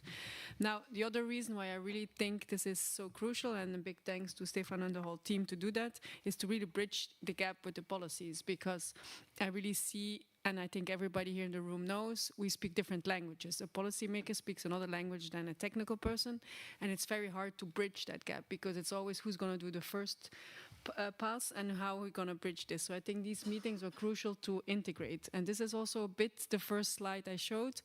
I think ESA is very aware of this, and we want to change how things went in the past, like having top-notch, cutting-edge solutions with them maybe cannot be adopted. So it's all about the uptake also. So this is why, and as you know, and this is also why I say it's so timely. For people who don't know, ESA works with Ministerial Council, in which money is pledged for a 3-year cycle. So this is happening in November. So we're working now on this proposal. So having the back and also the background of this meeting, we can really take it up and put it in there and really link it to what's needed from the society. So in that part, as it's written now and as we see it, is to really start doing co-design. And this is exactly what I hear in here. So it's not by building up a very cutting-edge solution and then see who can use it. So we do the other way around. So really taking the users on board from the start and then go first. And this is really very nicely explained now. And then also talking about platforms or solutions, also there, it's not ESA who's going to decide if we need a platform, but if users want this, maybe we will have both solutions. We have a mobile application, but also the platform. So I think this is the new paradigm we're working with. And I think for this kind of meeting is crucial, and it shows also the will for ESA and other agencies to really work together on this. So for that, really congrats, and thanks for inviting me here. Thank you very much. Any other feedback before we close the session? maybe just a word also from my side. I really would like to thank all the agencies. We had more than 10 agencies here working on One Health, so really spanning from environmental health, animal health, food systems, and human health. So this has been, I would say, extremely enriching also for us as Earth observation community. Is the very big takeaway. Please, let's continue this dialogue. This is just the first step, so it has to be continuous dialogue. We will try to do our best to repeat the user forum as soon as we can, but we need to continue the dialogue virtually, even when we are not in person. The second big takeaway is that the Earth observation industry is developing very fast. So all these, we have seen many AI solutions, we have seen many now even HPC-based digital twins and so on.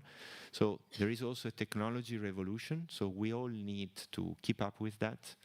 They provide solutions, but they also need investment in capacity building, and we have touched upon that today, in this morning. I have to thank a lot also Caroline Perrin from the Geneva Digital Health Hub, because this is really a landmark example of what can be done in Europe, not just in Switzerland, for bridging the gap, which is what Inge just mentioned, between all these new technologies, very fast developing technologies that are arriving, and the needs of the users that sometimes are institutional users and they don't move that fast. So this gap can be addressed very well. I also want to thank Loretta a lot, my colleague from ESA, Loretta Latronico, because she gave us also an interesting angle, which is artificial intelligence ethics. Of course, we are here talking about medical data, personal data, health data. What are the consequences of these very advanced AI systems? And this to be paired with open innovation. So on the other end, we have large corporations working with startups. We had 2 examples here of innovative ideas that stood up, they won the hackathon. They've been supported by ESA for a couple of years in the acceleration packages. And now they are working together with larger EO companies to operationalize these ideas into services. So this is, I would say, a bit the wrap-up that I wanted to have on our side. And I open the floor here for discussion with everyone, including also the facilitators and the chairs that have been supporting in a fantastic manner the user forum for these days. Thanks.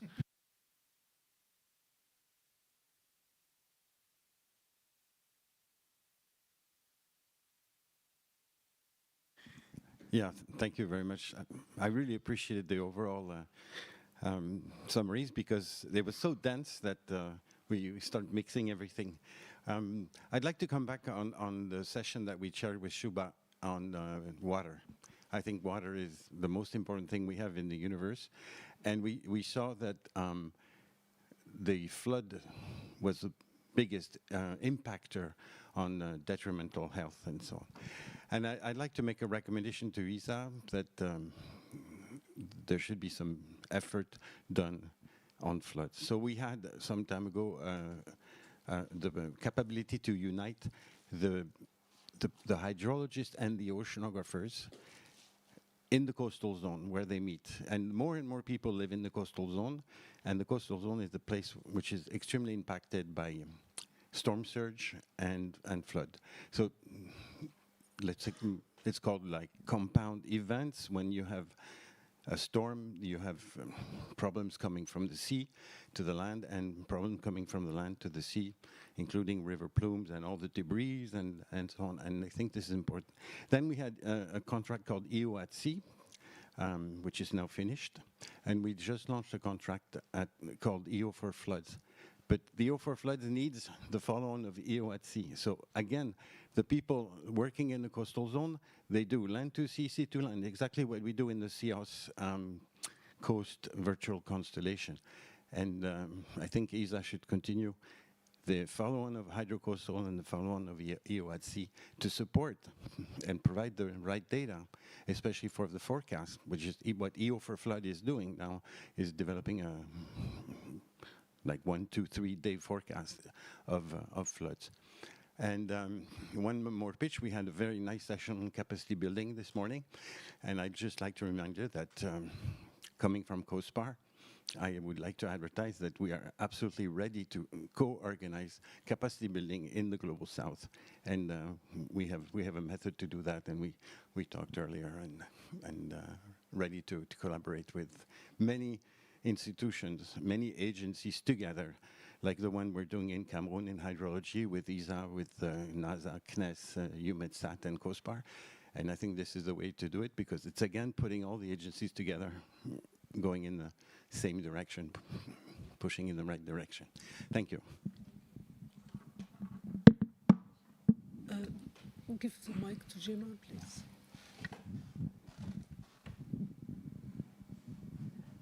Thank you. I just want to support that request, but I would like to take it a little bit further, not just to focus on floods, but also the health impacts of floods. So not maybe only mapping of floods or maybe destruction of infrastructure, but also impact on humans. So what does it mean for their physical health, and what does it mean for their mental health?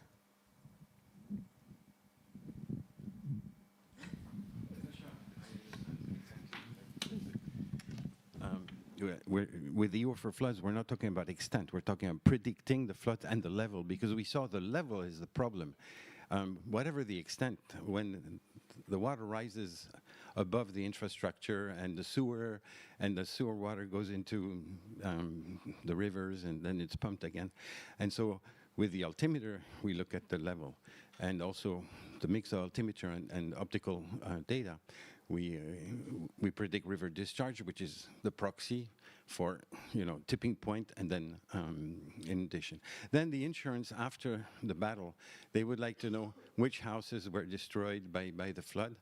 But this is really after. We're trying to be before that and make a forecast, which is not easy. You can see all the flooding events with the dramatic consequences that we had in the past, just in the past year. And so that's a difficult job. But it's really about the level. Huh? I'm speaking about what happens after. So if the flood does occur, what happens after? Yeah. In terms of health, then it's your job. Yeah. Okay. And I would add also the impact on animal health, because we always forget what happened to the animals during floods and heat waves and droughts and all those disasters. Thank you.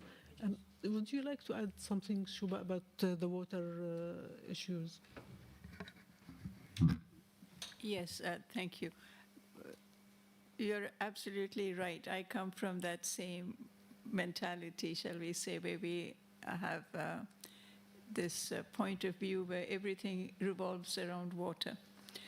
But I would like to, again, floods are not the only problem.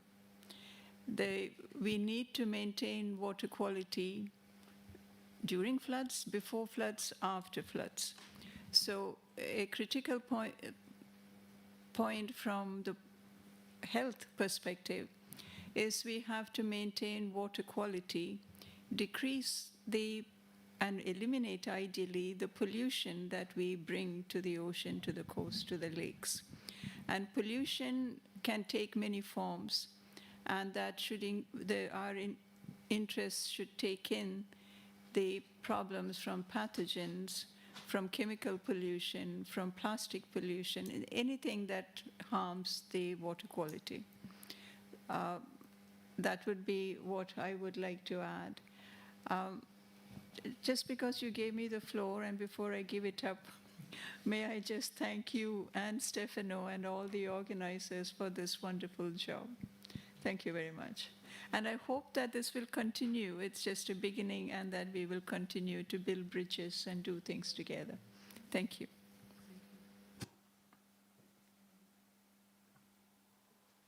Anybody else from from the floor, yeah. Could you pass the mic, please?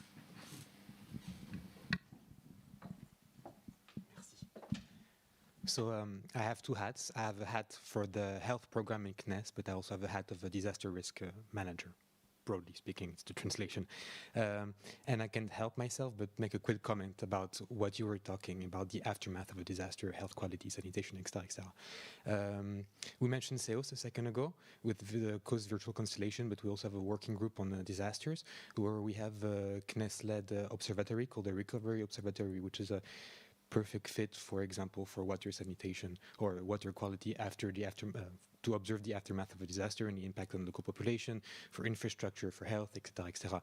We've already produced a couple of products for specifically the aftermath of floods and the water quality in refugee camps and also in the disaster-struck areas in Libya. And I invite you to look at the page. And it's a nice little space and a nice little observatory where there's a lot of capabilities, and we're in the stage of scaling it up to in a more sustainable way where it would be working by itself and by its own. That's just a little advertisement for CNES and SEOS.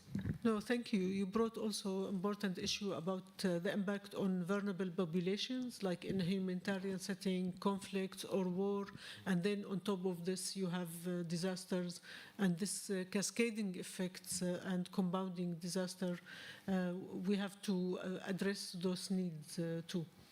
Thank you. Absolutely. Marcello? Sorry, you need the mic, yeah.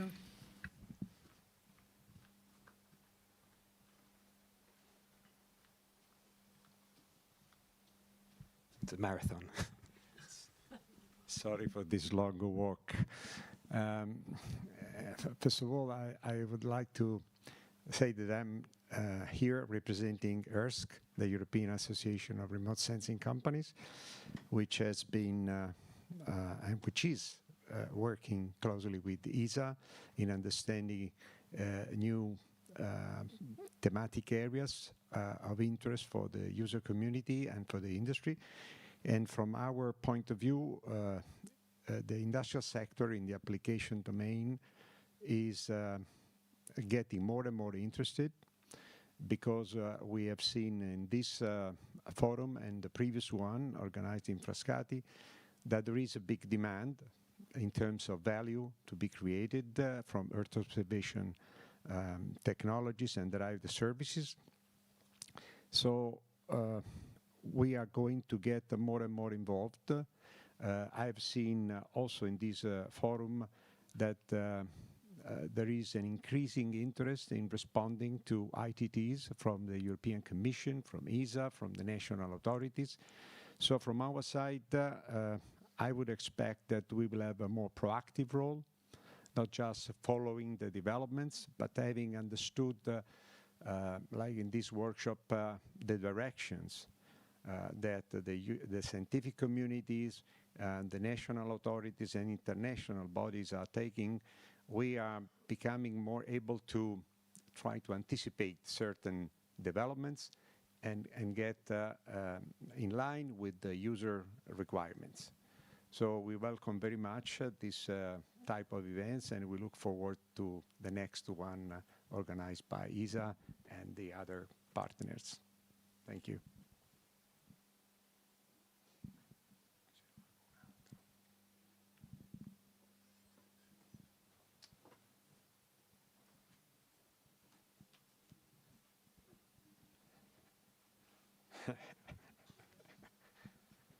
It's my turn to walk.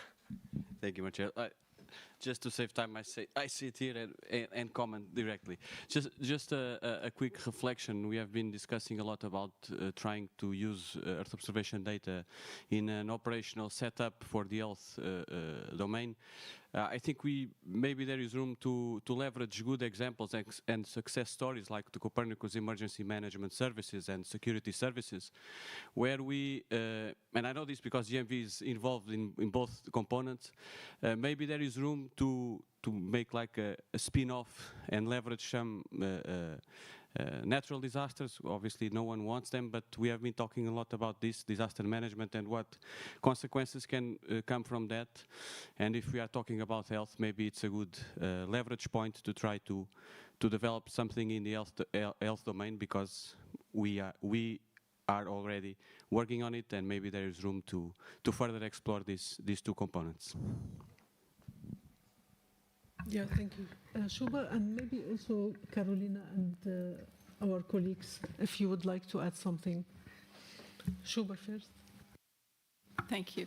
I just wanted to make the point that more than once during this meeting, the point came up that we should make sure that the data and the beyond data, the methods, the predictions, that they reach where it is most needed. And that means the global south. And I wondered if there's a possibility for ESA and all the other agencies involved here to put in place mechanisms to include more of the global south. I can imagine that there are routes through CEOs or through bilateral agreements with space agencies from the south that are very much absent here. Anyway, it's a plea for that. Thank you very much. Yeah, maybe if I just can comment on this. So I completely agree what you say. I think, unfortunately, very often the data is more needed where it's less available. But for this, so first of all, so we have that EO4Africa. ESA signed this year the MOU with the African Space Agency, because there's a new one in place. So this is a very new, big collaboration. And then thirdly, what I also see, and unfortunately I think the FAO person is not here anymore, to make better use of agencies and institutions who have that impact there. So for example, the FAO, which I come from, so this is why I know it so well, they do have offices in all of these countries, and they have local people and local engagement. And I saw in your slides about the uptake, because it's not about creating a great solution, it's also about people having endorsed it. And so with the use and the collaboration with these kind of agencies, we can make a difference. I don't think ESA can just go into all these countries and do some capacity building and go back. Sometimes we do it. But the impact, unfortunately, is not always so big, because you need to reach the people who have the say. And so if we can get to the local communities working with agencies who have an impact locally, we could do much more. And so through also the work of Stefano and the whole team there, we really do see the difference. And by jointly organizing, going from capacity to knowledge transfer, we also have better impact there. So this is something we're really looking at, and we take all your points. And then to come back to Jerome also, water is very important, but indeed we focus on all the disasters.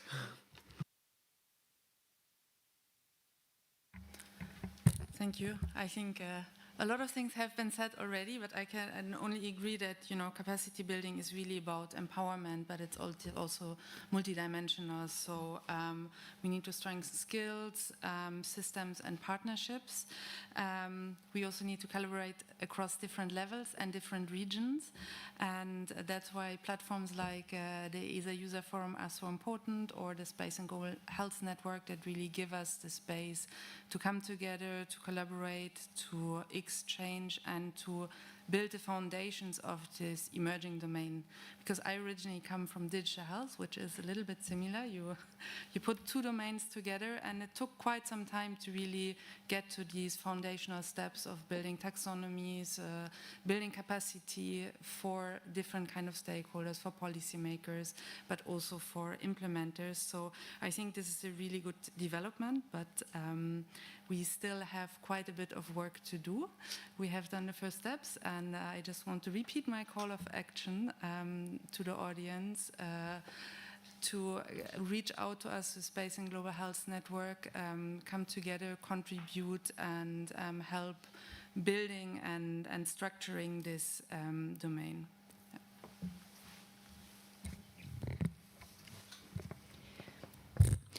If I may add something concerning the non-conventional players, we have seen today a successful story from an NGO who has used our ESA platform to improve their agroforestry activities in the north of Madagascar.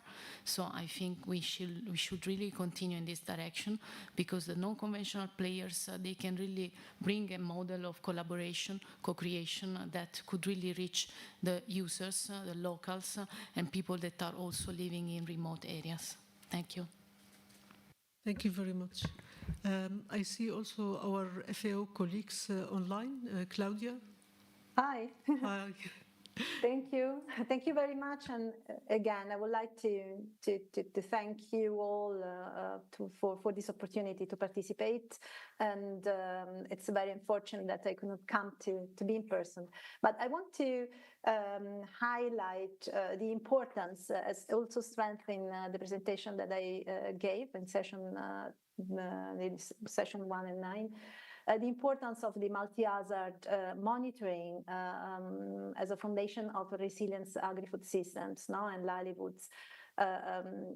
Because, I mean, this really reflects the One Health approach, that everything is interconnected. So, and for this, FAO has developed this risk monitoring platform that acknowledge that every risk, biological, environmental, climatic, or socioeconomic, has a direct or indirect impact on agri-food systems, on livelihoods, and on health of humans, animals, the ecosystems. So it's very important to reach this, not remaining in silos, let's say, in the different domains in this way, but to try to interconnect at the level of those digital platforms with reflecting also framework, of course, and in this case we have the One Health. For doing this, of course, we need granularity, so detailed data at global, national, local level. We need interoperability. And for this, it's important also to take into consideration what is important at global level and what is important at national level. For example, we maintain national platforms to serve our stakeholders, and an example is the Rivali Fever Early Warning Decision Support Tool, which is implemented at national level and used by the veterinary services. And we have been there in July in another training and workshop, for example, in Tanzania, and it was really amazing seeing those veterinarians or epidemiologists that they not have experience or familiarity with Earth observation data, with GIS, but because there is a tool that facilitates this analysis, they are able to speed up to do this risk assessment, analyze data, and etc. So capacity building is very important. I would like to emphasize what also has been said before and highlighted by Inge. And those tools should be, of course, developed with having this in mind. So thank you so much again. Thank you very much, Claudia. I saw also Willy and then Jorge. Yeah. Yes, thank you. We heard on day 2 that one of the most important applications of the sort of knowledge we have is early on in an epidemic or early on in the spread of a disease. And Moritz Kramer in particular has been involved in a number of incidences of this. And his recommendations his thoughts were, remember that try to use simple data. Don't get too complicated. And there's a number of examples, particularly in his work in COVID with the UK, that using the right proxies and the right indicators allowed him, or that his team, to provide the UK government with advice as to where the disease was spreading and what was likely to happen very quickly and with relatively little data. And the little data is obviously an issue with diseases. And another part of that particular presentation from Moritz is looking to the future now and beginning to make his outlook or his approach much more interdisciplinary. I mean, using funny things like physicists. And in the longer term, new techniques, foundation models, AI and so on that can essentially fill in where there isn't any data. So we're at a stage now where techniques can begin to fill the gaps that we have seen for so many years. And the other thing that occurred to me on that particular perspective was that one's got to be prepared to react anywhere. It's not just, oh, I've got a model for Germany, and there's something that happens in Myanmar, and we think, well, my model for Germany doesn't really work. Oh, now what do I do? So we have to start thinking about upscaling and extrapolating, well, not extrapolating, but upscaling all these tools that, for example, ESA is so good at producing.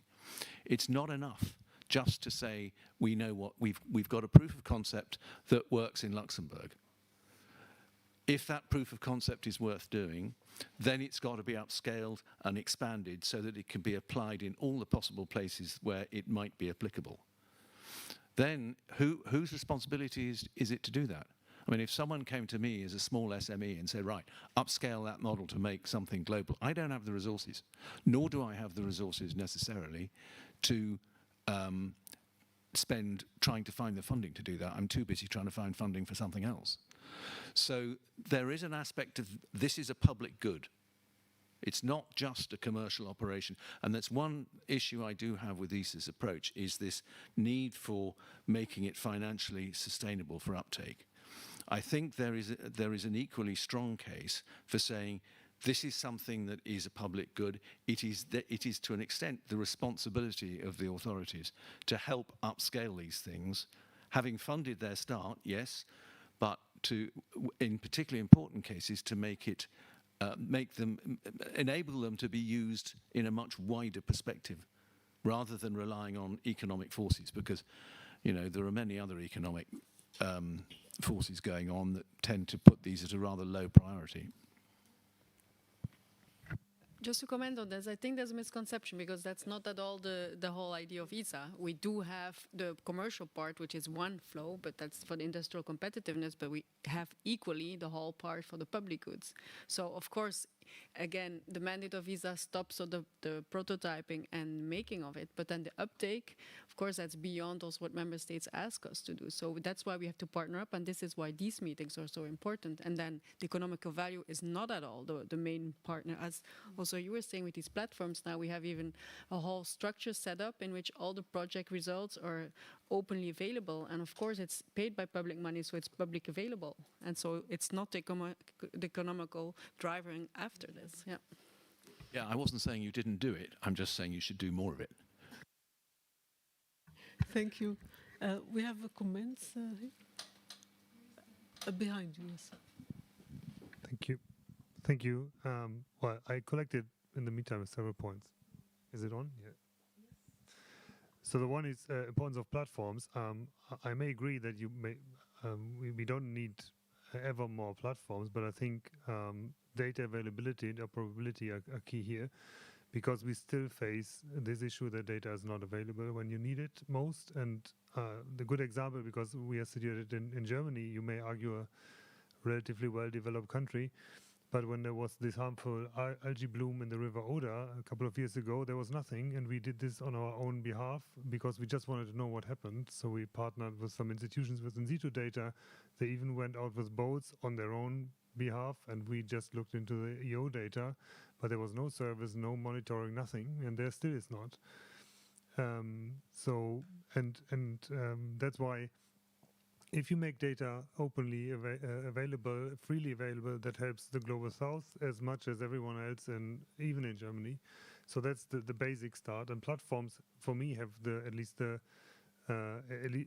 this purpose. So if you adhere, and ESA makes a good job in really enforcing this, it was a hard journey for us as well. But now we are reaching this level where we are interoperable and have common standards. Then you can see that you can either build a startup upon that, or have a simpler access to data if you need it, or whatever. The other thing is right as well. So reaching sustainability coming from an ESA project, let's say, is the difficult part, because I know that, and we know quite well, that ESA does not have the mandate to have operational services. That's still just not there. So that's why I put in the third column, in 5 years, have a Copernicus Health Service, because I know how that works. in the end, if you want this operationally monitoring, it has to go, at least in this environment, into Copernicus. Otherwise, there's, for an SME, and we are one, there's no way to sustainably run any kind of service coming from a project. It still doesn't work. Of course, you can sustain it with a network of resources for yet another year or whatever, but this will never develop into a global, reliable service where you can go out to stakeholders and say, please rely on this service, because we cannot say for sure as a small company, it will be there in 2 years. The only entity, at least in this environment, is Copernicus or the other institutions. So, thanks. I stop here. Thank you very much. I hate to close the discussions, but some people have trains and flights to catch. So we will just say a few words of thanks to all the participants, to our speakers, the panelists, and of course our co-organizers and the teams behind the scenes from ESA and WUHA. Thank you so much for everything.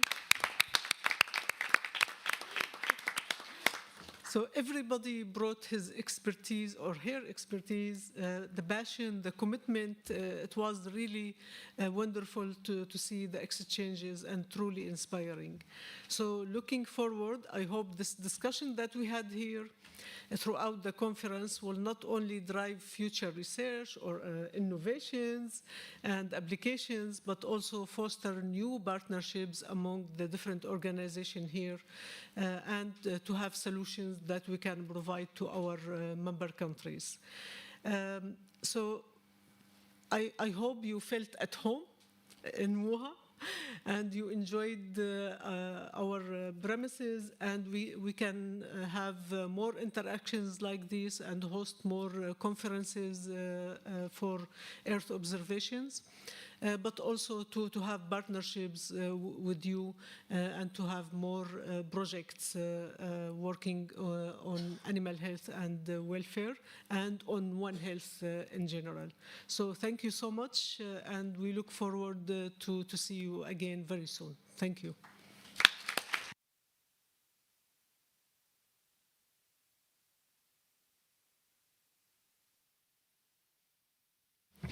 There is a USB stick here that someone left, so maybe I'll leave this at the end. Recording stopped.